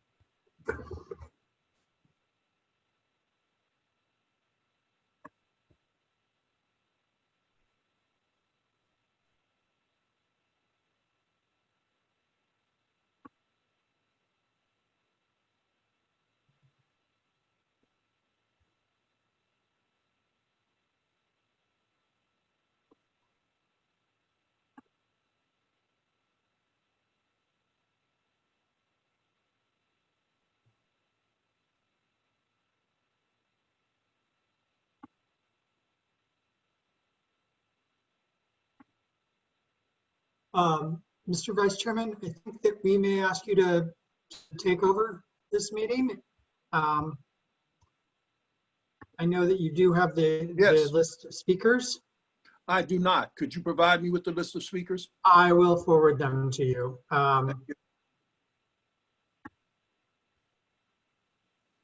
Will that, are you doing it by my phone or will it come over the screen? It will come over to your email account. But if you want, I can call the next speaker and I'll forward you the whole list. So the next. Thank you. Why don't we do that? Yeah. The next speaker we have is Mr. Mark Yang. Mr. Yang? Hi. Hi. Hello?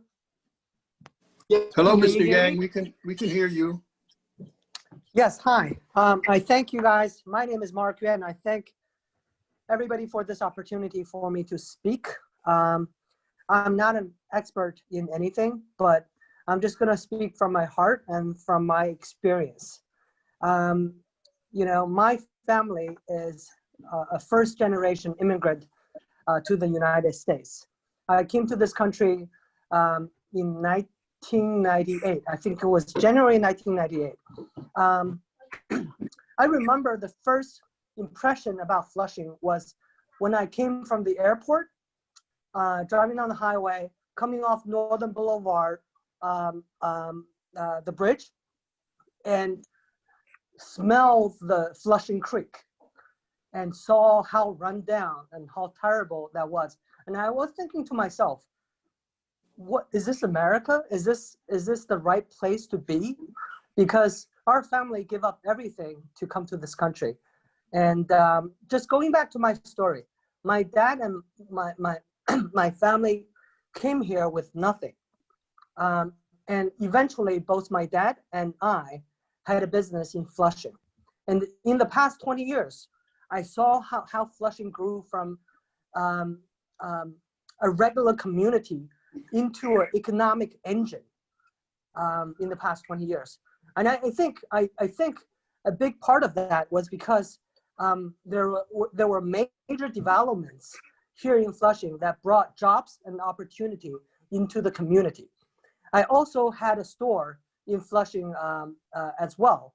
I had a store in Queens Crossing. It's called SSNY Sample Cell, Designer Sample Cell.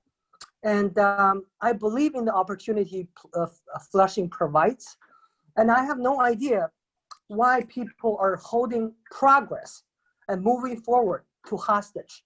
I believe the Flushing Waterfront project will bring jobs and opportunity to this community, and especially during the pandemic, during COVID-19. What we need is more opportunity into this community so people can work, and small business and other business can thrive under difficult circumstances. And also I want to speak to my landlord, F&T Group. When the pandemic hit, they actually approached me voluntarily, offering me rent deduction. And I know for a fact they donated thousands of masks to local hospitals. I support this project. Thank you very much for the opportunity. Thank you, Mr. Yan. Are there any questions for Mr. Yan? And thank you, Vice Chair Knuckles, for stepping in when the internet in my home crashed. I was just getting rolling, Chair. Oh, sorry to have to take back the baton. So our next person who will be testifying is Dale Powell, to be followed by Wesley Sin.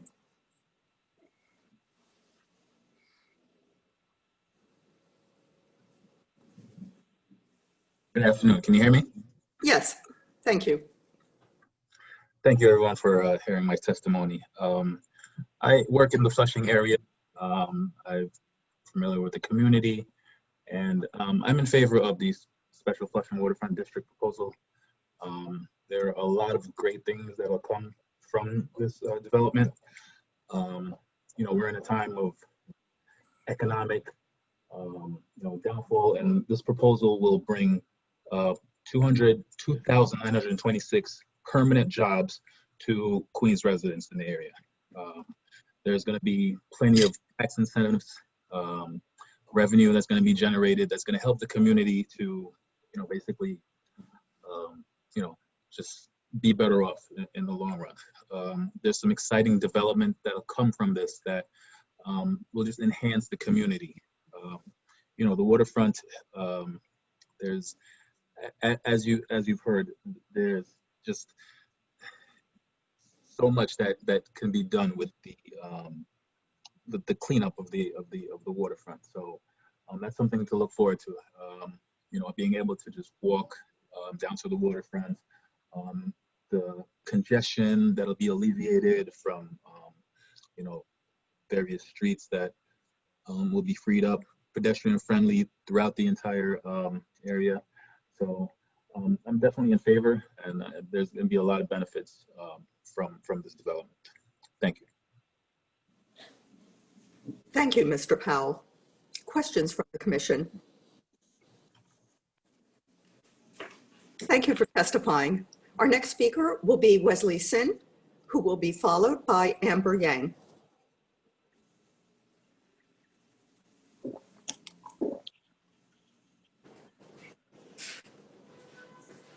Wesley Sin.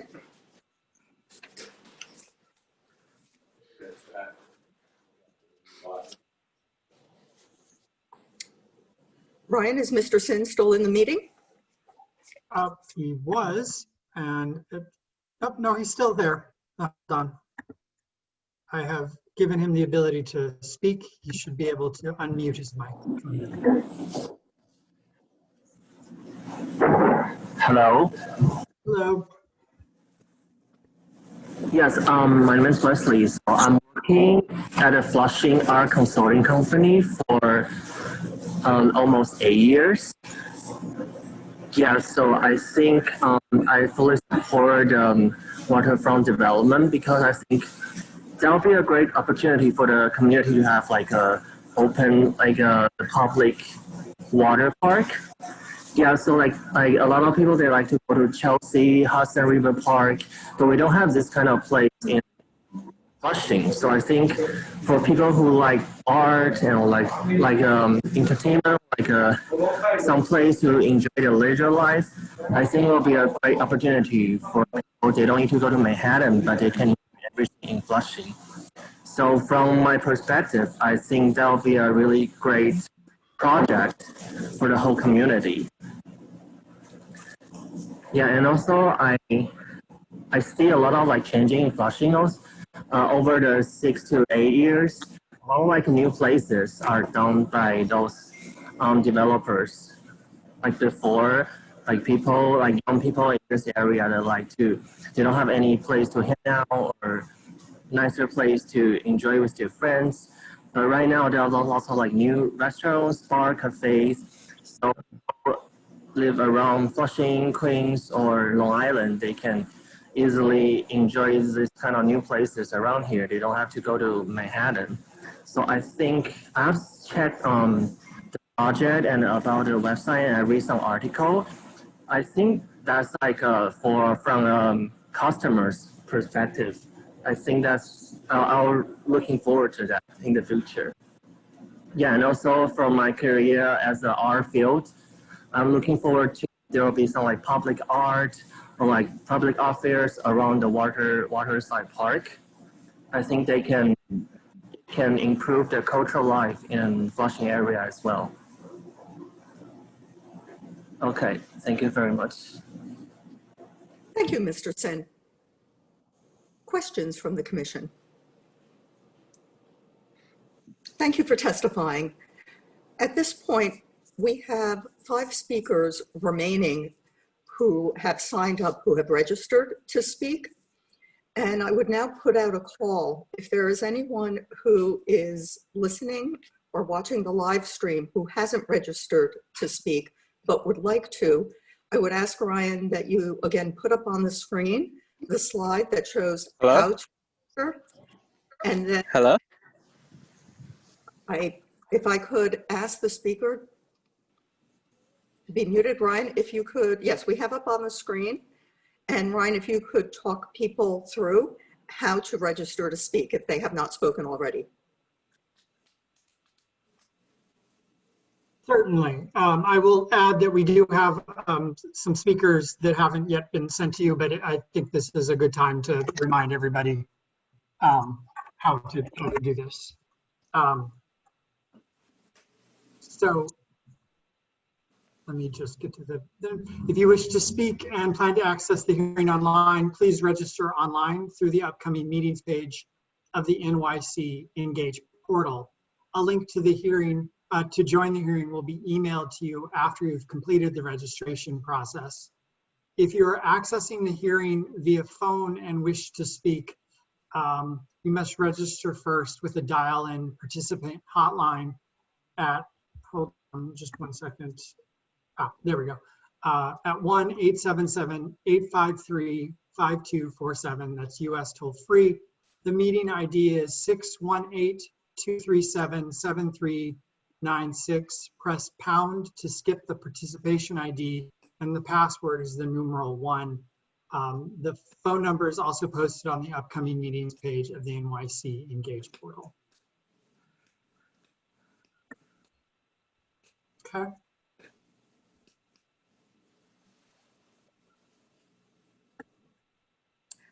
Thank you.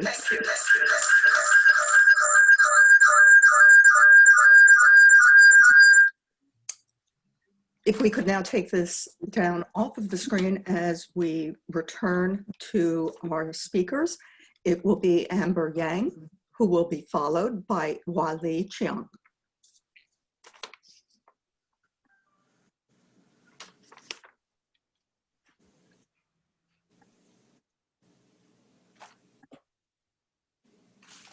I believe Ms. Yang has left the meeting.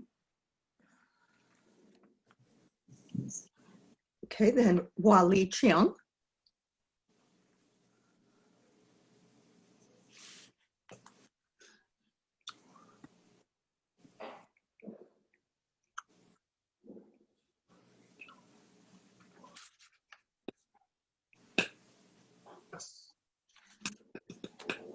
Ms. Chiang should be able to unmute. Great, thank you.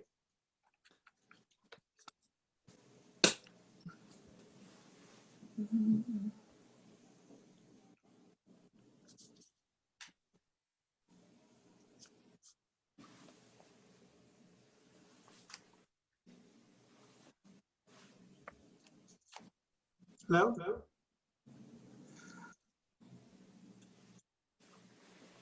For a moment, we saw an icon that suggested that Ms. Chung was available.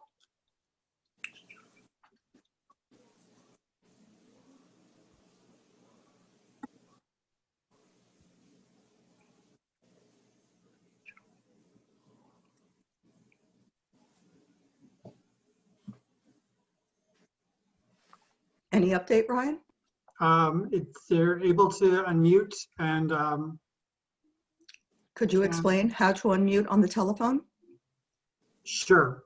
If you are on a telephone and you are wish to unmute yourself, press *9, or no, *6 to unmute your phone. Press *6 to unmute your phone. Otherwise, there should be a notice to unmute.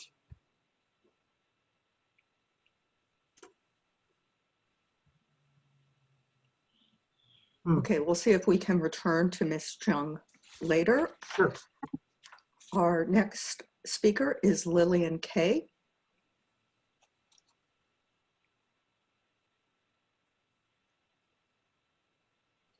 Ms. Kay, or Lillian, I believe, is not in the room anymore. Then John Park.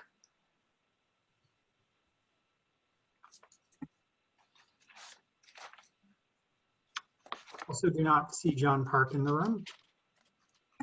Okay, March Sensor. Yes. Yes, hello? Yes. Okay, so I'm a resident of Flushing for over 30 years. I grew up here with my 5 brothers. My 5 brothers have all moved away because the neighborhood became too expensive. So this is definitely a serious problem, the cost of living going up, up, up. This project looks great. It looks pretty. We just can't afford it for the people who are living here. So I want more development, and I want it to pay attention to the community that's living here so that we can be a part of these improvements. That's all I have to say. Thank you, Mr. Sensor. Questions from the commission? Okay, our next speakers will be Dakhoon Chen, who will be followed by Dong Na Pei.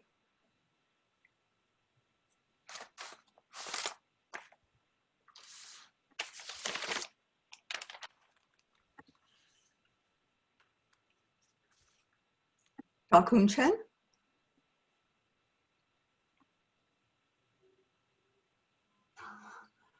Okay, it does not appear that they're in the room. Oh, no, there we go. We hear you. Yes. Hi, how are you? So, one moment. So is it possible that I would speak in Mandarin because my Mandarin is more fluent? Absolutely. I would ask that the translator that we have on hand join the conversation, and I would also ask the secretary that when Mr. Chen begins speaking, that we reset the clock to 5 minutes. Can we confirm that our translator is available? Yes. Ms. Wagner? Yanling?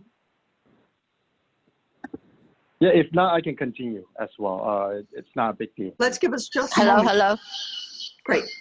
Yeah, okay. I think we got connected, right? Yes, thank you. Okay, 那您请说吧。OK。好，是这样子啊，我叫陈达群，然后我在 Flushing 这边呢是一个 small business owner。那基本上我看到了这一个 development 的话，我觉得这个 development 会带给了就整个 Flushing 会很多的一个 business opportunity。再加上你等我一下哈，哎，那个全先生，您说2句停一下哈。因为这个不是重传。Okay, just to get started. My name is Chen Dachun. I'm a small business owner, and I'm in favor of this development. 那你继续说吧。好。然后呢，就是关于这一个 development 的话，我觉得它会带给 local 的一些生意很多的一个 opportunity， 就是说会把这个 community push to a new height， 会让 Flushing 更繁华。So my position is that this development is going to be beneficial for the local business, and it's going to give us the opportunity for more jobs, and it's going to make Flushing more economically developed for the future. 对，尤其是现在这个 coronavirus 的这一块，让我们这些 small business owner 得到了太多的 impact， 所以现在我们就是一直在 struggle， 所以有这个 business opportunity 出来的话，就是我相信很多的一些 business owner 都会就是很 excited。So especially during this COVID pandemic time, and this is going to be uplifting the business opportunities for business owners, and also give the community some more opportunities to uplifting their lives. 对，这就是为什么我 support 这个 development。So this is the reason, very important reason for me to be in favor of the project. 还有吗？就这么多。That's all I have.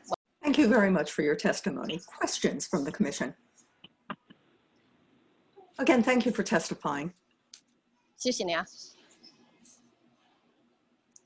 Our next speaker is Dong Na Pei, who I believe will also be working with Ms. Wagner. Oh, okay. 你好，喂，喂，听得到吗？您大声一点，好吧？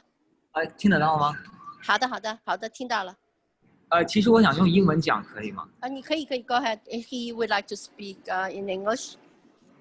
Oh, fine. Whichever Mr. Pei prefers. Okay. Yes. So, good afternoon, Commissioner. My name is Dong Na Pei, a college student studying civil engineering at LaGuardia. I am a local resident, and my parents run a fruit store at the intersection between Main Street and Roosevelt Avenue for 5 years. My college tuition came from that store, and I can tell the opportunity of economy in the future is considerable.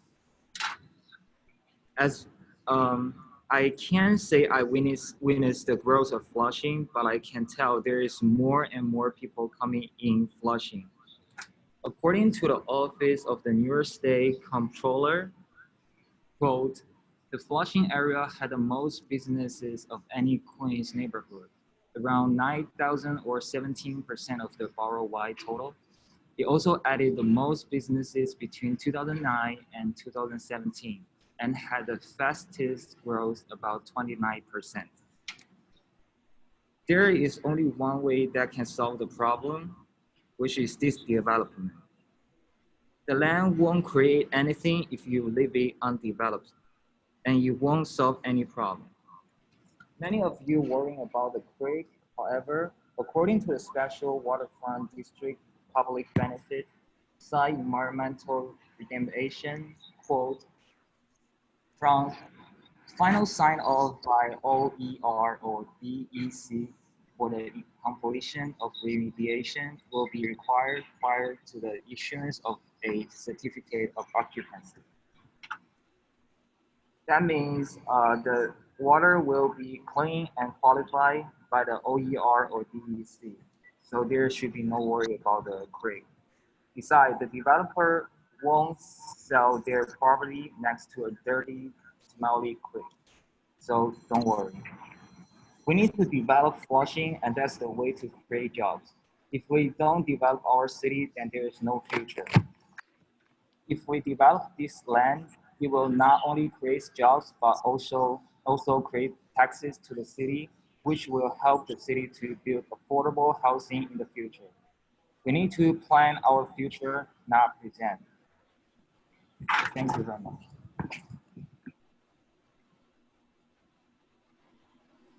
Thank you, Mr. Pei. Questions? Thank you for testifying. Our next speaker is Kai Sheng, to be followed by Mark Lee.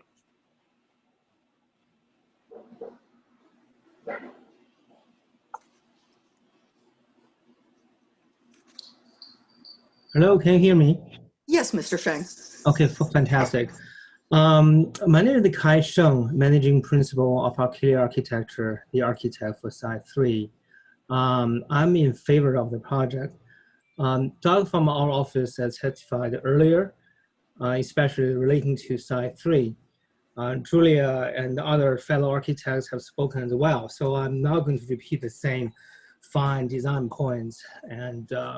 But just wanted to add that in my 30 years of architectural practice, I have never seen 3 different developers with somewhat competing interests working together to create one cohesive master plan, committed to opening up private streets, develop multiple public plazas with engaging pedestrian experience at the waterfront, plazas, and streets. Unfortunately, no visuals are present in the room in this special virtual environment for us all to see the vibrant open spaces we have created together, but just a flashing clock. I do feel the passion of the opposition. There are a lot of social ills these days, but just a reminder, there's really no requirement for low-income housing here. The only zoning change at the northern lot actually allowed for the inclusion of affordable housing in the project, and that would otherwise not be required at all. So I think the owners are following the rules as of now. But by working together with one master plan, do these developers have a self-interest in mind? Probably, because all these open spaces, the waterfront will attract people and the community to come and use the facilities, therefore resulting in a more successful development. But community will benefit a great deal as well. So I feel this is a win-win situation. I feel this is a great opportunity to create something really special for the Flushing community versus several separate as-of-right development not talking to each other. Again, no additional square footage will be added on Site 3 as of right versus as of right. So I do hope the commissioners will have a favorable consideration of the project. Thank you very much. Thank you, Mr. Sheng. Questions? Thank you for testifying. Our next speaker will be Mark Lee. And if I could ask our Korean interpreter to be on hand? Yes. Thank you, Christine Lee. Mark Lee. Mark Lee, 말씀해 주세요.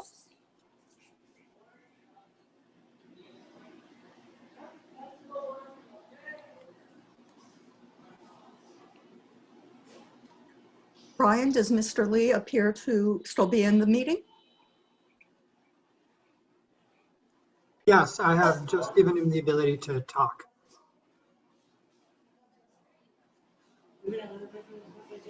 You may ask him to unmute his microphone. 저기 마이크로폰이 지금 뮤트가 돼 있는데 그거를 좀 해제해주세요. 언뮤트를 좀 눌러주세요.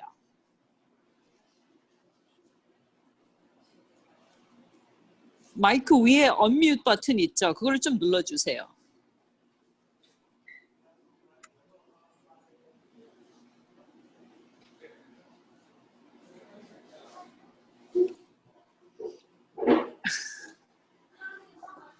마이크 언뮤트 버튼 지금 소리가 안 들리거든요. 마이크 언뮤트 버튼을 좀 눌러주세요.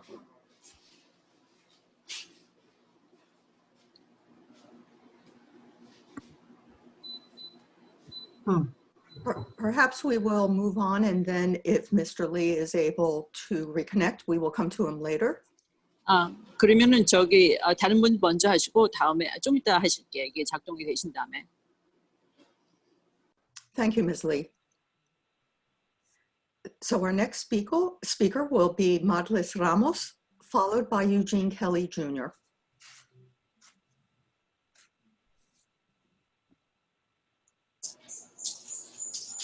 Hi, can you hear me? Hello? Is that Mr. Ramos? Yes. Mr. Ramos, he had to leave. He gave me a letter, so I'm speaking on behalf of him. So he says he's supporting the Waterfront, the Special Waterfront District Project, and he says, "My name is Mario Ramos. I'm original from El Salvador, but I have been living in New York since I was 16 years old. I'm working as a occupational therapist in a nursing home in Flushing since 2016. I love the neighborhood because I have the opportunity to work with a very diverse population and learning from different cultures. I live with my mother in Northern Boulevard for more than 7 years. My mother is very happy in the neighborhood because she feels safe and she sees a lot of potential opportunities for everyone. Before moving to Flushing, my mother and I were living in Corona, Elmhurst, and Jackson Heights. We were facing many difficulties because those areas are dirty, noisy, and very dangerous. My mother didn't feel safe in those areas. Her dream was always to move to Flushing because we have a very big family, and we as a Latino community enjoy gathering together and having fun in Flushing because it offers a variety of international cuisine and opportunities for job employment and a safe environment as well. My family and I spend our free time at the Skyview Center on weekends. Even during the week when we are very busy, I have many options for inexpensive takeout food. Every day in Flushing is a great day. Everyone is nice and the streets are full of restaurants and great stores where we can buy anything, anytime. My mother learned from a neighbor that Flushing is developing a special Flushing Waterfront district. As a healthcare professional, I have been working in many areas of New York City. I have seen how the waterfront can impact the economy of the local communities in those areas, such as Long Island City or Williamsburg. My mother got very excited when she learned that we might have the waterfront development here. Bringing a waterfront to Flushing will allow us to witness a change for the best. The neighborhood will increase in all the aspects. We will have more opportunities to hang out around the waterfront. It will bring more investors interested in our neighborhood for business, which will come to promote more jobs and economy development. All of this will bring only benefits to Flushing. I cannot wait to see my mother's dream come true. I spoke with other family members and neighbors, and we all want the Flushing waterfront. Please support the special Flushing Waterfront District. That's it. Thank you so much. Thank you for reading that letter on behalf of Mr. Ramos. Thank you. Our next speaker will be Eugene Kelly Jr., to be followed by Terry Hum.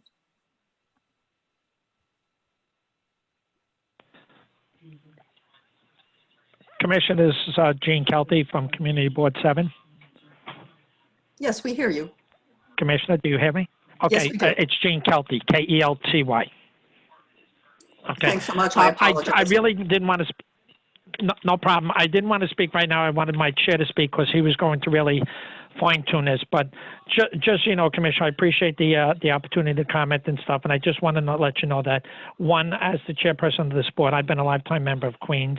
I retired from New York City Fire Department as a battalion chief after many years. I'm a 9/11 cancer survivor, and I've been around a long time on the board, listening to all the hearings and stuff that's been going on, and voting for our projects. And that's why I said I don't want to take away from my chair what you're going to hear, Mr. Sweeney, and he's going to tell you about 15 items that we put into our project with this. We were in favor of it, and you know there was a lot of concerns regarding the balancing of whether this was an as-of-right project going through, or if we can get the developers to capitulate to work with us to do things such as the internal road structure, which is desperately needed down there. And I just wanted to reiterate about it because, you know, we always face with that as a board as what they can do as a right or what we can compromise and work with people and not to impact our area. And, you know, as I said, I'm a longtime board member as well as the chair, and I can tell you that that infrastructure down there is critical to our area over these years. It's been neglected by the city, they don't seem to be moving forward with it. And here I'm going to have 3 developers going to put it in at their cost, which will benefit the community. And I, as I said, I'll make mine fast. I just want to tell you, I have a little problem, Commissioner, with the word displacement. I've been listening now since 9:30 this morning. I hear people talking about displacement and stuff.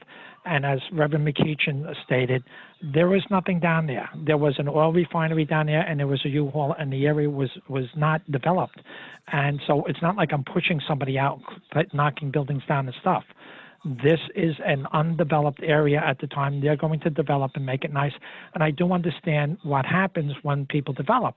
But if that's the case, then you better look at all 5 boroughs, because that's what's happening over the course of the years in Manhattan. It happened in parts of Lower Brooklyn. It happens in the Bronx. And it's not like we're pushing anybody out. It's we're developing the area, and as the people that can move in there move into the area. And, you know, I'm a little upset when people say to me how the displacement is. And I said, we didn't knock something down and replace it with something. There was nothing there. So I just wanted to do that, and I want to come online and ask the commissioners. I thank you very much for taking the time with us, and I'll stop and say if you have any questions, I'll be more than glad to clarify it. I think you got our minutes, you got our committee reports, so it should be self-explanatory, and Mr. Sweeney will clear it up for you when he talks. Questions from the commission for Mr. Kelty. Thank you for testifying, Mr. Kelty. Our next speaker is Terry Hum.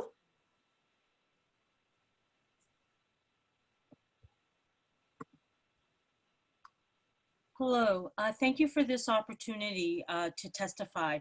My name is Tari Hum. I'm an urban planner and chair of the Queens College Department of Urban Studies, where I have taught for 20+ years.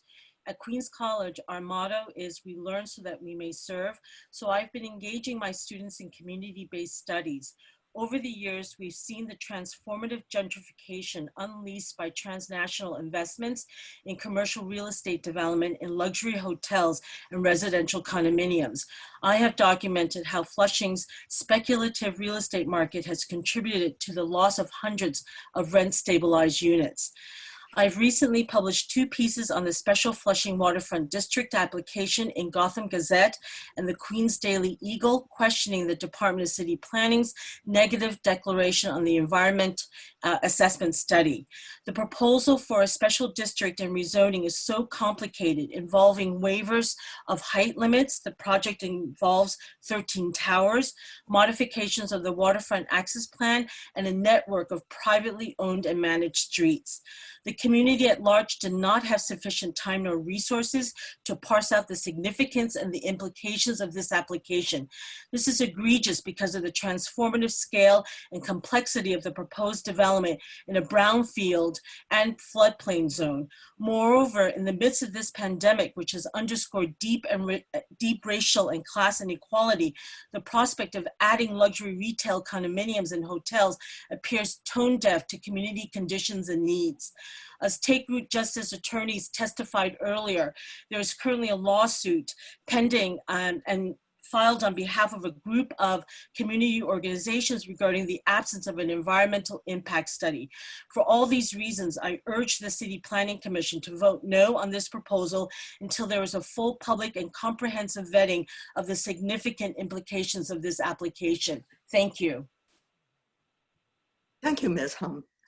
Questions from the commission? Again, thank you. Chair, I actually have a question. Oh, I'm sorry. If you could use the raise hand function, that's how I'm able. Oh, I did, and it got lowered real quick. Sorry about that. Terry, how are you? Thanks for being here. I'm glad that we were able to circle back and hear you. The research that you talk about in terms of the development and the impacts, hotel development and other condo development, if you could share that with us, I'd be very appreciative. Oh, absolutely. Do you want me to describe this now, or do you want me to share it with you in written form? If you want to briefly describe it, that would be great. But really, I was hoping for written form. I think it'll help inform a number of the follow-up conversations that we're going to have during review session about this project.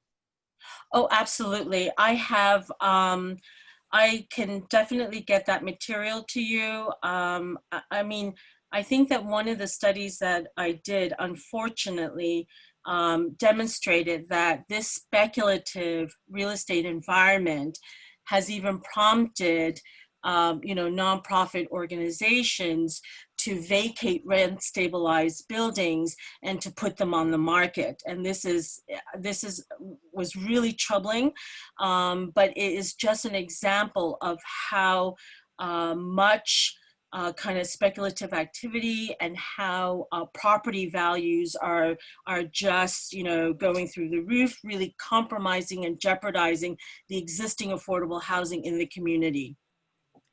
And if you would submit it to the department, we will get it to all of the commissioners. Would very much appreciate that. Very good. I will do that right away. Thank you. Thank you. I don't see any other raised hands. So again, thank you, Professor Hum. Our next speaker will be Dominika Stasiak, to be followed by Thomas Gretsch.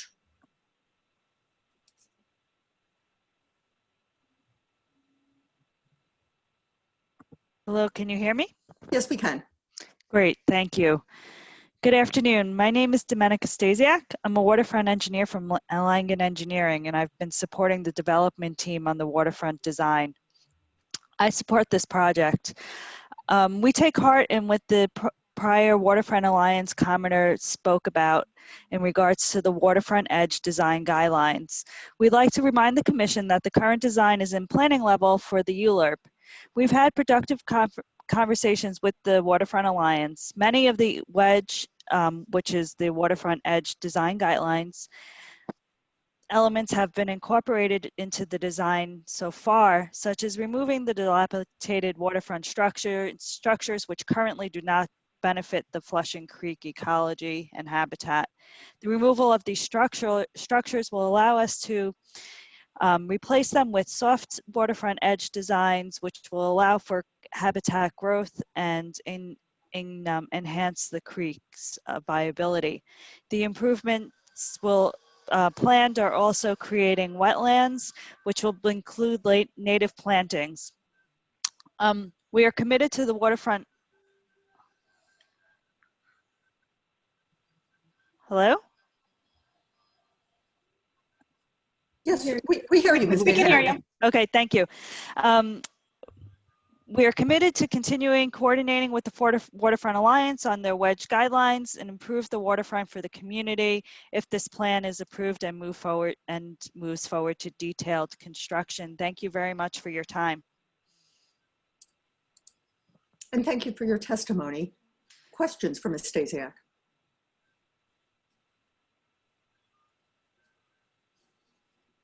Thank you. Our next speaker will be Thomas Gretsch, who will be followed by Joseph Sweeney.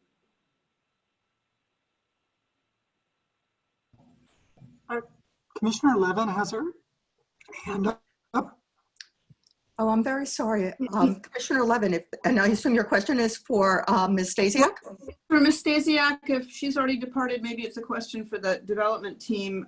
But we heard from the Waterfront Alliance and at least one other speaker about the desire to have places where people could actually get down to the waterfront. And I'm wondering if that's anything the development team has thought about in laying out the plans for the waterfront area and whether it might be feasible. If we could give access to Ms. Stasiak again. I have access. Hi. Great.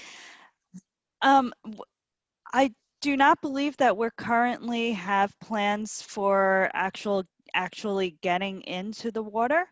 That I believe that's something that we can discuss with the development team. There are, however, soft edges that do allow for the water to be invited into the site and for viewing. So I think it can be addressed and discussed.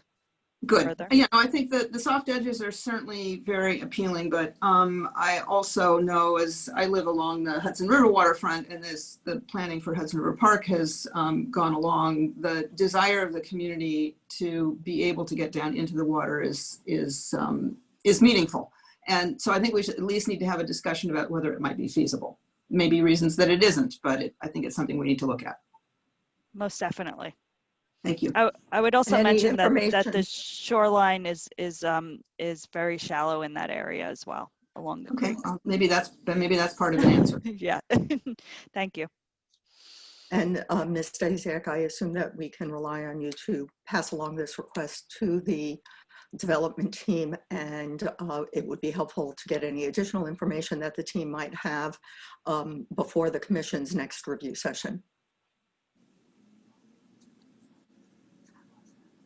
And seeing no other raised hands, we will, again, thank you for your testimony, Ms. Stasiak. And next is Thomas Gretsch. Chair Lago, can you hear me? Yes, we can. Excellent, thank you so much. For the record, before I start my testimony, I think the organization of this online testimony is very well done. Somebody passed a comment earlier, but under the circumstances, it's really well done. Thank you for the opportunity to submit testimony on behalf of the Queens Chamber of Commerce in support of the land use application for the creation of the Special Flushing Waterfront District in downtown Flushing. As you may know, the Queens Chamber is the oldest and largest business association in Queens County. Our mission is to foster economic growth and prosperity throughout the borough, recognizing this is the most diverse community in the U.S. We represent over 1,185 member organizations with 100,000 Queens-based employees. We are proud of our working relationship with local businesses, local chambers of commerce, and not-for-profit organizations. We believe the master plan and special district will result in substantial benefits for downtown Flushing and the area, resulting in better planned development in the waterfront while supporting a new internal road network, new public space, and an expanded public waterfront area. We're particularly enthusiastic about the projected creation of close to 3,000 permanent jobs, many of which will be available to Flushing and Queens residents, as well as an average of close to 600 construction workers per day. These residents, commercial space, and hotel accommodations, in our view, will strengthen the downtown Flushing economy and business. We appreciate the substantial effort put forth in this project over the years by the community board, which, by the way, voted 30-8 in favor to approve, and other local stakeholders going back to the original downtown Flushing framework. Going forward, we look forward to working with all parties to help make this project a success.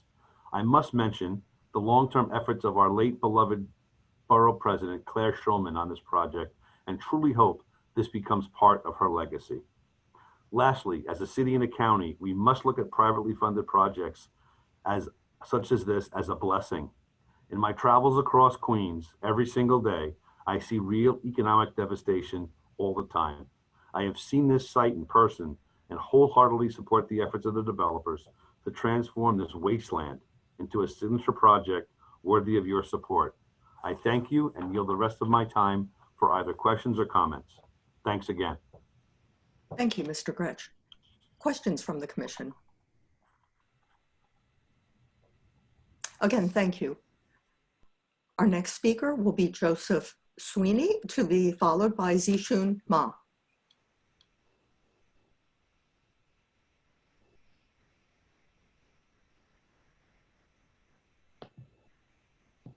Just like hit star 6 again and just say, Hit star 6 again.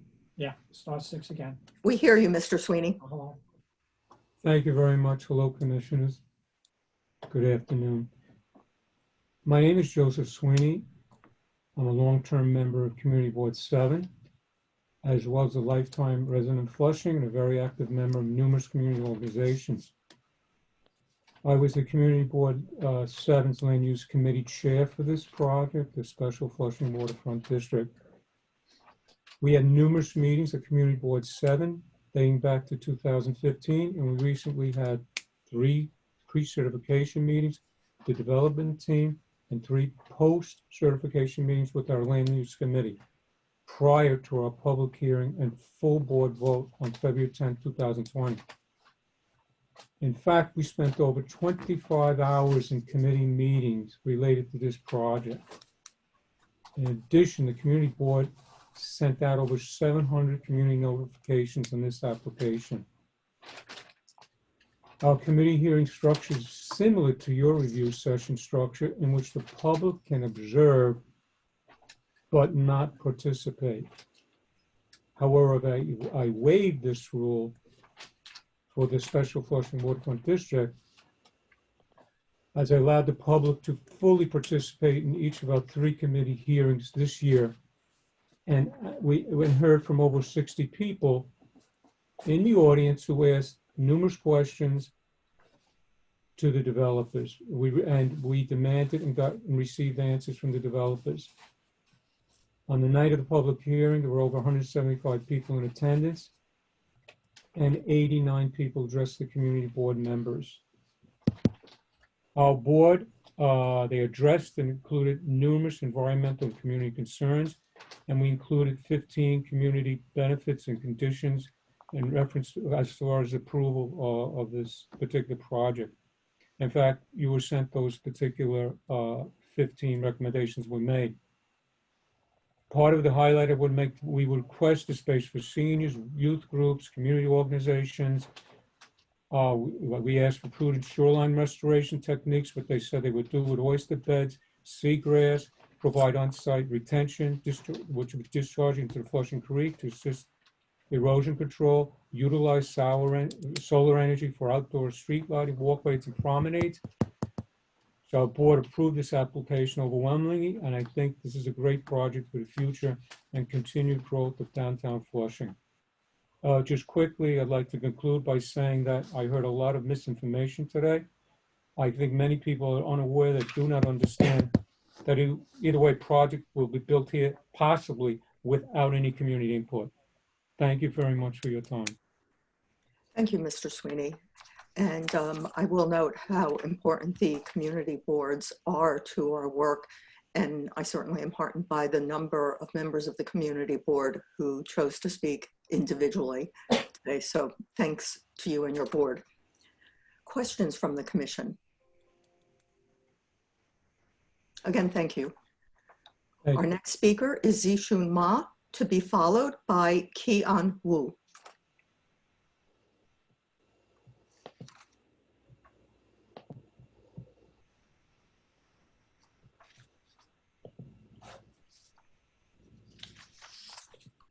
Hi, can you hear me?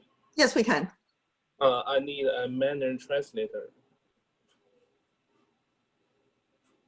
Yes, we will ask for our translator to join and then reset the clock to 5 minutes. Okay, no problem. So we'll just wait a moment while Ms. Wagner joins.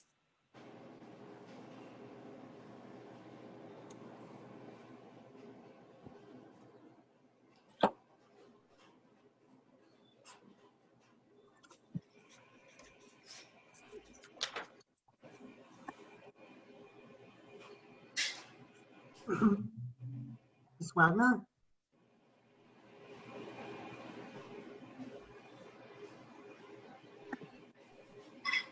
Ryan, could you confirm that we still have our Mandarin translator?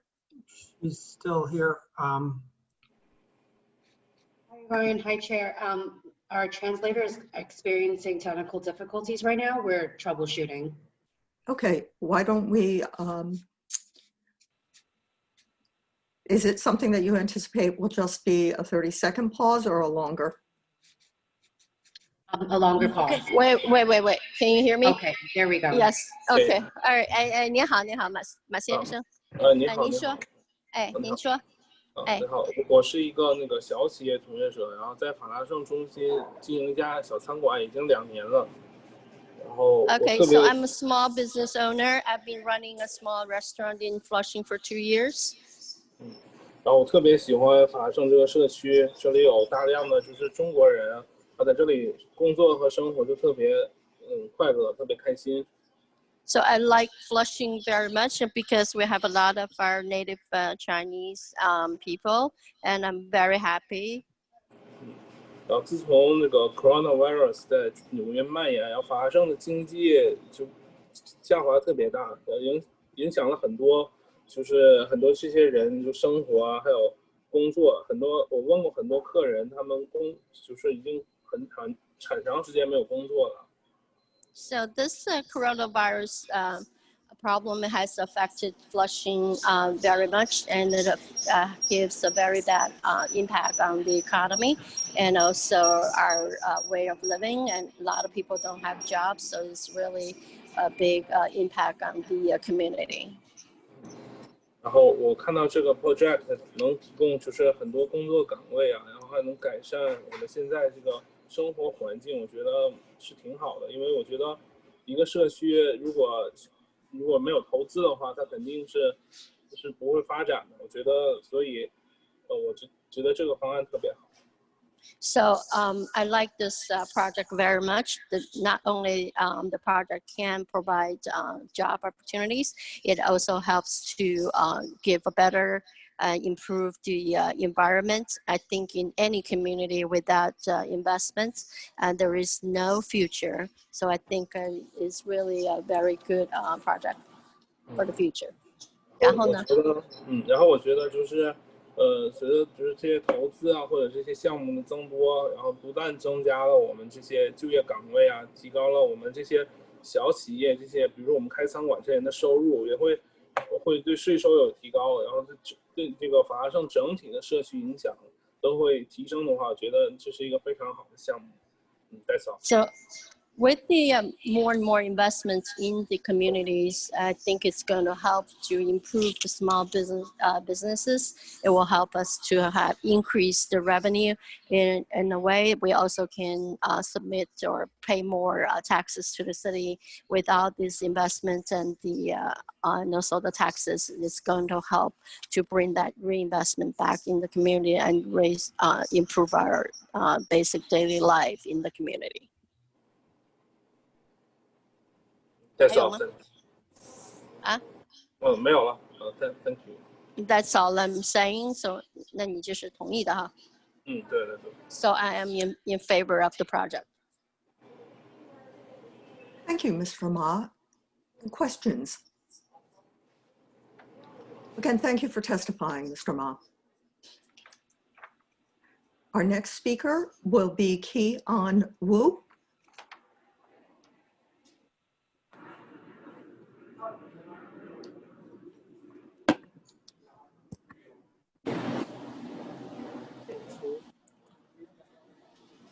Hello?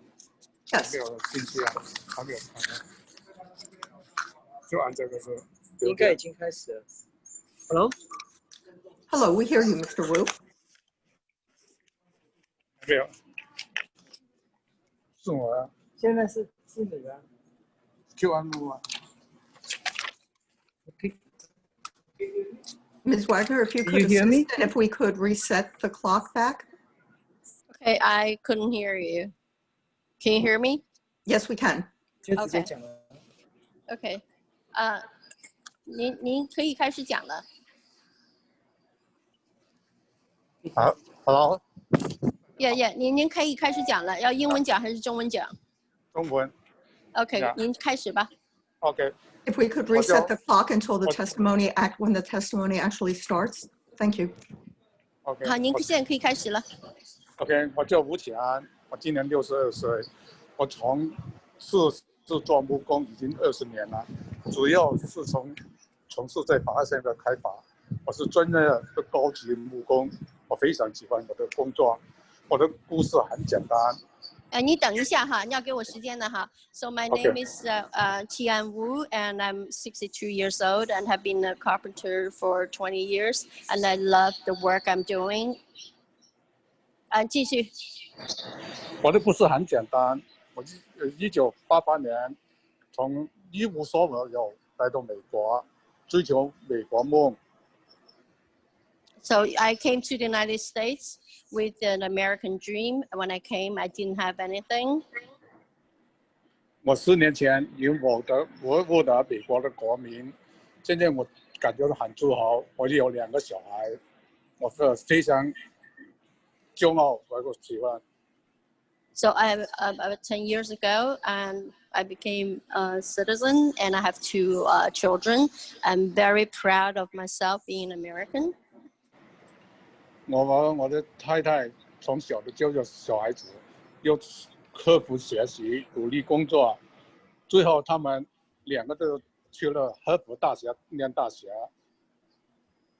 哪个学校？我的女儿现在是儿科医生，我的儿子是肿瘤医生。Oh, okay. Okay, so my wife and I are very focused on giving children good education, and my children study very hard. And my daughter right now is a doctor, and my son is also a doctor for treating cancer. 正是由于我的工作，我才能提供他们这良好的教育，和帮助他们读完大学、医学。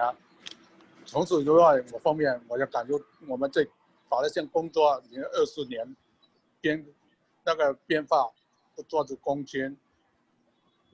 So I've worked very hard, as a carpenter working here, and I use my hard work to make money and support my children's education. 我要感觉我自己参加在这里这么非常感觉是很开心。我在法律上做工。I'm very happy to live and work in Flushing. 我也很支持法律上这个海湾的开发。我希望法律上的发展以后刚好，我支持这个行业需要的做得更好。好，谢谢。So I'm in strong support of this waterfront development project. It's going to help Flushing to get better. Yeah, that's all. Yeah. Thank you, Mr. Wu. Okay, thank you. 谢谢啊，谢谢。 Questions from the Commission? Again, thank you. Okay, 谢了哈。 We will now turn to speakers in opposition, starting with Viviana Kalamas.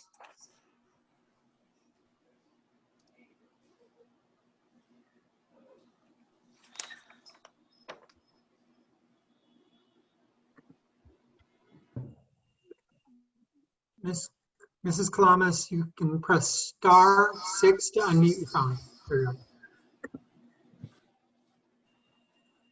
Hello. We hear you, Ms. Kalamas. Mrs. Kalamas. Yes, hello. My name is Viviana Calambas. My question is, when the developers talk about community that will benefit from this project, who are they talking about? It can be the working class, immigrants, people of Flushing like me. These developers only care about profit, not the displacement in the surrounding area that will happen because of this. And how can they say they want a small mom and pop shops in this space? Earlier in this meeting, they say they would love to see the big expanded here. This end up putting more financial burden on a small business.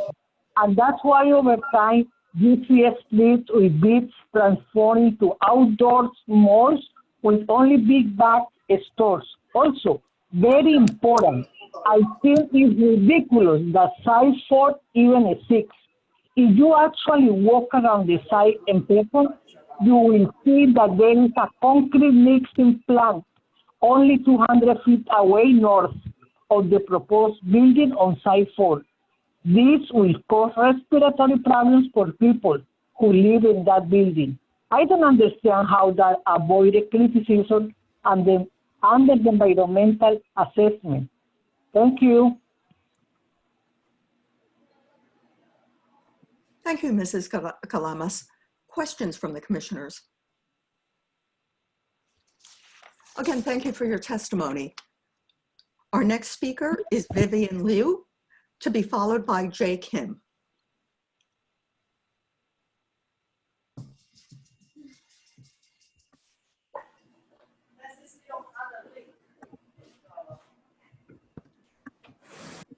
Hi, can you hear me? Yes, we can, Ms. Liu. Okay, hi. My name is Vivian Liu, and I have been living in Flushing for 17 years. I am in opposition of this project, having only heard about it 2 weeks ago. The developers of this project are not part of the community. I have not heard or seen them on the streets informing the public, and many of my neighbors still do not know about this. In particular, I would like to discuss the promise of retail that these developers claim. There are already existing supermarkets and shops that Flushing has relied on for years, such as Zhongmei Supermarket and Great Wall Supermarket, which garner thousands of customers a day. Why would I walk to the waterfront area to buy what I need when I already go to these places that are blocks closer to me? More importantly, Flushing has a very high elderly population. How are they supposed to walk so far to the waterfront area to buy these supplies? Instead, these new retail areas will only cause local staple shops that have been pillars of our neighborhood and for rent to go up. 医生小孩都是念哈佛的，你没有把我听不清楚，他有口音的。哦，他是什么人啊？这个口音很重啊。If we could ask Ms. Wagner to please mute her phone. Thank you. Please continue, and please add 15 seconds back on the time. Okay. So as I was saying, more importantly, Flushing has a very high elderly population. How are they supposed to walk so far to the waterfront area to buy supplies? Instead, these new retail areas will only cause local stable shops that have been pillars of our neighborhood to suffer and for rent to go up. We don't need the false promise of jobs in progress through the form of luxury condos and hotels. Adding some low-paying retail jobs are not worth the causing of mass evictions and displacing longtime residents. Secondary displacement is still displacement. Luxury hotels will not serve the local community. Why would we even live in them when we already have homes? What would actually benefit the stores in Flushing is rent relief and funds that will go directly to small businesses. What will actually improve the environment and smell in Flushing is an environmental project that will directly clean up water areas and provide green spaces. That is what we need. What we don't need is a false promise that will only increase the wealth gap, where the median income is already so low at $40,000. That is not progress. That is not moving forward. Flushing is not depressing. There is beauty and culture in the area.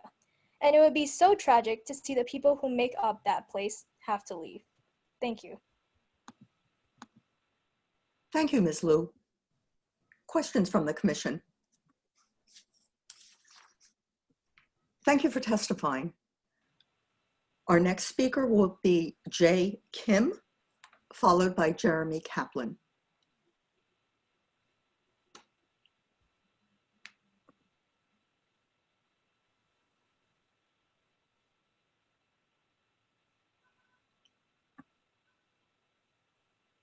Greetings, everyone. Can you hear me? Yes, we can. Hi, this is Jane-Marie Kim. I grew up in Flushing.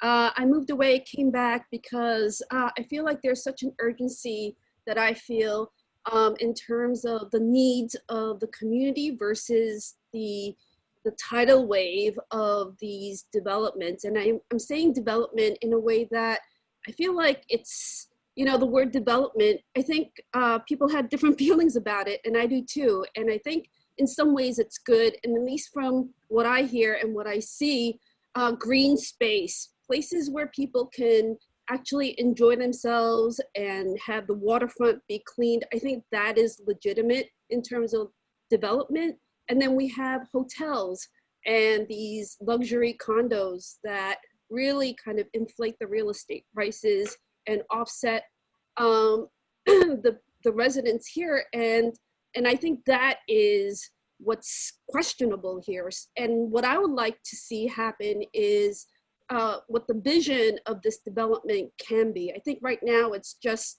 you know, these three developers presenting their plans, but I'm not sure if we had the time, you know, have an open call of artists and architects and other community interested people to kind of join forces and kind of envision what the future of Flushing can be.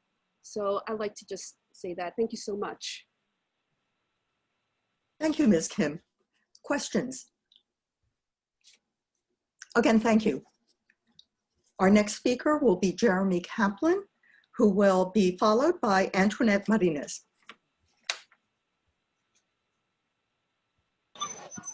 Hello, can you hear me? Yes, we can. Yes, hi, I'm Jeremy Kaplan. I'm actually a Sunset Park resident, but I've been working with a lot of communities in Flushing who are opposed to the rezoning and hearing their perspectives. In Sunset Park, we have a very similar Asian Chinese community as well that is facing a lot of issues of transnational corporations throwing their money around and dictating what the community looks like. And I think we need to push back against these narratives around what is real development and what is actually community-led development. Sorry, I'm outside in the park taking care of my child. But in these visions that we're seeing, we have Flushing community groups asking for real comprehensive community-led planning. And what we're seeing is 3 developers basically dictating a very precious waterfront. There's a number of issues that have already been brought up, but if we're talking about not including an environmental impact study, I don't know how we can talk about this being a very green project. And I think you should take a lot of skepticism with the Waterfront Alliance, considering that they take a lot of money from developers, including developers in Industry City, to back their programs that they do. So I think that we're looking at some greenwashing here when we're talking about overdevelopment, towers in a floodplain that don't seem to make a lot of sense for how we're developing for a 21st century economy. This plan is really not anything new. It's outdated models. This is exactly like the Industry City rezoning, where it's big billionaire companies, transnational corporations trying to push their weight around for plans that don't make any sense. More hotels, more luxury condos. What is this doing for the community, for small businesses? We've listened to a number of small businesses speak, and honestly in favor, and a lot of them are either tenants of these developers or they can't really explain how this will help them. The flush of more tourism, the fact is during a COVID economy right now, we're not even sure what the tourist economy will look like in the next 5 or 10 years. These plans are incredibly risky, and it's like, really, they're not looking at all our climate future at all and thinking about if you're in a floodplain and developing towers that are taller than they should be. This plan makes very, very little sense. And it's hard to justify this as, a plan that really benefits the community. And lastly, I want to push back on these outdated notions or misinformed notions about what gentrification is or isn't. And the fact that people are saying, which is constant from developers, there was nothing there, nobody used these spaces.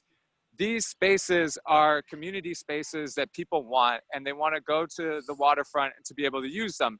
To denigrate them as that nobody uses these spaces is insulting. And then also on top of it, obviously there's going to be displacement that is secondary, massive rise in rents. I'm afraid, Mr. Kaplan, that your time is up. I would ask if there are questions from the commission. Again, thank you for carving out the time to testify, Mr. Kaplan. Our next speaker will be Antoinette Martinez, followed by Robert Young.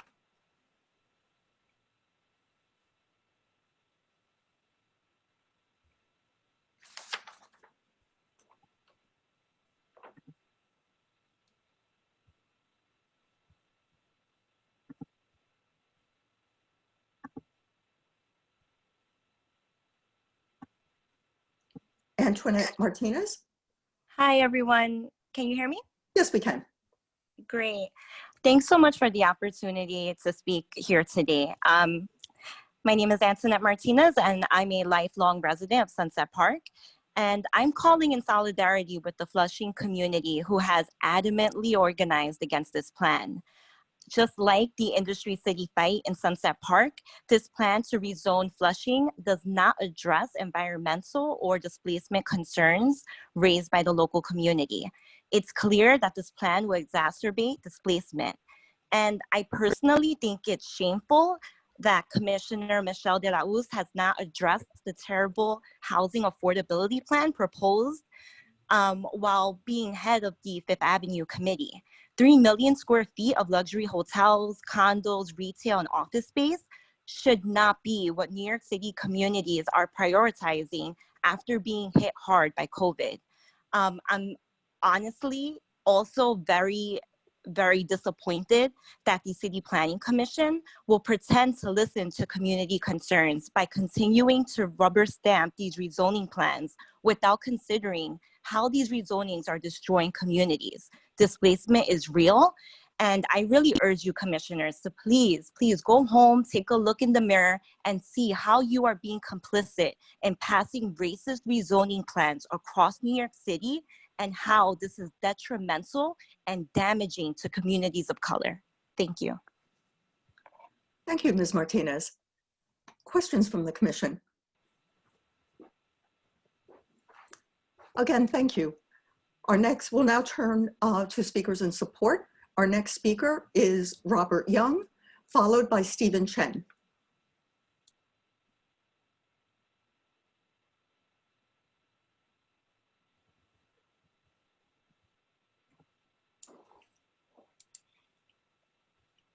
Robert Young? Yes, can you hear me now? Yes, we can. Okay, sure. Thank you for having me, Commissioner. I'm in favor, in support of the rezoning project for a few reasons. I've been working in Flushing area in the banking industry for over a decade, and I've seen the community has been grown and also has been up and down.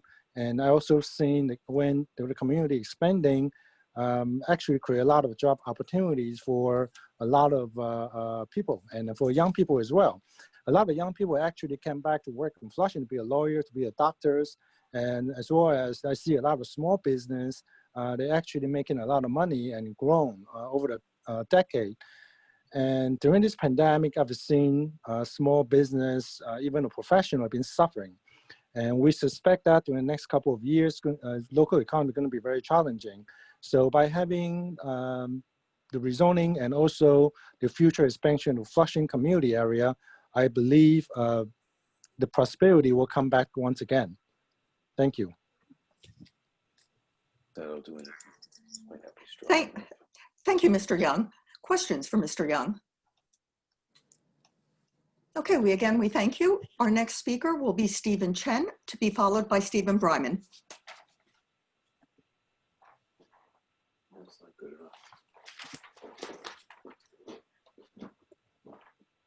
Stephen Chen?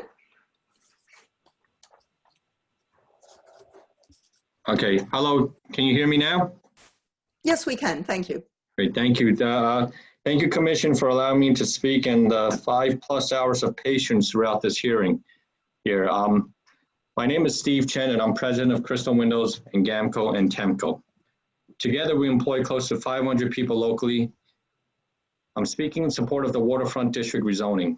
Growing up in Flushing and having my businesses headquartered in Flushing, it's always been known that the waterfront, Flushing Creek, is a wasteland. We're located within 1 block of the waterfront, and I want to see it cleaned up and beautified. My team and I will appreciate added recreational space, which Flushing needs. I also have a responsibility towards my staff to keep our companies in good health. To do that, we need construction. Construction creates jobs and opportunities for manufacturers like me. A private economic stimulus injection is what is needed, which is what I am in support of, especially during these difficult COVID times. I appreciate your time. Thank you. Thank you, Mr. Chen. Questions from the commission? Again, thank you. Our next speaker will be Stephen Bryman, who will be followed by David Lizza.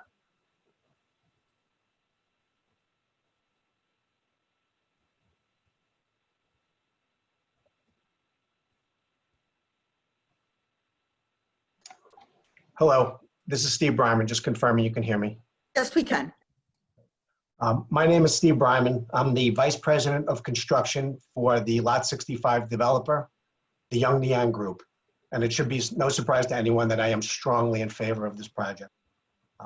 I was born in Flushing, literally 1.5 miles from the development site at Booth Memorial Hospital. I've lived in Whitestone, then Bayside. I actually learned how to ride my bike at Flushing Meadow Park. My mother used to take me and my brother shopping in downtown Flushing. I personally started in the construction business back in 1987 as a carpenter during the early phases of residential construction of another waterfront development, Battery Park City. And little did I know then that 31 years later, I would become a key member of a group of developers reconstructing another waterfront wasteland, a vestige from the factories and from the ash pits that consumed this once vibrant and beautiful waterway. Besides having commissioned the design, engineering, and planning for the eventual implementation of our development project, the priorities, and I emphasize the priorities that we've addressed over the past 2 years are significant. They include remediation of the site, where we have achieved acceptance into the state's brownfield cleanup program to expedite the removal of chemicals such as lead, mercury, benzene. These are contaminants that are on the site that literally leach their way into Flushing Creek with every single rainfall, remnants from the facilities that existed on the site in years past. And regarding waterfront restoration, my team and I have obtained the New York State and Army Corps of Engineer approval of a design to create a waterfront conformant to accommodate future restorative efforts, both naturally and manually, to clean the creek, as well as help create opportunities for future recreational activities not seen in Flushing Creek since the turn of the last century, which includes the design and engineering for the construction of a resilient yet eco-friendly water's edge, as well as the design and engineering of the subsurface stormwater and sewer infrastructure for our site that Langen referred to earlier to help mitigate the ongoing issues associated with the existing CSO system. And furthermore, my team has performed extensive diligence required for the post-ULURP chair certifications for the height in the form of an FAA approval letter that we've received, affirming conformance of the height of our buildings, waterfront public access, phasing certifications to certify proper and timely sequencing of our waterfront public access construction, as well as others. But in conclusion, I just want to share with all a promise that I made to the late Claire Schulman at a fundraiser last summer when we happened to be chatting about my own. I'm afraid, Mr. Bryman, that much as I love hearing stories about our so valued and missed colleague, Borough President Claire Schulman, that your time is up. We would very much welcome your submitting your written testimony so that we can share that remembrance. Thank you. With questions from the commission? Again, thank you. Our next speaker is David Liza, to be followed by Ji Zhu.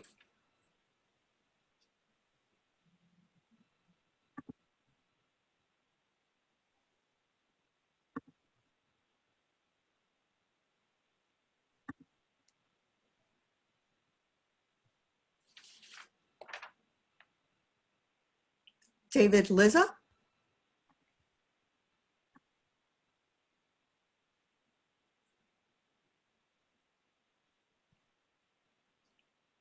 Ryan, could you check on Mr. Liza's status? Sure, we will look.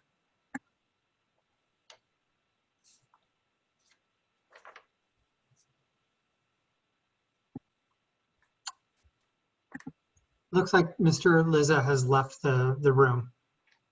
Okay, then we will go to Ji Zhu, to be followed by Helen Lee.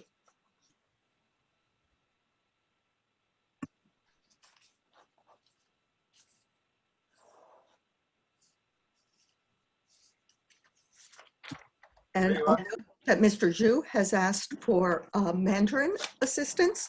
And so Ms. Wagner, if you could join. Hello. Yes, we hear you, Mr. Zhu.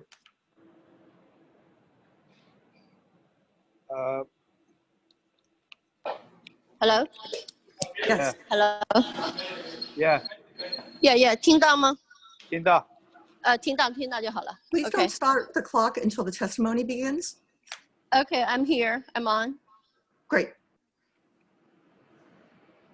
We're ready to hear from Mr. Zhu. Yep. 您开始吧，朱先生。OK，我的名字叫朱毅。So my name is Zhu Yi. 对，我今年45岁了。I'm 45 years old. 对，我是在法拉盛做那个装修工作的。I'm in the construction business in Flushing.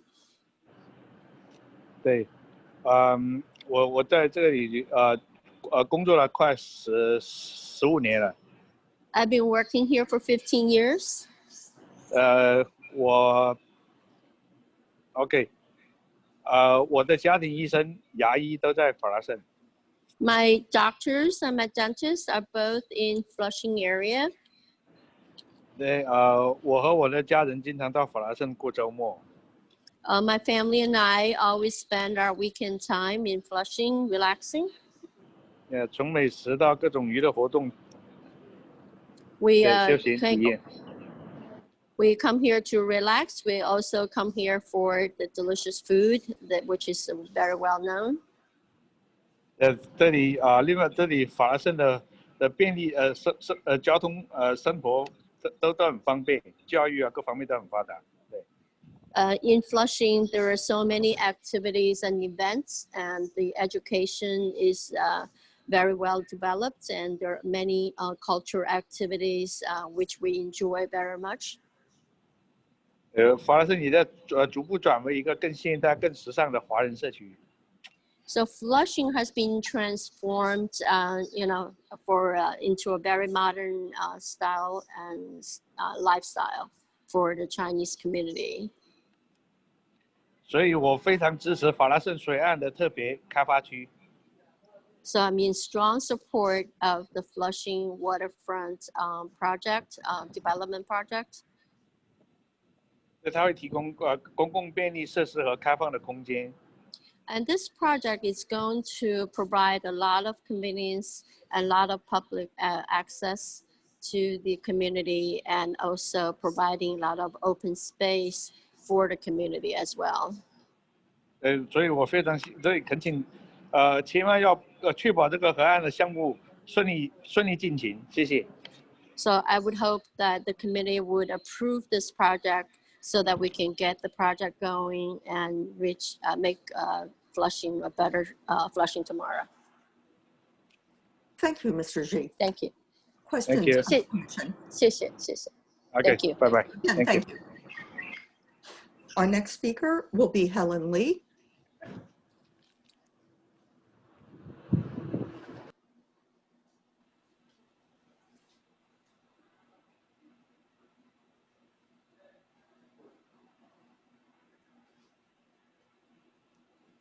Go ahead. Hello, can you hear me? Yes, we can. Okay, wonderful, thank you. Dear Commissioners, my name is Helen Lee, and I am the Executive Vice President of F&T Group. I'd like to tell you a little bit about who F&T Group is. As a young man, my father immigrated here from Taiwan in 1984 with literally nothing in his pockets. As a young child, I didn't see him for 2 years and followed him when I was just 6 years old from our hometown of Kaohsiung in southern Taiwan. Flushing is where F&T Group really started. When we came, Flushing was a blighted and dilapidated area. Hearing some of these supporting testimonies, it seems that everyone is familiar with our developments, and I'm truly grateful for the support.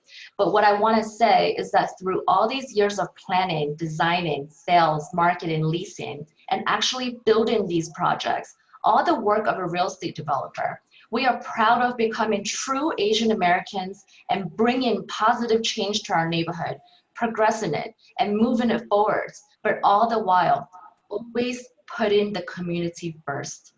As a company and also as private citizens, we have consistently and actively participated in countless community activities throughout the last 2 decades. These organizations range from Flushing Town Hall, Queens Library, Queens Botanical Garden, New York Presbyterian Queens, FCBA, Taiwan Center, the 109, the BID, and even the Greater Flushing Chamber of Commerce. The list goes on. Commissioners, you have to understand that this coronavirus came so swiftly and suddenly. I cannot stress enough the crippling effects that it has had on our local economy and our tenants' lives. Believe it or not, 95% of our existing portfolio are small businesses. These are real stories, real people with families and employees to support. And we have been fervently working with our tenants since the pandemic broke out, working with them around the clock, whether it's rent abatements, asking about possible business grants, helping them to navigate the confusing PPP loan application process in Mandarin, how to apply for outdoor dining, and most importantly, helping to reassure them that at the end, we are in this together and we will get through it. We have personally donated and fundraised for thousands of masks and food for local hospitals, our local police, our local EMS workers, our senior centers. Our company never and does not want credit for any of these things, but we want to reiterate that we are community-based and we will always be. Nothing will ever change this. Flushing is close to the hearts of every single person in our team, and we will continue to work as hard as we can to make sure that our neighborhood continues to move forward. That is exactly what the Special Flushing Waterfront District is intended to do. Thank you for listening. Thank you, Mrs. Lee. Questions? Again, thank you. We will now turn to speakers in opposition. Eric Lowe, followed by Amanda Sweet. Chair, I had put my hand up. This is Larissa. Oh, of course. If we could have Ms. Lee back to address Commissioner Ortiz's question.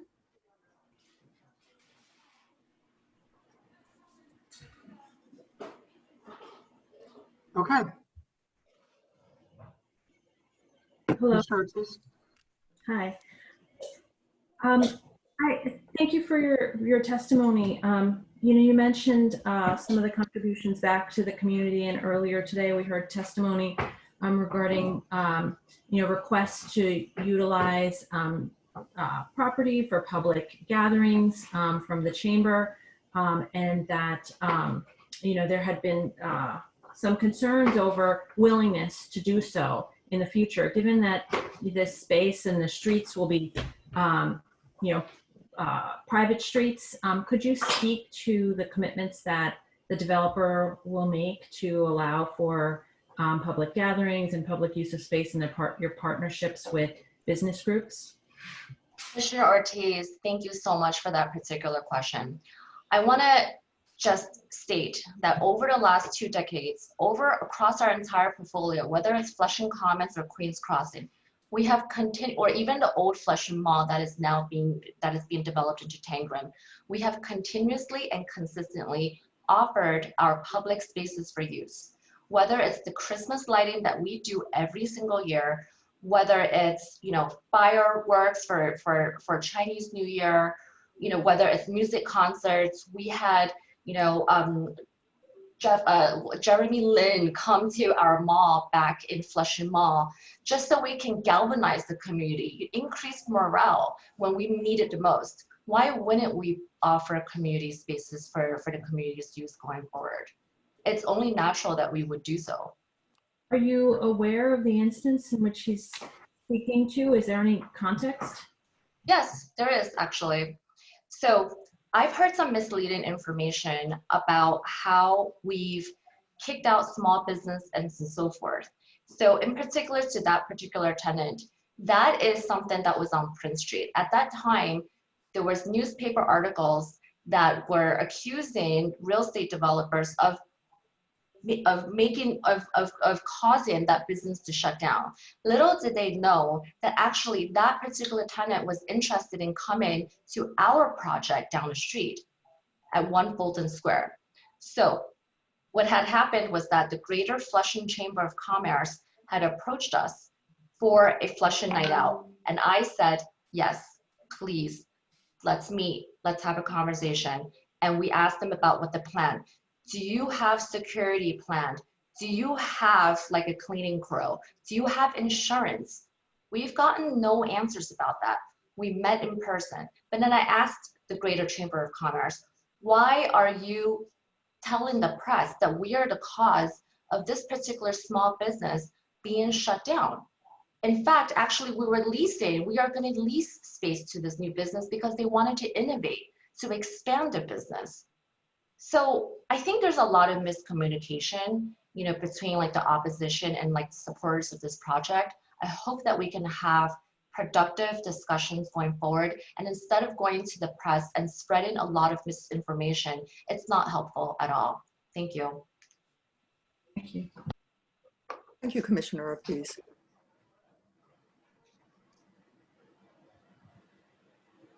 Okay, we will now turn to speakers in opposition, starting with Eric Lowe and followed by Amanda Sweet.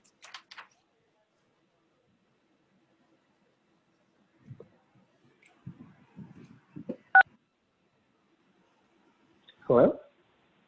Yes, we hear you. Hi, good afternoon, commissioners. I am testifying as a 25-year resident of Greater Flushing.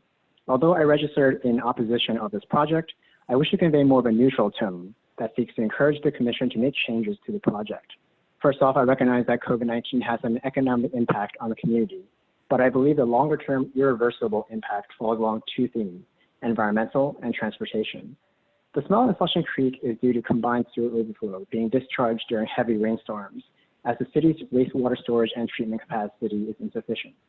This water ends up stagnating in the creek, and when combined with other pollutants from former industrial sites in the ground, creates that smell we all know and love.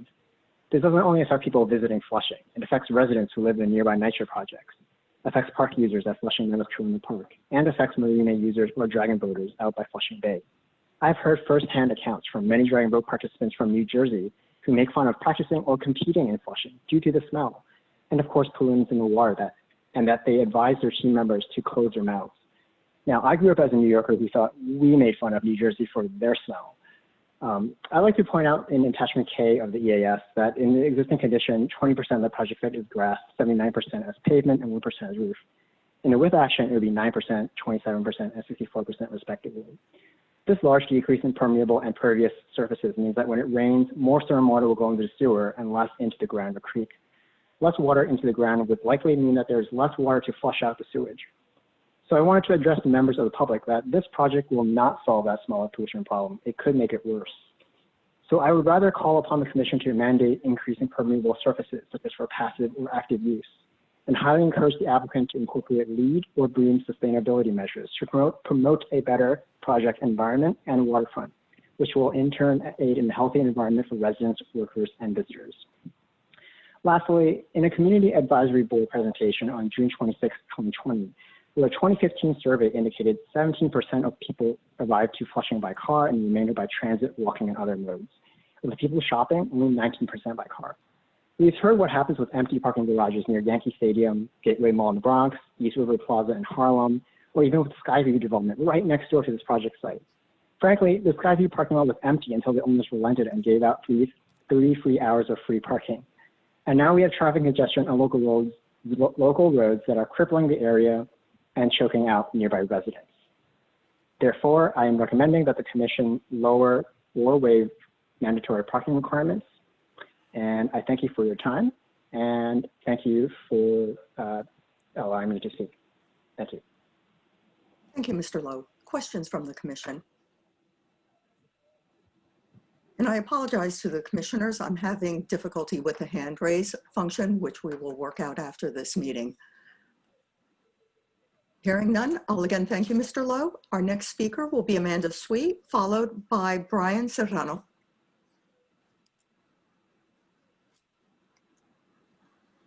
Hi, everyone. My name is Amanda, and I'm a high school student who visits Flushing on a daily basis. It's basically my second home, and I'm speaking today against the Flushing rezoning proposal. First, I want to touch on the obvious overcrowding issue that Flushing has. Before I go into statistics, it is clear to any person who has stepped foot on Main Street how overcrowded the sidewalks are. Even when these sidewalks are extended to accommodate for pedestrians, the probability that I could walk down a Flushing street without bumping into someone were still slim to none, and they still are. The U.S. Census Bureau reports that the average rate of overcrowding across New York City was 11%. This number increases to 14% when we talk about Flushing, yet we have to keep in mind that only 60% of Flushing residents are being counted by the census, meaning that this 14% overcrowding number is drastically lower than what it should be. This proposal to rezone Flushing so that developers could build another gigantic building into the Flushing neighborhood would simply exacerbate the overcrowding that we see on a daily basis. 1,700 luxury condos will add thousands of people into the neighborhood, thousands of people who do not reflect our community. Now, I will be responding to claims they made about increasing publicly open water space. Immediately after they mentioned the mere 6.62 acres of public space that they will create for the community, they proceed by mentioning private street networks for those living in these new buildings. Keep in mind that these are private streets that they continue to claim are public. private does not equate to public. If there are private streets, then there is no way for us to actually access this public space unless we're going through one entrance or through one specific place. I am a high school student and I would love public spaces, but this is disappointing to say since F&T spaces are exclusive and were never for the youth or the community.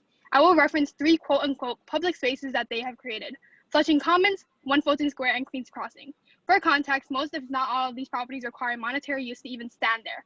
Queens Crossing is known for Kung Fu Tea, Taiyaki, and doctors' offices. That's money. Flushing Commons is known for Haidi Lao and more doctors' offices. That's more money. One Fulton Square is known for food, and more food that you have to pay for. That's money for food. Keep in mind that Christmas lights and having Jeremy Lin come in does not equate to public spaces. Is this what the community wanted? Is this what the 10,000 Flushing community members waiting on the La Jornada food pantry line every week asked for? Is this what the tens of thousands of displaced residents asked for? No. Nobody is asking for another one to be available either. Nobody wants to pay food to stand somewhere.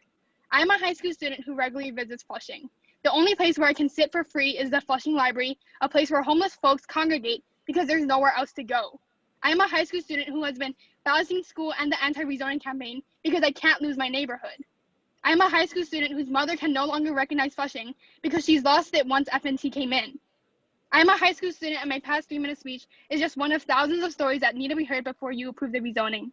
Thank you for your time, and please keep in mind that I am one of billions of high school students who have to pay for $5 boba to sit in a cafe.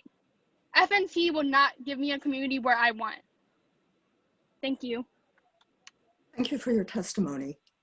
Questions from the commission? Again, thank you. Our next speaker will be Brian Serrano. Hello, can you hear me? Yes, we can. Okay, I want to reiterate exactly what Amanda said. I'm a high school student who lives in Flushing too and have lived here my whole life. And I think when looking at this plan, it's clear that the needs of the community have not been met and that the communities and overall the community has not been addressed or talked to, because when these plans are made, it's more so clear that it's in the skew in favor of the developers who will come in, and it will bring in people who aren't native to Flushing and without necessarily benefiting the community as a whole. We've seen the effects of rezoning in other places in New York City and how it's particularly in the South Bronx where development comes and happens and it's supposed to beautify and make the community better, but it's not. But then in the end, tenants get displaced. That's always what happens with rezoning and with the reuse of the lands of the community. And that's what I worry will happen here in Flushing.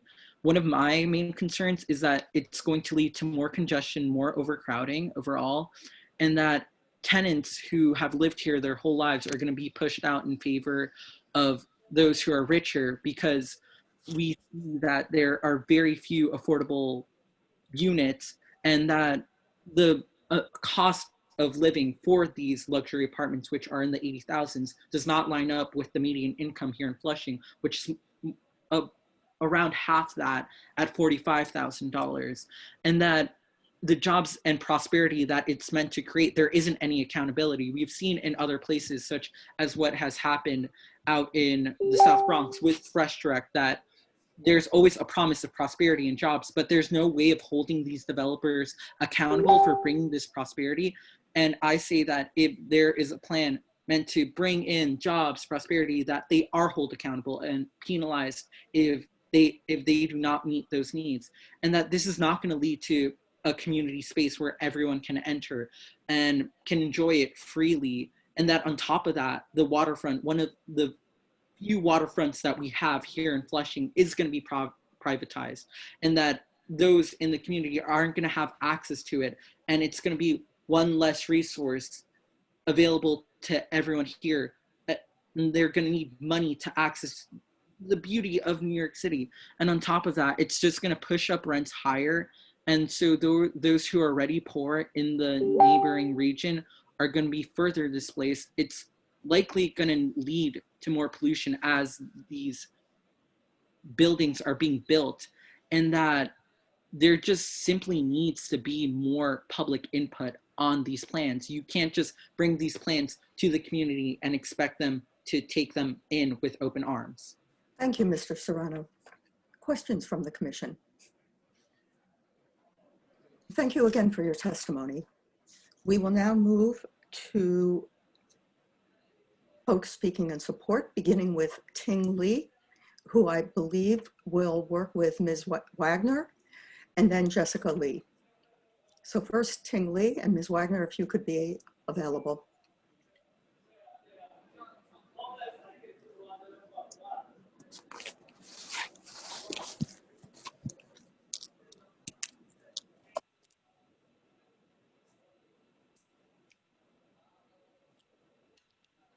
Ting Lee.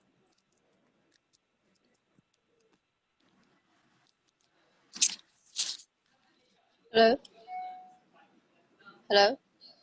We hear you, Ms. Wagner. Perhaps you would want to invite Ms. Ting Lee to speak. Yes, 喂，李小姐，你听到吗？喂？ It appears that Ms. Lee has left the room. Okay. If she rejoins, please let me know. Okay.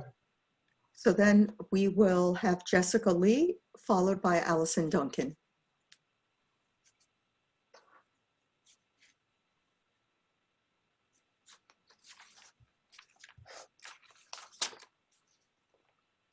Jessica Lee.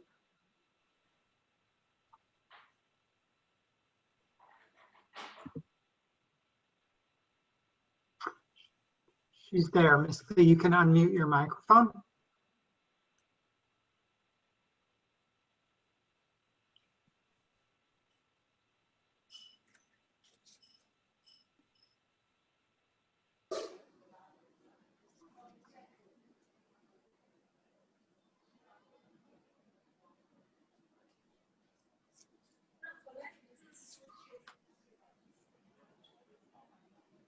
Any update on her status?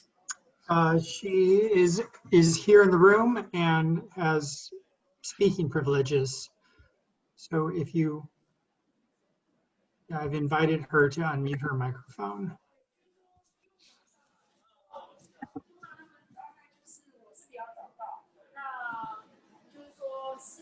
Hey, if she rejoins later, please let me know. And if I could ask Ms. Wagner to mute her microphone. Okay. So Allison Duncan.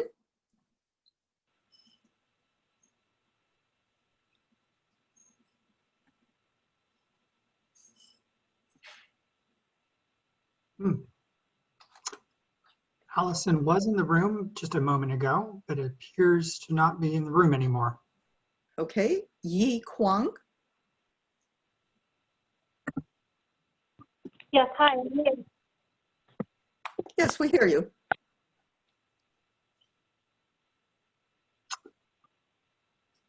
Please go ahead. Hi, can you hear me? Yes, we can. Hi, my name is Yi Kwang. My family owns a mid-sized mechanical engineering business in Flushing. We started this business over 30 years ago, chasing the American dream when we immigrated to this country. Right now, we have over 25 incredible, hardworking women and men on site in Flushing. Working together side by side, we have become a second family over the years, and we have seen it transform into a neighborhood that we, as Asian Americans, feel proud of. Even only a decade ago, Flushing was not a popular area to visit. Now my family and I look forward to spending our weekends here, particularly my 5-year-old twins, who loves to eat dim sum at our favorite restaurant, Asian Jewel. Also, we are very excited about Goldfish Swimming School and Regal Cinema coming to downtown Flushing. If you had asked me 10 years ago whether I thought this could ever happen, I would have said no. Unfortunately, since the lockdown of the COVID-19 pandemic, our company has lost new projects due to the very sudden negative economic effects. I cannot stress how This has affected our business and therefore our employees and their families. The effects are deeply palpable. The success of our business heavily relies on the sustainability of the local economy, and in particular, real estate activity. As we are looking to recover from the crippling effects of this virus, continued private investment into the Flushing community is critical to us and other small business owners. The approval of this project will send a very positive message about Flushing's future. Please vote in favor for the Waterfront project. It is what we need right now to bring our community back on track. Thank you for the opportunity to speak. Thank you, Ms. Kwong. Questions? Again, thank you. Our next speaker. Madam Chair, Ting Lee is back. Would you like to have her? Oh, yes, please. Yes, okay. We can have Ms. Wagner available as well. Ms. Wagner? Do you have a Mandarin interpretation?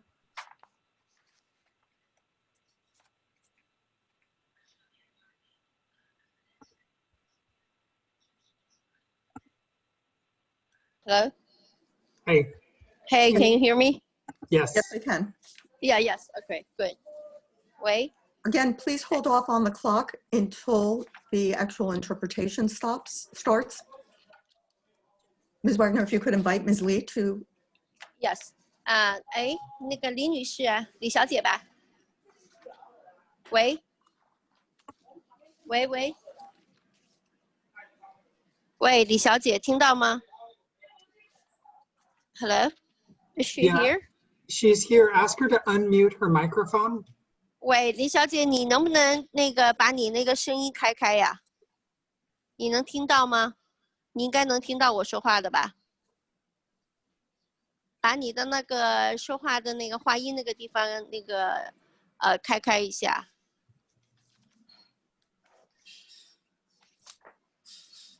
喂。She's not opening her mute. Okay. They can hear me. Yeah, she should be able to hear you, yes. 哎，请你点到那个退出那个说话的地方，然后点出那个静音，好不好？你能听到我的吧？听到了没有？哎，你听到了没有啊 ？Hello， 你好。哎，你好，你好 ，Yeah， she's up。哎，你好，李小姐。哦，我不姓李啊，我姓刘啊。姓刘啊，那他说的是李 ，OK， 刘小姐哈。OK， 好，你好，你好，你好，你好。哦，go ahead，我叫刘婷，我叫刘婷。My name is 刘婷。我是法拉盛市中心1392海鲜医院创吧的负责人。139、138。1392。1392。这是我店名 ，Dilaf 的海鲜医院创吧的负责人。Okay, so I'm the general manager for the 1392 store. 你说的了。我想表达的是，我支持法拉盛河岸特区的开发。So I wanted to express my support for the Waterfront project.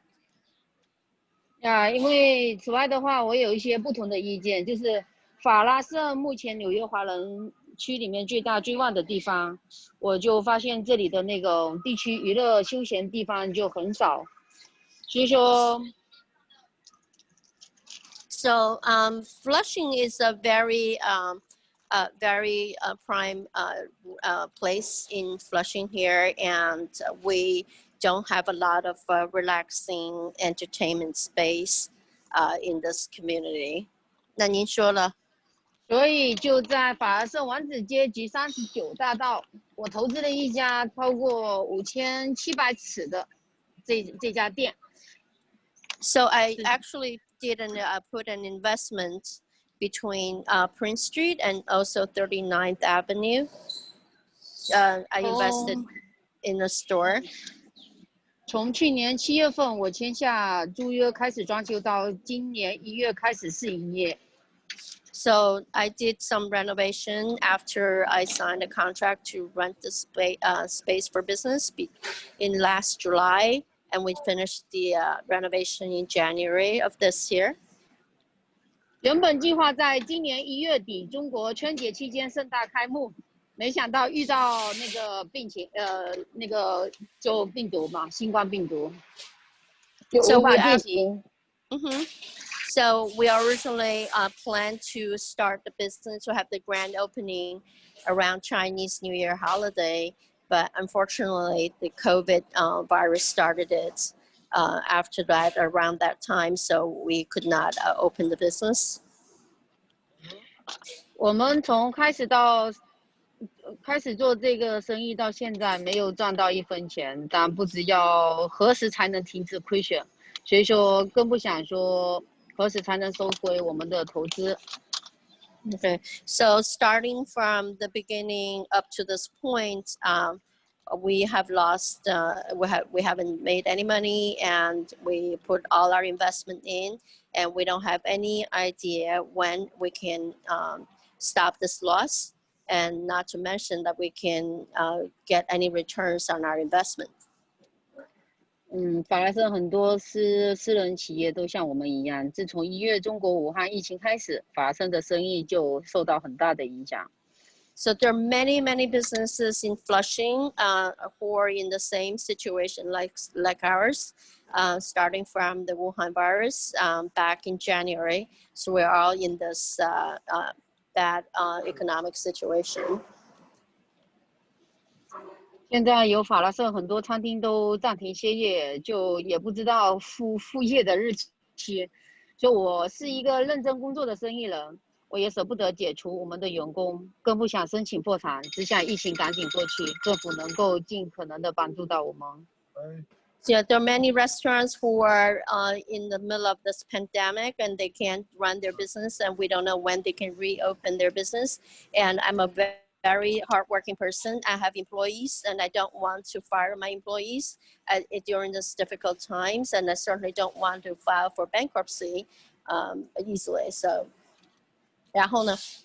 我们做生意最期待的就是人流。这个我支持这个开发案的那个，就是说它带来20亿美元的私人投资，创造就比较多的人就业机会嘛。所以说对法拉盛社区就有很大的非常多的利益。So for a business person, we're expecting to have high foot traffic to support the community business. And I heard the investors put in like a lot of money, like 200 million investments in this project. It's going to be very beneficial for the business community in this area. So I'm in great support of this. 我非常支持这个开发 project very much. 我非常 I like to support this. Ms. Wagner, Ms. Wagner, I like to if you support could this. explain to Ms. Ting that the 5 minutes have expired, but if she has additional written testimony, we would welcome that. 那个刘小姐啊，那个您的那个时间到了哈，因为只有5分钟的时间，然后你还有这个没有这个阐述完的这些观点呢，可以通过那个文件的方式呢，这个送到这个委员会这边哈。好的，谢谢您。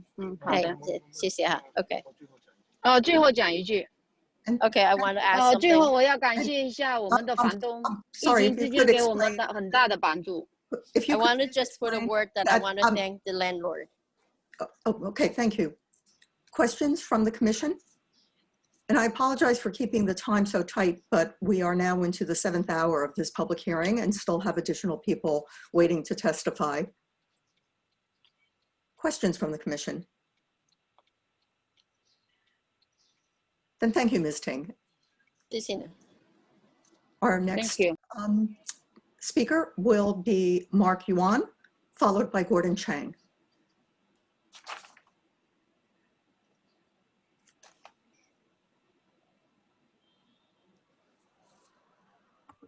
Wait. Looks like Mr. Yuan has left the room. Okay. Then it will be Gordon Chang, followed by Miguel Alonso.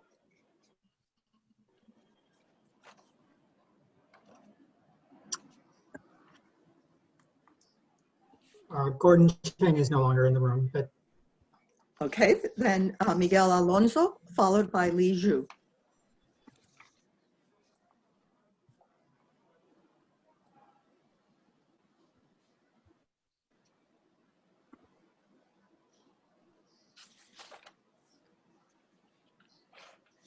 Mr. Alonso, you can unmute your microphone and give your testimony, please.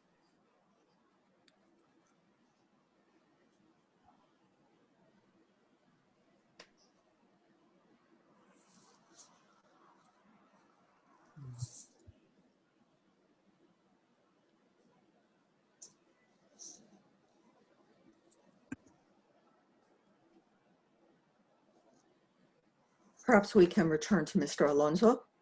If Li Zhu is present.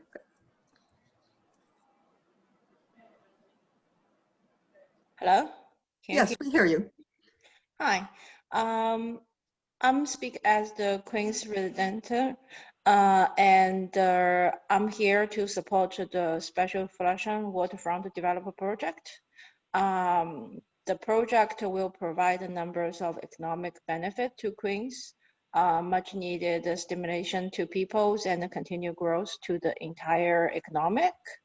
I don't want this great project to become another like the Amazon project, which excitement turned to disappointment.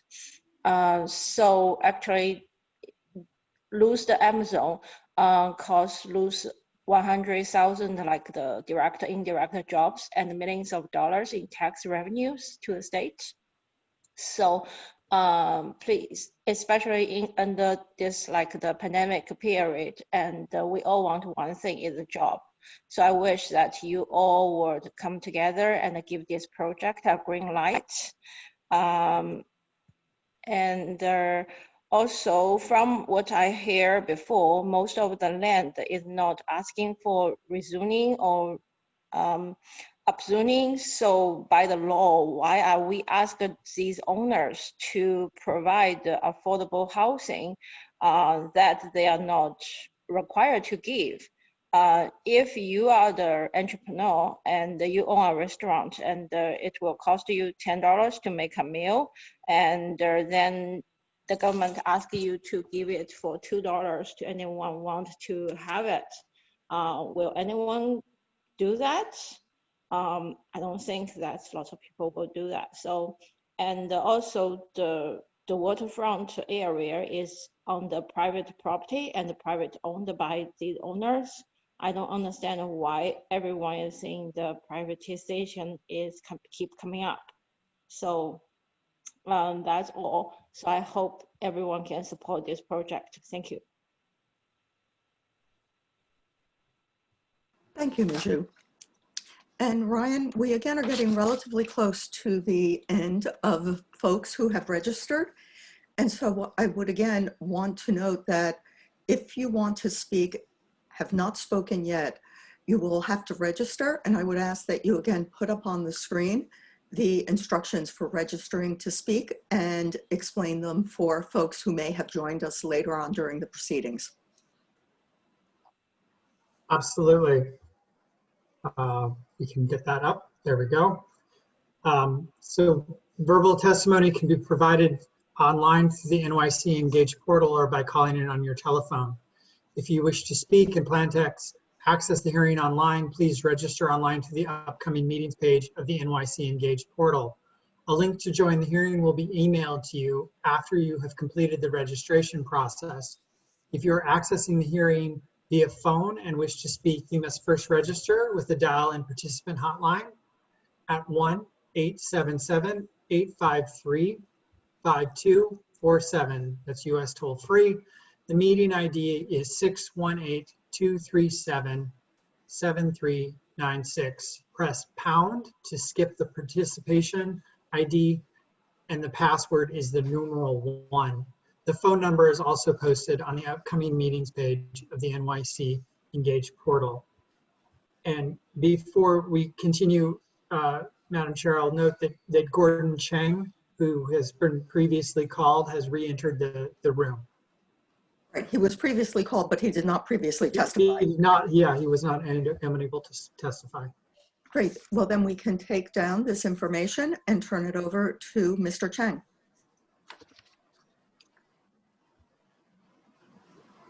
Hello? Yes, we hear you. Okay, so my classmate, Gordon Chen, he just went to the class. So now I'm representing him. So I'm reading his letter now. Hi everyone, my name is Gordon Chen. A little bit about me is that I grew up in the Flushing area.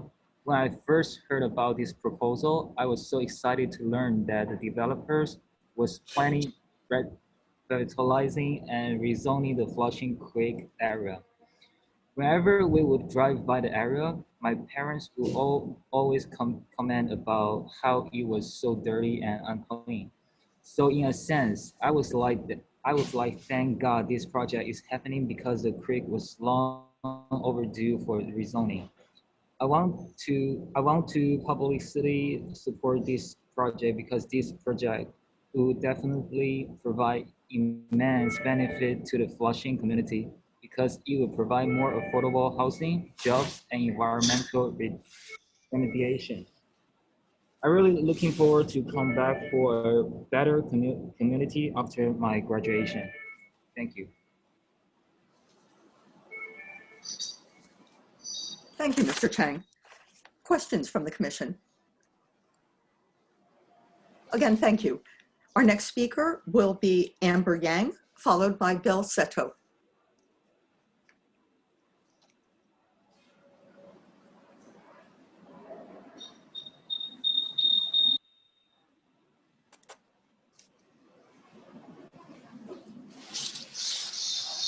Amber Yang.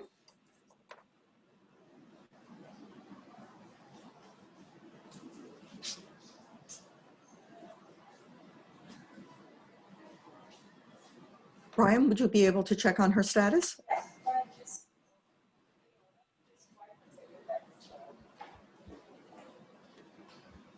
Yes, let me just check. It looks like we lost the call. It seemed like she was on for a moment, but yeah, she's no longer in the room. We'll keep an eye out for her. Thank you. Then we will go to Bill Seto.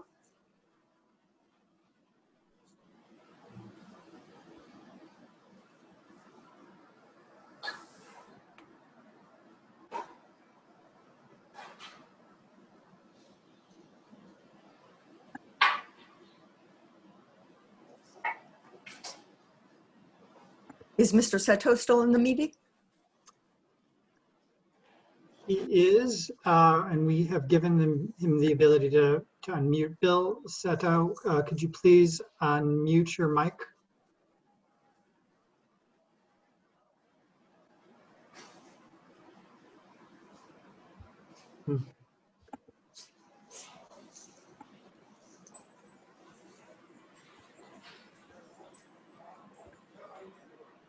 Okay, while we wait to see if either Amber Yang or Bill Seto are able to join, if we could call on Warren Lee, who I believe will be working with Ms. Wagner.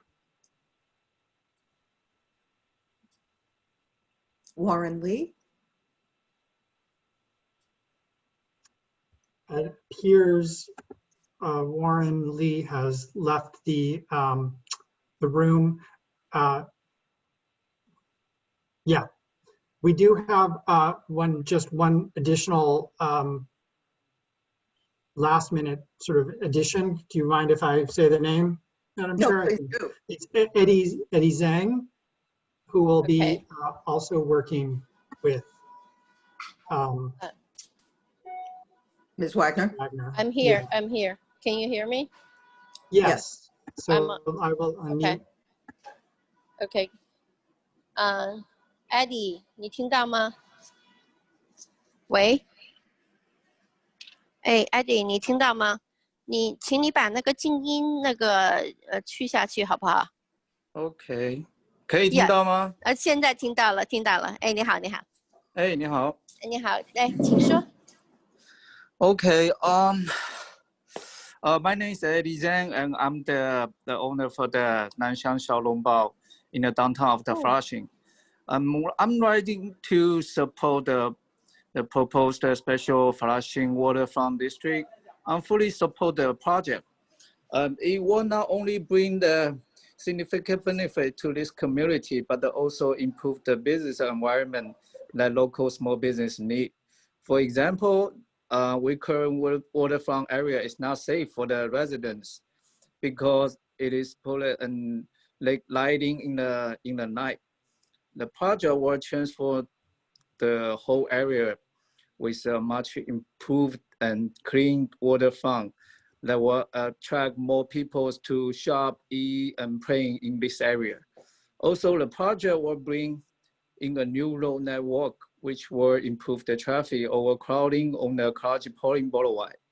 The Nanxiang has been in business in Flushing neighborhood since 2006, and we have more than 35 employees. Since the first case of the coronavirus in the US was confirmed in the February of this year, Nanxiang has been, negatively affected in the various ways. Since the New York State government ordered that restaurant, bar, and cafe in the New York City will be allowed to serve only takeout and delivery food. We have been all just trying to do our best for our employees. We have been fighting with this pandemic and helping our employee to make ends meet. This $2 billion private investment is a very good idea, and for the Flushing economy, and it will allow Flushing to continue to really please support this special Flushing waterfront district. Thank you, Mr. Zhang. Questions? All right, thank you. Again, thank you. And at this point, Ryan, I will note that I am not aware of any other speakers and would ask if you have additional information. I do not, but let me check with staff.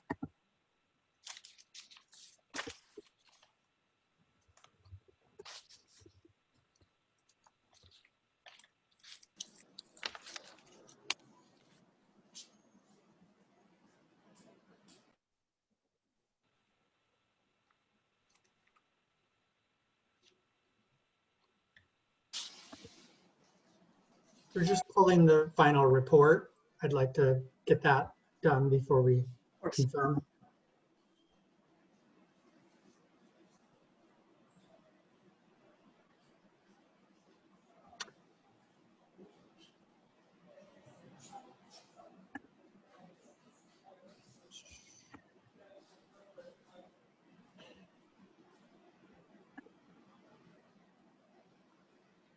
Here's, we have, there is Justin Kang in opposition has just signed up. Okay. And if you find additional names, please just send them to me. Okay, yes. So Mr. Kang? Hello? Yes. Hi, okay. Thank you for having me, guys.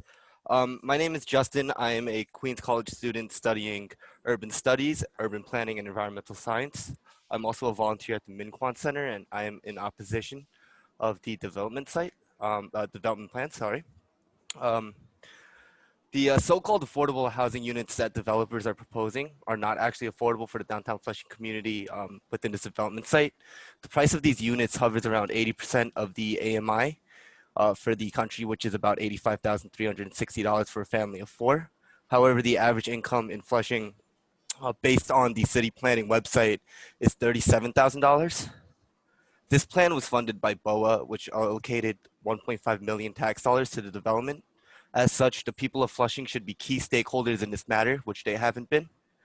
This plan itself came out of public money, then we should be able to enjoy the clean waterfront without building this development site, which is practically a gated community. Importantly, this plan will endanger the community. Proposed buildings height exceed the FAA height restrictions in the primary approach path to LaGuardia Airport. Site 4 is just about 200 feet away from a concrete plant, which will create more health issues. I remember before somebody said that this is the legacy of the developers. the actual legacy of the developers is that predatory landlords and developers have been stripping the neighborhood of affordable housing and public amenities. About 10 years ago, F&T took municipal parking lot number 1, which was public land, from us for a severely discounted price and many tax benefits. As part of a giveaway, they also got special permits to modify height and setback regulations in the Flushing Community Plan. The Flushing Commons Plan. They promised us affordable housing units and a space for a YMCA. This never happened. F&T is also working on Tangram, another luxury apartment, condo, and hotel. They have a history of not hiring union workers. The average cost of their condos are $1.6 million. These developers consistently fail to follow through on their promises to provide Flushing with affordable housing units and community facilities. Because of one Fulton, a lot of small business owners have closed down because big corporations came in and paid higher rent. There has been a gross lack of transparency throughout the entire ULURP process, where community members have been deliberately kept in the dark. One of the primary initiatives of the ULURP process is to account for community input and opinion.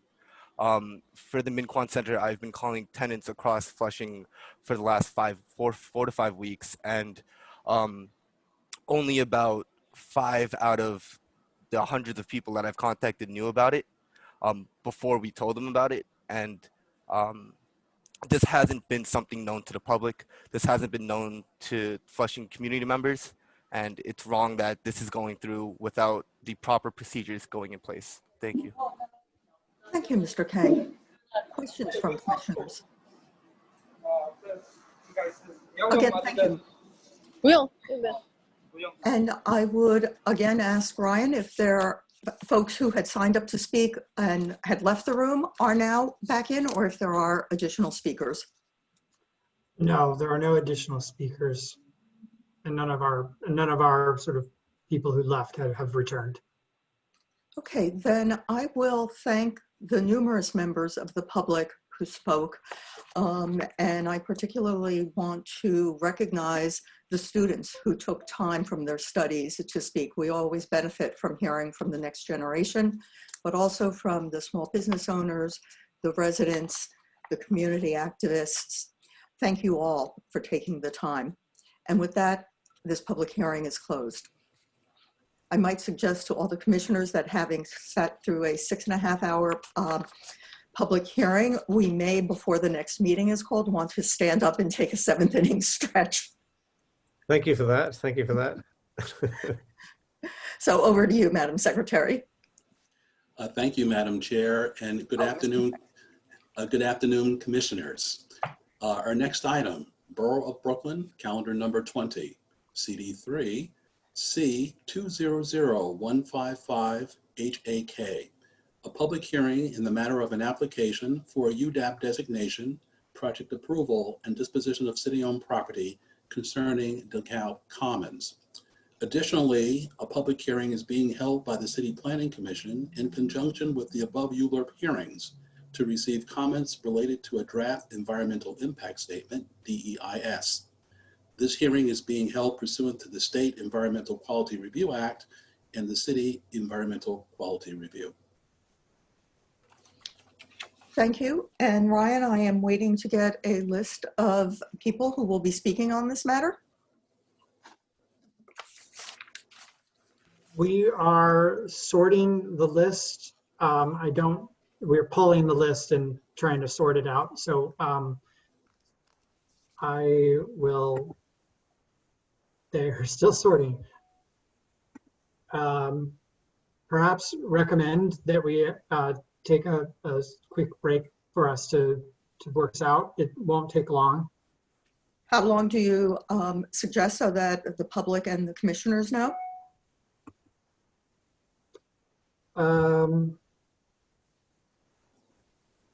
Let's take a 5-minute break. Why don't we say that we will reconvene at 4:45 to have a fixed time? Sounds good. And again, thank you to the public and the commissioners for your patience as we sort through the technology.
Brian, I would ask whether we have the list of speakers.